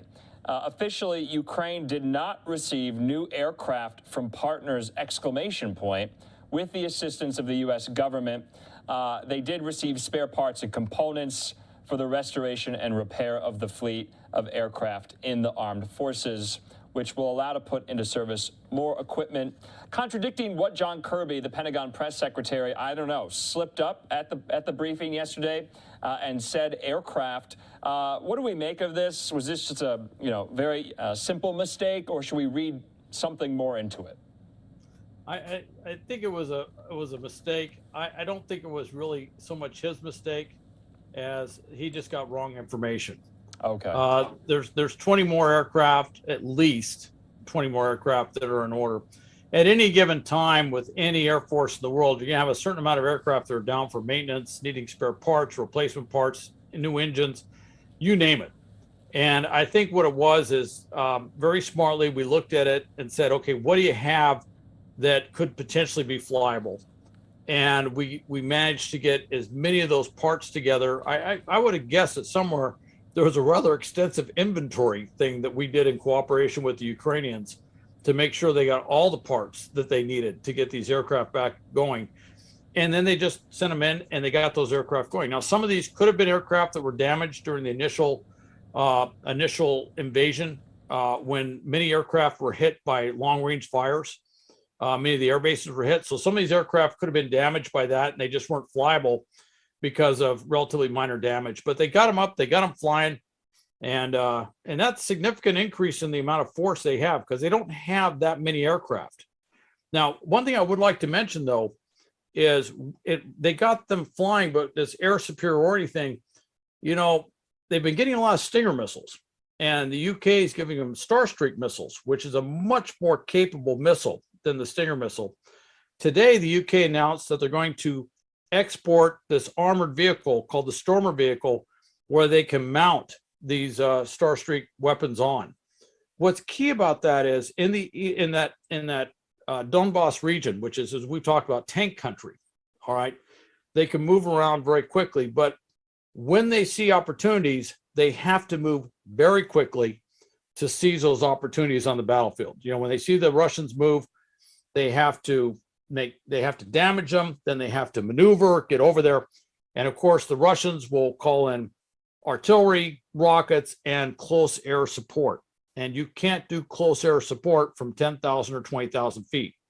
You've got to be close, and you have to hit close, which makes those Russian planes vulnerable to these anti-aircraft fires. Anti-aircraft fires that now that they will be vehicle mounted they can move into position to exploit that. So I could actually see some things where they actually do some things out there to draw Russian aircraft into an ambush, an anti-air ambush, and we might see some changes in numbers on that as well. Hal, let's talk about what's happening in some corners of Europe right now. It is official, Germany confirming it will stop buying Russian oil by the end of this year. 56 days ago, if you had told that either to the German parliament or the German chancellor, they probably would have laughed in your face. Now, 56 days later, it's going to happen. This is huge. Well, anti-Russian fever has metastasized in Europe, and nowhere more so than Germany. They've looked at this. They've looked at this extremely vulnerable position they put themselves in, and they realize they put themselves in this, and they realize they have to wean themselves off the oil. Now, the other side of that story is, and they can do that. It's going to be at some cost, don't get me wrong, but they can do that. The challenge they have is getting what to do about natural gas, and that's where they're kind of stuck. They are very dependent on natural gas. As a whole, about a third of the natural gas that Europe depends on comes from Russia. All right, about 20%, a little over 20% is liquefied natural gas. So when they talk about Germany and some of these countries, shutting off the natural gas lines, or Russia potentially doing it in some sort of punitive fashion to punish Europe or punish NATO, there really isn't a way to offset that natural gas thing very quickly. The good news is it's April. It's not February now. Yeah. So we're in spring. So if the natural gas gets turned down, yes, it's extremely painful. And they use it for more than just heat. They use it for power generation, everything else. But it's a little more sustainable because it's not freezing cold outside. So there is a little bit of difference on that. Yeah, let's move from Germany, though, to France. There was quite a must-see television event there today between two presidential candidates, Emmanuel Macron and Marine Le Pen. Macron to Le Pen says, "You are, in fact, in Russia's grip. You're just not going to be able to operate to defend French interests because of how they're tied with yours." We'll have tomorrow a segment at length talking about the French presidential elections. But this was really the moment in this debate today where Macron really stuck it to Le Pen and made her defend, or put on record at least, her relations with Russia. I personally, from what I could tell, and it seemed like Macron was very forceful. With that said, most who have looked at it closely said that Le Pen actually did a much better job this time than she did last time. She actually was better. So, I don't know how that's going to go. I just look at the point spread, if you will. I look at the polls. I just don't think it's likely that she is going to be able to close the gap with Macron. When you look at all the different variables in there, and then you compare it to what happened in 2017, I just don't see her being able to close that gap anytime soon. But it was a very good debate, and I thought Macron, he said that, but he also said something about, Russia is your banker in so many words, putting that, say you they own you, and basically inferring that they own her because of that financial indebtedness. And well, it's true. They did borrow money from Russia, so that's not something she could walk away from. So. Right. I think he did a pretty good job there. And frankly, from our perspective across NATO and everything else, we don't want Le Pen to take over. We would prefer to see Macron stay there. He's been a very forceful voice. And frankly, he has stepped up and taken a real leadership position in France as far as standing up to Russia with the whole Ukraine war and trying, at times trying to be an intermediary, but at other times being a very forceful presence. Really interesting to see Britain, France, and Germany, how things have shifted so dramatically, in the last 56 days. It really, these are the big three, if you will. Right. And they have all shifted dramatically. We talked about when Boris Johnson was doing his Churchillian walk through Kyiv.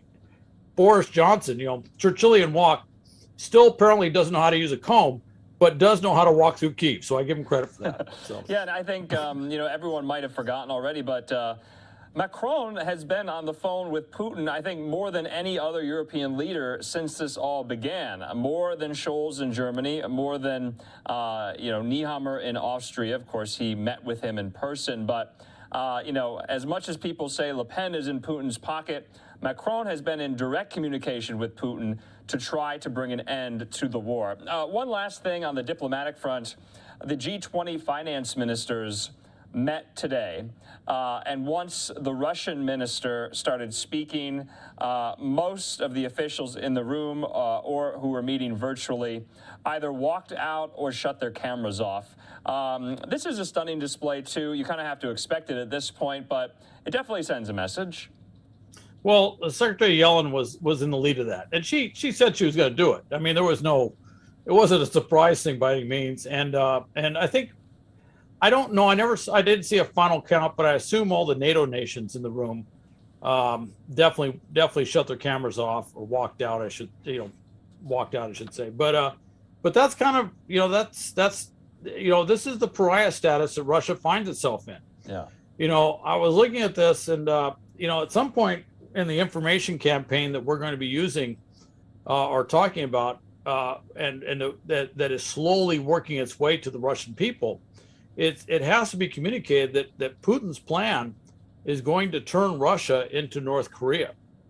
It's going to turn Russia into Cuba before there was tourism, and it's going to turn Russia into something looking a lot like Venezuela, and everything's getting shut off. When they lose that oil export capability, I mean, they could sell oil at a very, very deep discount. They can sell oil, and they're still going to have a tough time moving it around the world.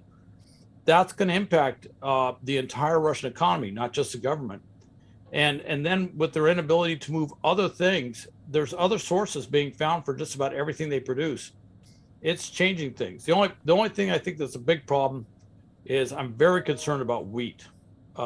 Wheat and corn. That's huge because blockading Russian wheat and corn has a disproportionate impact on the Middle East and Africa. And a lot of those countries, food sufficiency is a huge problem anyway, on any given day. And I could see second, third order effects of causing dramatic instability throughout that entire region. And I am concerned that that's the next wave that may hit sometime later this summer. Interesting. On the war front, though, what will you be watching for in the next couple of days? I'm still waiting for the Biden administration to announce their high-ranking official who may visit Kyiv. We haven't gotten that announcement just yet. What say you? I think we're probably going to hear that fairly soon. I'm going to say this. Don't be surprised if that official just shows up. I don't know if we're going to announce it. It might be like Boris Johnson. All of a sudden, Secretary Blinken just shows up in Kyiv. And certainly that would make the most sense because you don't want to advertise that for security purposes. You just want to get there, and you don't want to know how he got in. You certainly don't want to know how he got out. And so that may just happen. The other thing I'm going to watch for is Russia making any significant gains. I heard some stuff today talking about, I think it was Luhansk province. They said Russia controls 80% of the ground. And then I saw another thing that said Donbass region, they control 80% of the ground. I'm not sure how they're getting that 80% figure that's been floating around. I don't know how they're not making any significant gains on the battlefield, yet all of a sudden they're said to control this huge amount of terrain. I'm just not quite sure what that is. So I'm going to actually look to see if they actually do some forward movement, if they actually gain some ground, and how the Ukrainian forces are moving. And of course, like we talked yesterday, I'm going to be counting tanks. I'm going to be counting, battle damage assessment, tanks killed, armored personnel carriers, everything else. When I see those numbers suddenly dramatically spike up, that tells me what's happening with the Ukrainians. It also tells me that a lot of those arms that we got in there are getting to where they need to go. All right. As always, Hal Kempfer, we appreciate your expertise and insight into the war in Ukraine on day 56, and we'll talk to you tomorrow. Okay. Thanks, Andrew. I'll see you tomorrow. Okay, and of course, right now we are going to be hearing from President Biden. He met with senior U.S. defense officials today, at the White House talking and maybe previewing more military aid to Ukraine. Remember, there was that report in Reuters just yesterday that the Biden administration is planning for yet more money, $800 million more, to match what was announced last week to send in military aid to Ukraine. Let's hear from the president. He met with Defense Secretary Austin and Chairman of the Joint Chiefs of Staff, Mark Milley, among other senior leaders in the White House today.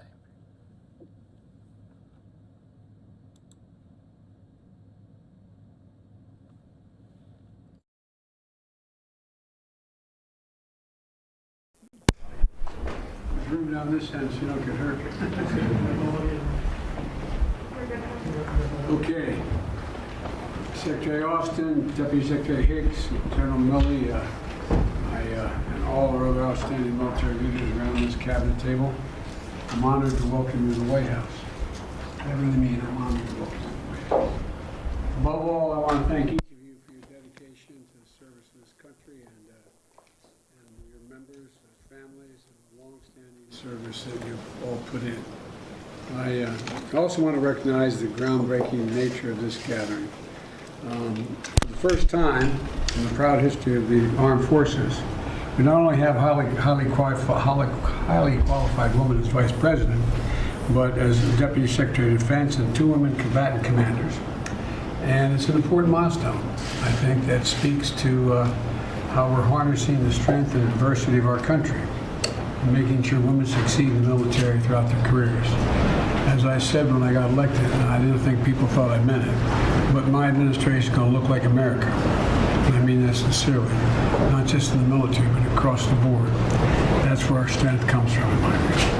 And today I want to hear from all of you on your assessments on what you're seeing in the field and across our forces. And the strategic environment is evolving rapidly in the world, but that means our plans and force posture have to be equally dynamic. Things are changing. And, ensuring that the security of American people, our interest and the interests of our allies, means having to constantly adapt to anything and everything that's happening around the world. And we're seeing this very day the need for adaptation as a consequence of us standing with Ukraine against Putin's brutal and unjustified war. And I want to applaud the exceptional work you're doing to arm and equip brave Ukrainians to defend their nation. I don't know about you, but I've been to Ukraine a number of times before the war. I've spoken to the Rada. I was deeply involved in what was going on in Ukraine. And I knew they were tough and proud, but I tell you what, they're tougher and more proud than I thought. I'm amazed what they're doing with your help in terms of providing advice and the weaponry we're providing, along with the rest of NATO. Weapons and ammunition are flowing in daily, and we're seeing just how vital our alliances and partnerships are around the world. Our allies are stepping up, amplifying the impact of our response, and NATO is united, focused, and energized as it's ever been. When I was a kid in the United States Senate in my 30s and into my 40s, I was chairman of the NATO subcommittee, the Foreign Relations Committee. Not because of me or any particular thing, but I've never seen NATO as united. And I'm confident, in my view, this is Biden speaking, that I don't think that Putin counted on being able to hold us together. And I've spoken well over 150 times to our NATO allies, either like yesterday, there were 40, how many on? 12. How many? 12. 12. Yesterday for a couple hours. They're stepping up. And the same is true in the Indo-Pacific, where our allies are the foundation for the future we want to see in that vital region of the world. Your central, indispensable mission to deter aggression from all our enemies, if required, is on display. To fight to win wars, to remain critical to American power. As Commander-in-Chief, I rely on your advice and to maintain our military edge and remain the ultimate guarantor of America's security. But quite frankly, even though I've been vice president for 8 years and a senator for 36, I didn't fully appreciate that how the rest of the world literally looks to us as the leader of the free world. I mean, looks to us in very precise, specific ways, and something you all fully understand. I rely, as I said, on your advice and your ability to maintain our military edge. You know, and in return, I promise you, and I hope it's been demonstrated since I've been president, that we as a nation will uphold the sacred duty we have. We owe you, our military men and women, to prepare, properly equip you before we send you into harm's way, and when we do, to care for those in your family when you come home. And that's why we're doing so much at the Veterans Affairs as well. It's a sacred obligation. And so I want to thank you all again. I'm looking forward to our discussion, and I thank the press for coming in. Thank you. Mr. President, how soon do you plan to approve the next round? Mr. President, how soon do you plan to approve the next round of military assistance to the Ukrainians?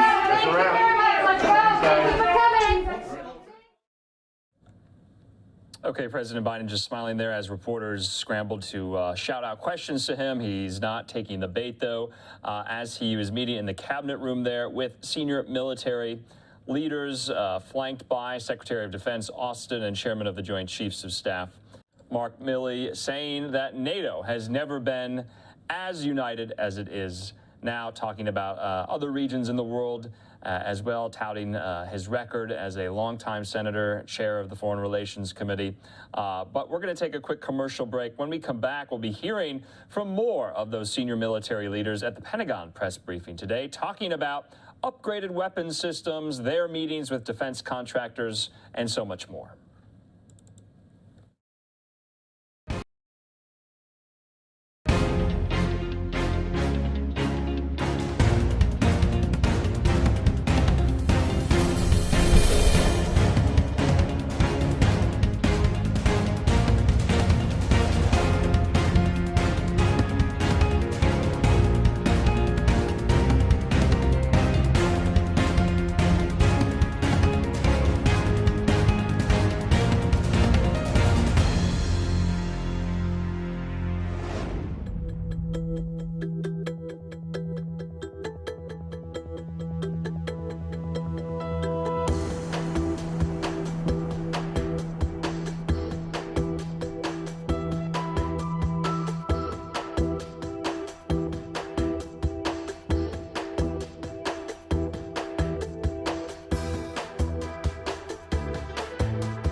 On this Wednesday night. I'm Andrew Kraft, and we're going to hear from more senior military leaders talking about upgrades to weapons systems, talking about weapons contracts as the Defense Department seeks to improve some of these systems. Here's the Pentagon press briefing from earlier today. Media roundtable. So we'll go ahead and begin. Colonel Medore, with your opening comments. Thank you, David. Hey, good morning, ladies and gentlemen. Thank you for joining us this morning. I'm Colonel Scott Medore, the project manager for Soldier Lethality. As most of you may already know, yesterday evening, the Army awarded the Next Generation Squad Weapon Production Contract to Sig Sauer for the production of the Next Generation Squad Weapon rifles, automatic rifles, and ammunition. This down select and production contract award is the culmination of over 2 years of intensive soldier and technical testing. The contract is a 10-year, indefinite delivery, indefinite quantity production contract with the first delivery order for $20.4 million. With that, I'll turn it over to General Burris for his opening comments. Well, good morning. I'd like to welcome all of you and thank you for your time today. I greatly appreciate what you do to ensure your audiences know what we're doing at the Soldier Lethality Cross-Functional Team and our partner program executive offices, PEO Soldier and JPEO A&A, and understand why we do it. What we're doing is facilitating the rapid fielding of increased capabilities to enhance the ability of the soldier and squad to fight, win, and survive on the modern battlefield. We do this effectively at the CFT level by focusing on requirements and working with our partners to pursue capabilities that enhance and increase the lethality, mobility, protection, and situational awareness of the close combat force. And we're doing that for the purpose of achieving a clear, decisive, and sustainable overmatch against our near-peer adversaries. Let me focus on that statement for just a moment. For a time early on after the establishment of Army Futures Command and the CFTs, we talked about near-peer adversaries frequently. That was the phrase we used, and it became a talking point, and talking points eventually become stale if we're not careful. We probably haven't discussed that phrase in a while. But today, as we share with you that we've reached a major milestone in the pursuit of the next generation combat weapons that will give our close combat forces the capabilities they need to fill the gaps identified in the Small Arms Ammunition Configuration Study of 2017, I want to emphasize that the goal remains the same. We are here to establish and maintain overmatch against near-peer adversaries, and that is more urgent and relevant today than any time in recent history. The 2017 SAC study validated a standing requirement for increased energy at the target and identified the need to reduce shooter error through advanced fire control capabilities. The Next Generation program began in 2018 to meet that need and counter and defeat emerging protected and unprotected threats. As the director of the cross-functional team and the commandant of the U.S. Army Infantry School, I am committed to that mission. We are one giant step closer to achieving overmatch against global adversaries and threats that emerge on the battlefields of today and tomorrow. We are simply pausing here to acknowledge that we've arrived at a milestone in this process with the award of a vendor contract. We should note that this is the first time in our lifetime, the first time in 65 years the Army will field a new weapon system of this nature, a rifle, an automatic rifle, a fire control system, and a new caliber family of ammunition. This is revolutionary, and we arrived at this point in record time because we leveraged middle tier of acquisition rapid fielding authorities to enable speed and flexibility in defining requirements. Working with our partners in tandem in a process that would have traditionally been linear and may have taken 8 to 10 years to complete. And we arrived at this point in roughly 27 months, and that's simply remarkable. It is necessary for us to develop capabilities at the speed of war. Necessity drives invention. In this case, necessity drives innovation. And the role of the Soldier CFT in this modernization enterprise is to develop capability documents informed by user experiments, assessments, and technical demonstrations, and then rapidly transition these approved requirements to our partners in the Army acquisition enterprise. We recently demonstrated the success of this process as we recently transitioned Enhanced Night Vision Goggle Binocular to the Maneuver Capabilities Development Integration Directorate at Fort Benning. And I use that example so you and your audiences can appreciate what this part of the process looks like from the start to finish. It is a new way of doing business, and it is not without challenges, but it is proving to be efficient and economical. To get to this point, and in order to ensure soldier acceptance, the NGSW team conducted 18 soldier touch points and more than 100 technical subtests. More than 500 soldiers, Marines, and Special Operations soldiers contributed to 20,000 hours of user feedback. This is a process driven by data and shaped by the user, the close combat force soldier, who will ultimately benefit on the battlefield.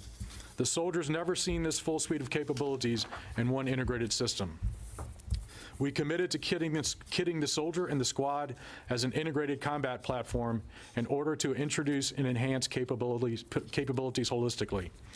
And we are committed to creating an architecture that facilitates technology growth and capability integration across those platforms. That is what we're getting after with this system. Having advanced capabilities in one integrated system will enhance soldier lethality and ensure we maintain overmatch. Thank you very much for your time, and I look forward to today's questions. And now I'll hand it off to Brigadier General Bill Bohr. Good morning, everybody. I'm Brigadier General Bill Boroff. I'm the Program Executive Officer for Armaments and Ammunition. What a truly monumental and exciting day for the United States Army. As Colonel Medora and General Burris have mentioned, the next generation squad weapon and ammunition will provide an immense increase in capability for the close combat force. As the JPO ANA, I'm honored to be assigned with providing world-class ammunition for the new 6.8 millimeter caliber for the next generation squad weapons for the decades to come. The next generation squad weapon will be fielded with a full suite of 6.8 ammunition to support both combat and training. The key combat cartridge for the system leverages the technology successfully demonstrated in various small caliber improvements. It builds upon the enhanced performance round, the EPR, in our current 5.56 inventory and enhancements in other calibers to address a broad spectrum of targets. Soldier feedback has been very positive on the 5.56 EPR, again the extended enhanced performance round, and the cartridge since its introduction since 2010. However, the current 5.56 cartridge has been maxed out from the performance perspective. The new weapon, with its increased operating pressure and size, allows the Army to significantly increase the performance capability of the ammunition. These advances allow soldiers at the squad level to deliver improved target defeat at higher energies to advance threats at extended ranges. Over the next couple of years, additional ammunition technologies, such as reduced range ammunition, will be fielded to allow further flexibilities for soldiers to train with existing infrastructures. One key challenge my office and the Army faces is equipping the warfighter force with a new caliber of ammunition. The Army has not introduced a new caliber for about 65 years, as was said earlier. Doing so required extensive coordination with the stakeholders across the enterprise to develop combat and training requirements, production capability, as well as budgeting for procurement. Current ammunition is such that the availability is almost an afterthought. You go to the supply point, you pick up your ammunition, and you go out to the range and you fire your 5.62. This is because the Army has spent decades refining its process to ensure a sufficient inventory of 5.56 ammunition is available and the industry base is present to continue replenishing on a consistent basis. Now consider preparing a new weapon fielding starting with absolutely zero inventory and the industrial base being established. It's daunting. It's daunting indeed. My team has coordinated with PEO Soldier and PEO Lethality CFT to lay out a course to support readiness through the building of the industrial base at both Sig Sauer and the Lake City Army Ammunition Plant. The Lake City Army Ammunition Plant has already been providing projectiles for Sig Sauer and the other competitors during the prototyping phase. And we'll continue to provide all the projectiles as we move forward. We're going to build an interim capability for a full cartridge by modifying some of the existing equipment and floor space while a new building is being constructed to provide the necessary enduring capability. The timing of the interim and enduring capabilities coupled with the 6 hours ramping up their capabilities to provide the next generation squad weapon ammunition requirements to build combat and training inventories while supporting ongoing training. We are prepared to support the Army by delivering the family of 6.8 next generation squad weapon ammunition for combat and training. This will equip the close combat forces, enabling it to be ready through live fire training and to address any threat it may encounter on the battlefield. This is truly an exciting day. The real work of the ammunition community and the next generation squad weapon program goes into overdrive starting right now. So thank you very much. I look forward to your questions. Good morning. During this program and over the past several years, PEO soldiers collaborated and worked closely with the soldier lethality cross-functional team, as well as the Joint Program Executive Office for Armaments and Ammunition. As an integrated team, we conducted numerous testing events that included over 1,000 soldiers and resulted in over 20,000 hours of soldier feedback on the prototype systems. During the competition, we took the users' requirements provided to us from the soldier lethality cross-functional team, provided those requirements to each of the next generation squad weapon competitors, and allowed our industry partners to make system design trades in order to best address our requirements. We also allowed industry to innovate and iterate throughout the process so each company could provide the best, most capable systems possible. The Army has been fully transparent throughout testing, and we provided all of the collected test data back to each company so each of them could continue to improve their designs. This competition has worked as we intended.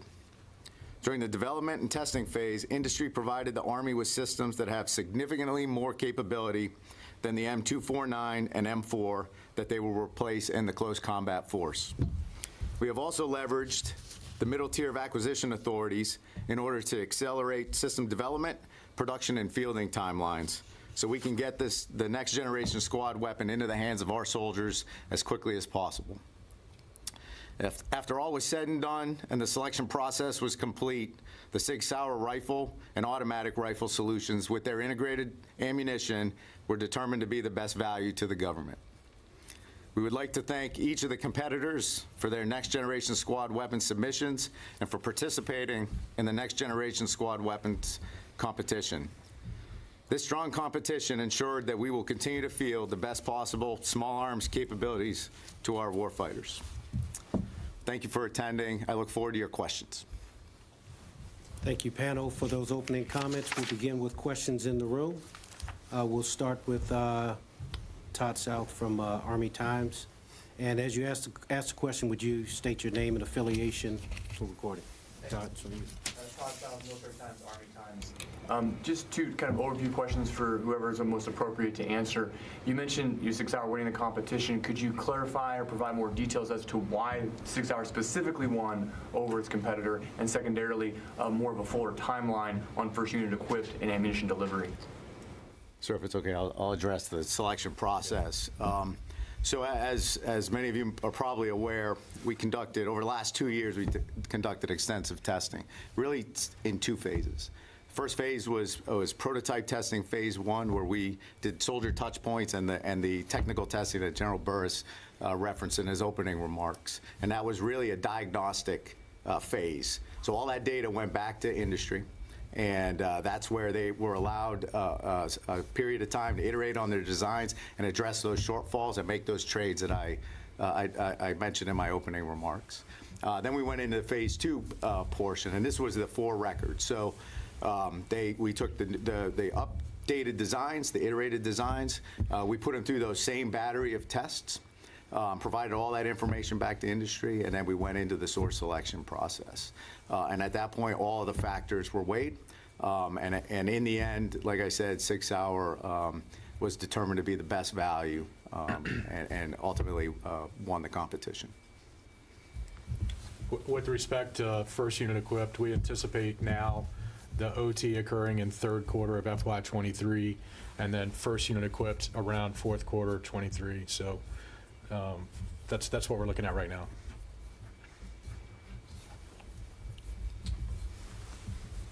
Thank you. Just a follow-up. Sorry, Jeff Schobel, Task and Purpose. A follow-up for Brigadier General Burris. You said the first unit equipped was fourth quarter 23. How long is it going to take to field all of the weapons and ammunition to the close combat force? So the fielding of the weapon is based upon ammunition production. So as the vendor is able to produce ammunition and then Lake City ultimately comes on, what we don't want to do is field a capability to a unit where we don't have training ammunition or contingency ammunition if required. And so that's what drives the fielding of the weapon and so the types of units that we would field it to initially. And Brigadier General Burris, how long is it going to take to come up with a reservoir of 6.8 millimeter ammunition adequate enough to field all of the weapons? So thank you for the question. I think we are going to start working with 6 Hour now that they've been identified. We already have started preparing the site for the new building. The new building will be stood up in Lake City Army Ammunition Plant, and it'll start producing around FY25-26. We'll work with 6 Hour. We're clearing some space now at the Lake City facility to start the production. But we will have those when it's time for them to field in 23 and 24, we'll have enough reserve ammunition for the units to go forward to be fielded. And there's going to be no delay in the fielding plan right now as on the ammunition side. We'll have the capability to produce the ammo as the units are fielded. Steve Bannon, military.com. Could you talk a little bit about what is the first unit that's going to be fielded, the new weapons, in FY23? How's that being selected? And can you talk a little bit about the $20 million contract? What is that actually buying? It doesn't sound like a lot. I mean, we spent 4 times that on the ACFT in the last couple of years. So the actual unit that will be fielded first, I don't want to get out in front, that's an Army senior leader decision. And so, it's incumbent upon us to provide options along with U.S. Army Forces Command on who that first unit will be. But I appreciate the question. And then the cut. Hi, Ashley Roque with James. I just wanted to go back to the competition, Colonel. Were all 3 companies still left at the final before you made the down select, or did Textron or the other company get pushed out before? And could you sort of detail what transpired? Sure. So as we went through the competition was 3 vendors. We had 6 Hour. We had what was originally GDOTS. That novated their contract to Lone Star Future Weapons, and then the Textron. And then through the testing, what we determined was, and those were all under other transaction agreements, OTAs, during the prototyping phase, and what was determined was that Textron had not met the success criteria of their OTA and were excluded from the final competition because of that. Are you able to detail sort of what that issue was, and sort of when was that point that they were excluded? It was prior to the RFP submission, which went into the source selection, but I'm not at liberty to talk the details on that criteria. Hi, John Isvan with the New York Times. I was wondering if you could tell me, does this new 6.8 round penetrate level 4 plates? And also, what does introducing a new caliber like this mean for NATO standardization?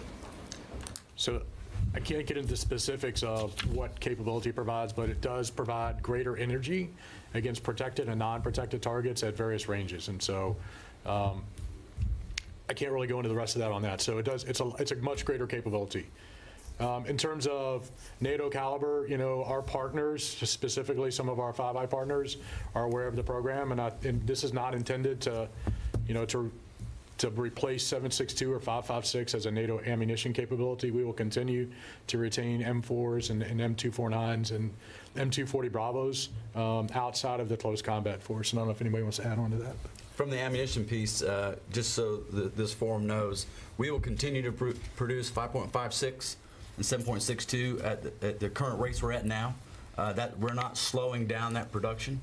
So we have no drawback in that capability. We're building a new 6.8 millimeter facility that will has plenty of space to house that, and some other programs we have the facility. So at Lake City, there's no reduction in production for any of those rounds. Can you see what the production level you hope to achieve at the new facility? Like how many rounds per year? So we just found out that 6 Hour got it, and you see the hybrid case. So we're going to work with how we develop and set that system up. The way the contract's laid out, 6 Hour will be they will provide the ammunition initially for like 3 to 5 years.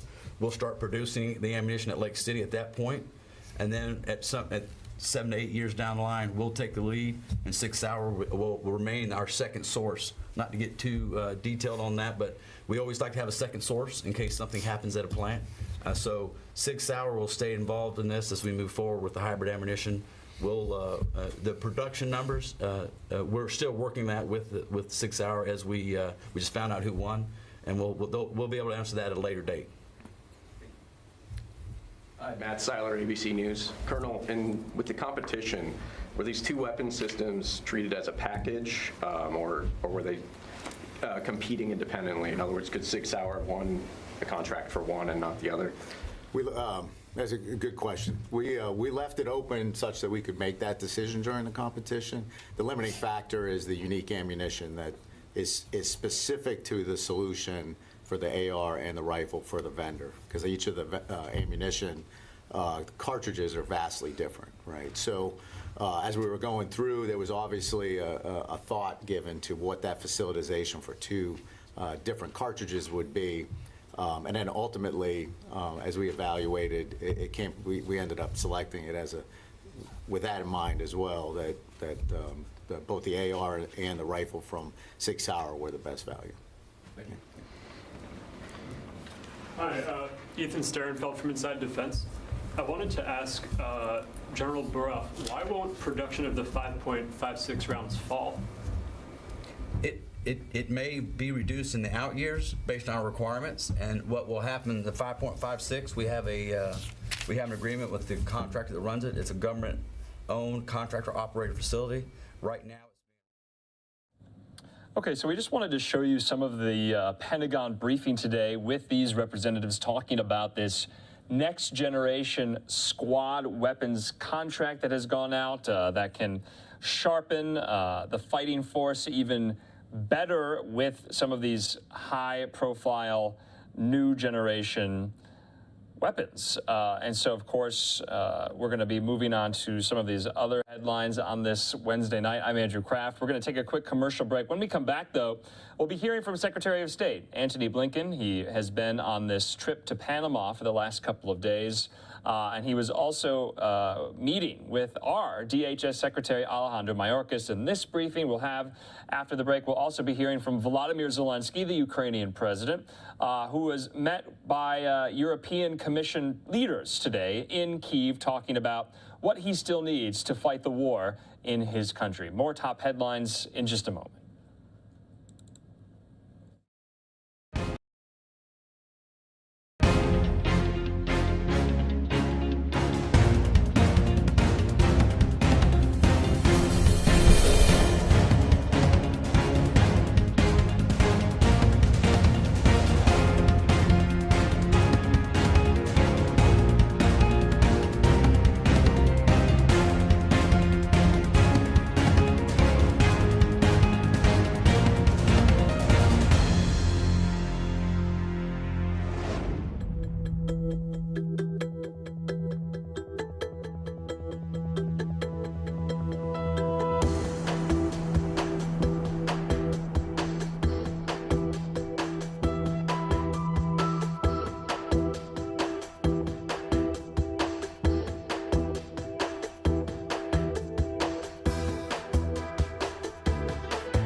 Welcome back here to Live Now from Fox on this Wednesday night. I'm Andrew Kraft. We have some more top headlines from here at home. Want to put up a mugshot of this doctor here. He is Dr. William Hussell.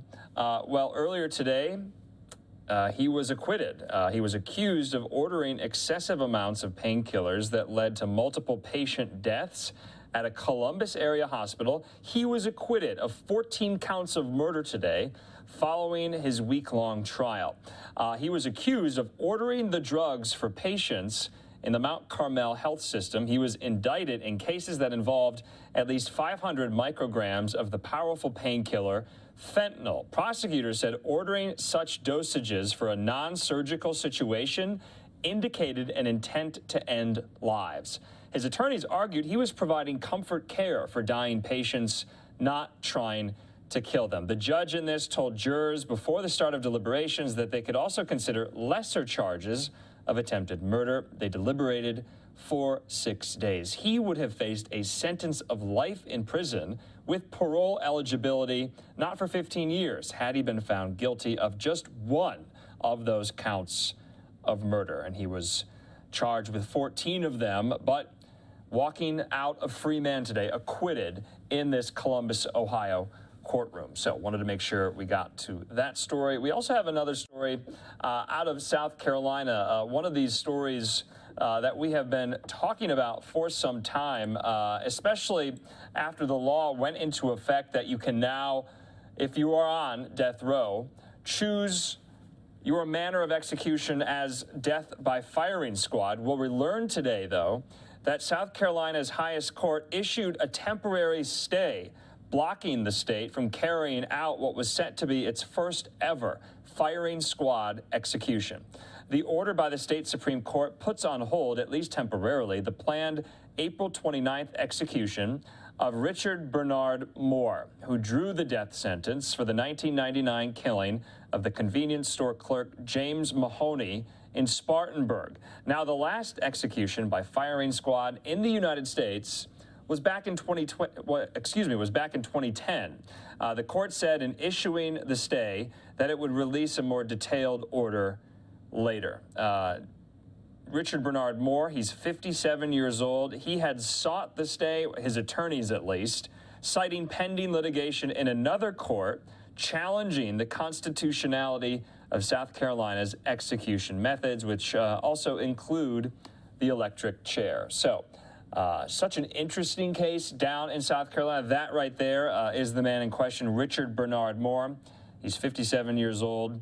He drew the death sentence for the 1999 killing of a convenience store clerk, but now South Carolina's highest court issuing this temporary stay, and so he will not be put to death just yet by firing squad. Of course, remember, he chose that manner of execution himself via his attorneys, but they are celebrating tonight that their legal case moves forward. We'll be following this story down in South Carolina if we get any more developments on it.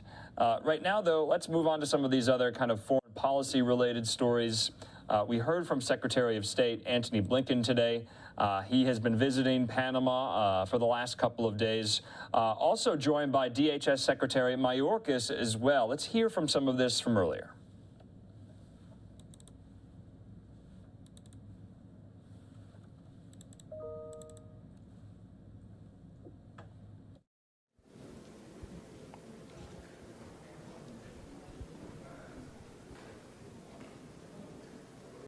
Achievement of the ministerial meeting held in Panama. The great gives you pause at the extraordinary feat of human engineering, human ingenuity, but also the powerful symbol of the historical partnership between our countries. A reminder that Panama is at the center of so much global economic activity and connection, a gateway between the continents and oceans, a leader in the region and beyond, a true friend and partner to the United States. And for that, we're very thankful. Thank you. Tenemos las palabras de Su Excelencia Juan Manuel Pino, Ministro de Seguridad Pública. Juan Manuel Pino, Minister of Public Safety. Buenos días a todos. Good morning, everyone. Primero, agradecer el First of tiempo all, I would like to thank que hemos you tenido for this time that we have spent together while working out in the field and working in bilateral meetings and in multilateral meetings as well. We have tackled this issue from many angles. I thank Secretary Mayorkas for going with us to Darien, which is an inhospitable zone, as has been said, because it is a way of understanding what happens to migrants as they travel through Panama. First of all, Panama, in order to strengthen the willingness to work on this issue of global concern, migration, signed a letter of intent where it reaffirms its willingness to continue to deal with this issue at the bilateral level with the United States, where we've had a historic relationship in the area of security, which must be supported increasingly every day because these issues must be dealt with in a timely manner. quickly, because these are issues that affect the future. Migration is here due to changes that are happening at the global level. So I appreciate this visit, and Panama here reaffirms its willingness to continue to work on this via the signing of the letter of intent. Finally, I led issue number 2, the working group for security, with ministers and vice ministers of security, as well as delegations of over 12 countries who were with us here. It was clearly reflected. We saw the good intentions, and for the first time I was able to see how at the multilateral level we tackle this scourge. We saw examples of how different countries deal with the issue, and now we must bring our efforts together and act quickly, because migratory flows will continue and will increase. We saw the need to promote stabilization, control measures, awareness campaigns, and preventing irregular migration and the risks that are linked to this phenomenon. Transit routes must be safer. We must harmonize migratory policies. We must preserve the environment. We need to look at new schemes and new work-related migration schemes. Traceability, we need technology and tools. We need to exchange information in a timely fashion, and we must improve our cooperation in order to improve security in the region. During my time as Minister of Security and during my career in security agencies, I'd never seen a meeting that was as aligned around one single issue, a common issue, where countries have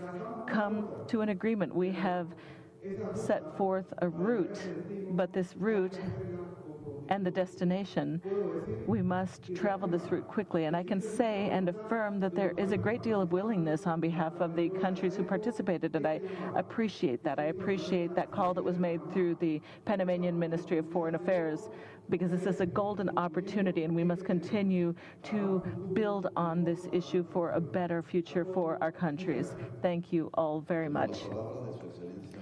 Words now from Secretary of DHS, Alejandro Mayorkas from the U.S.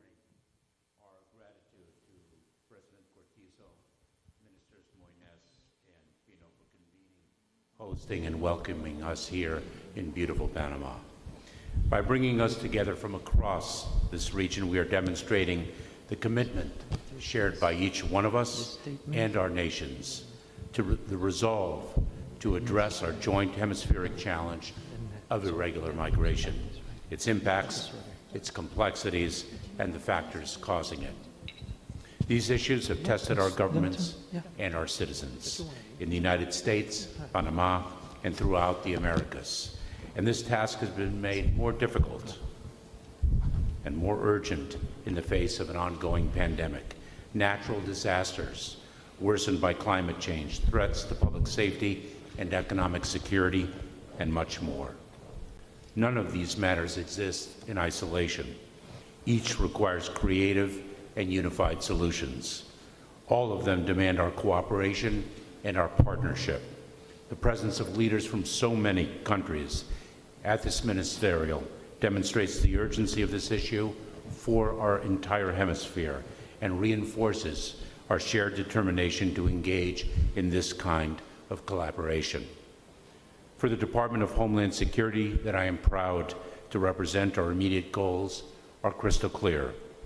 Think regionally about stemming migration flows through enhanced prevention and enforcement. Create viable legal pathways in a spirit of regional responsibility sharing. Address root causes by investing in the stabilization of communities that need it most. Foster and grow legitimate trade and travel between our countries that will help our communities prosper, and attack the shared dangers of transnational crime. To meet these objectives throughout this week's meetings, ongoing consultations, and building on bilateral and regional arrangements and agreements, We will do what we can to strengthen access to stronger protections and legal pathways for refugees and vulnerable migrants. We will focus on ways to help prevent these individuals and families from experiencing the desperation that drives people to embark on these dangerous journeys in the first place. We will seize the opportunity presented by this ministerial to identify the support and resources that will help stabilize communities affected by migration and strengthen humane border management across the region.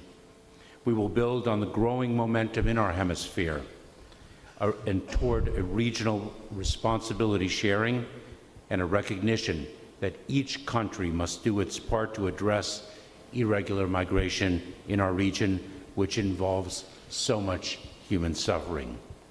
This is one step in a larger effort.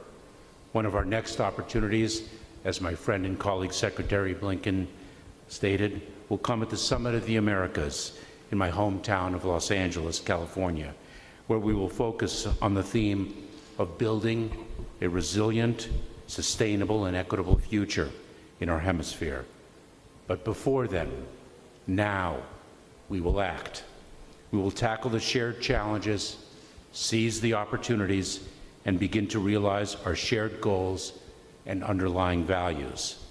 Thank you once again for your welcome and partnership. Muy bien, distinguidos periodistas, de inmediato abrimos el periodo de preguntas y respuestas por parte de los diferentes medios de comunicación. En primera instancia, le cedemos el turno al colega Isaías Cedeño de TVN.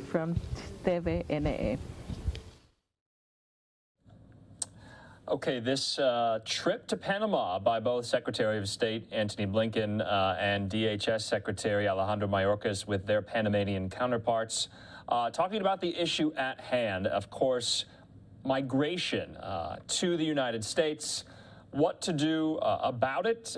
That's what seems to be the main topic on the agenda there in Panama. Of course, Mayorkas and Blinken talking about the United States' efforts to address, and we always hear this, the root causes of migration in the countries where they originate from. We're going to be moving on, though, from this event there in Panama today. We're going to take a quick commercial break. When we come back, though, we'll be hearing from Ukrainian President Volodymyr Zelensky today, meeting with European Commission leaders in Kyiv about what he needs to do to win the war in his country.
Wednesday night. It's a little bit after midnight there on the East Coast, a little bit after 9 o'clock here on the West Coast. But President Biden soon expected to make an announcement.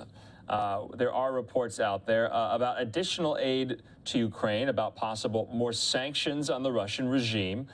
So we'll be on the lookout for that. But in the meantime, we heard from Ukrainian President Volodymyr Zelensky today in Kyiv, who was meeting with European Commission counterparts, talking about what more Europe can do to assist the Ukrainian war effort. Let's play out some of that right now.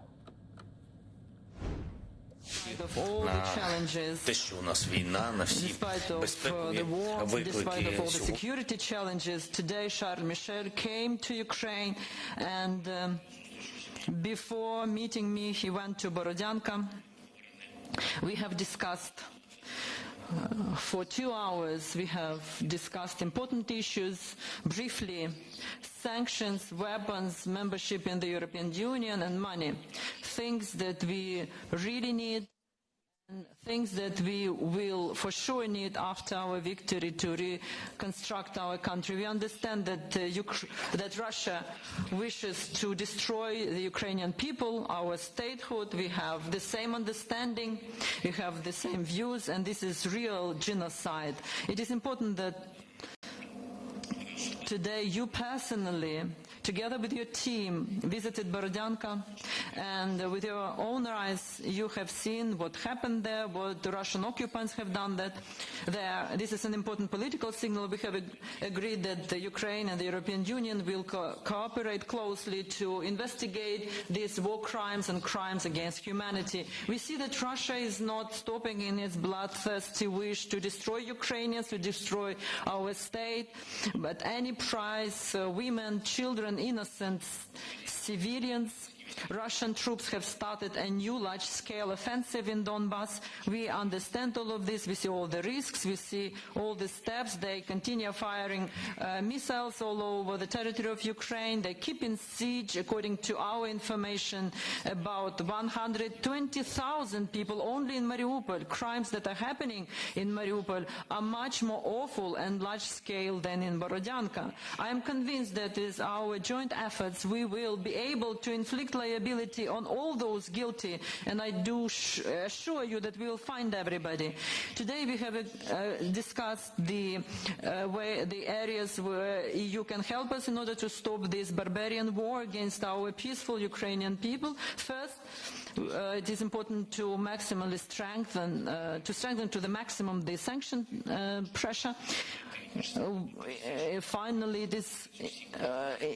we have to do everything in order to deprive Russia for all the possibilities to fund this bloodshedding war. We are grateful for all the 5 sanction packages of the European Union. Unfortunately, certain things, in our opinion, are not yet finalized, and they have to be developed in more detail and have to be completed, because at the moment they are not enough to stop the funding by Russia the funding of this war by Russia. We do want that the next powerful 6th sanction package is approved. We call on the complete energy embargo, including import of oil and gas. Oil should be part of the 6th package. Without it, this package will be empty, will not powerful enough. Finally, all Russian banks have to be disconnected from SWIFT, including Sberbank and Gazprom Bank, and full stop should be put in this area as concerns sanctions. It is important to block all accounts of the Russian state and companies, and this money should be channeled to the reconstruction of Ukraine. Every Russian official and their families have to feel on themselves the action of the sanctions and the consequences of their personal support of the war against Ukraine on our Ukrainian land. Second area, it is important to ensure that Ukraine has all the necessary modern weapons. We have paid a lot of attention to weapons, a lot of time. European partners have made a considerable contribution to the support of our military capacities. I'm grateful for 1.5 billion euro within the framework of the European European Peace Fund for funding of the military needs of the armed forces of Ukraine. We have agreed to use this money to the maximum effect for Ukraine to get exactly the weapon that we do need. Not all weapon, but the weapon that is the priority for us. Not all, but the weapon that we lack. And this is very important. These are very important issues and very important words. And this is very important emphasis. We need this weapon in time, and we need what is required. We have to unite our efforts in order to restore our infrastructure of our villages and cities, taking into account the big number of temporary displaced persons. There is a need to start reconstruction works to rebuild our cities already now without waiting until the end of this war, because people live now. And people need to use this infrastructure today. I am grateful for the initiative for the establishment of the Trust Solidarity Fund that has been supported by the EU member states. This fund should become one of the main components to ensure immediate economic support to Ukraine and also support for the post-war reconstruction. We have discussed the prospects of the donor conference to launch this fund. Difficult challenges require immediate actions without delay. This should be our joint actions, because only together we can and we will overcome everything and will reach success. As concerns the European Union, our future membership, we have discussed that this is a priority for our country, for the strength of our people who are ready to defend and who are defending our land against the Russian occupants, even without weapons. We are waiting. We have done everything. We have answered almost all the questions, almost all. We have passed the questionnaire to you, we have passed the answers to the questionnaire to the ambassador. Ambassador, good afternoon once again. So we are waiting for the meeting and on this very important issue for our country, and we are hoping, waiting for the support of EU member states and also for your personal support, dear Charles Michel. We can talk for a long time, and we can, but the most important thing is to act. And there has been quite a lot of such steps, and I would like to thank personally to Charles Michel for this.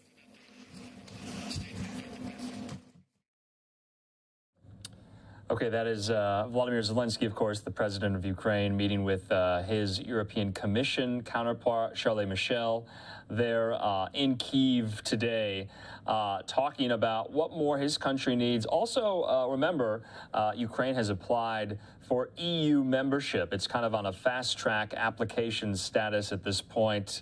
But many EU member states seem to be welcoming soon Ukraine into the European Union. Of course, that's not confirmed yet. Of course, it needs to be done by a referendum and a vote, but still getting expedited nonetheless. We also heard in a statement from Zelensky tonight, and of course, it's ever more dire. He says the situation in the east and the south of our country remains as severe as possible. The occupiers do not give up, trying to gain at least some victory for themselves through a large-scale offensive, at least something they can feed their propagandists with, of course, referring to Russia there. We're going to have so many more updates, developments, the major headlines as we continue to cover Russia's war into Ukraine as it goes into its 57th day. I'm Andrew Kraft. Thanks so much for being with us on this Wednesday night. We're going to take a quick commercial break. When we come back, though, we'll be previewing some of the stories we'll be talking about tomorrow. So more on that in 2 minutes.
Now from Fox. You're taking a Live Now look at Seattle, Washington. It's almost 9:30 here on the West Coast. We want to show you that because tomorrow we will be covering President Biden's trip to the Pacific Northwest. He'll be stopping both in Seattle and Portland, Oregon, with a rare overnight trip.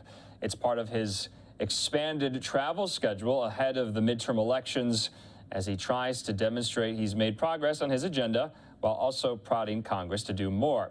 As with most of these recent trips, the majority of the focus and the remarks will be on new spending on infrastructure. That will be a centerpiece of the remarks, talking about investing in a runway at Portland's airport that can withstand earthquakes, and so much more. So we'll have live coverage of President Biden's visit to the Pacific Northwest tomorrow. Also, tomorrow, let's take it back across to the eastern part of the country in the Northeast in New Jersey, where something that is highly anticipated will start tomorrow. Of course, legal marijuana will go on sale for the first time in the Garden State. It's all because voters in 2020 voted to legalize recreational marijuana there. Hopefully, we'll be speaking to some of our reporters and from Philly and from New York, talking about this, talking to residents in New Jersey about this pretty major move there. One more thing we'll be covering tomorrow. I just want to put up this tweet on the screen for you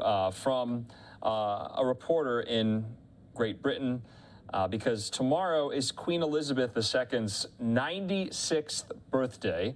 Of course, I guess by now it's already tomorrow, the 21st there in England, but this was the official photo that the royal household put out to commemorate the Queen's birthday. She's standing with two of her fell ponies there.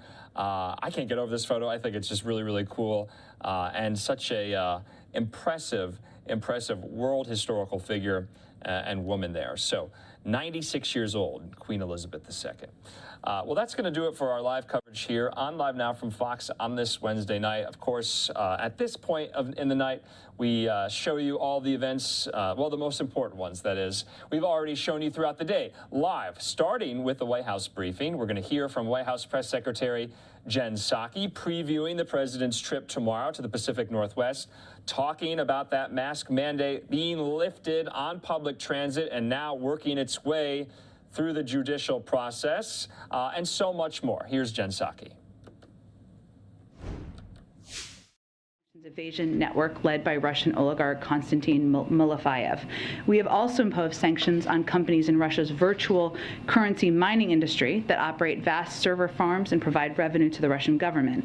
And the Department of State imposed visa restrictions on more than 600 individuals in response to human rights abuses by Russia and Belarus. So this is part of our stepped-up effort to crack down on those attempting to evade our unprecedented sanctions. With that, Darlene, why don't you kick us off?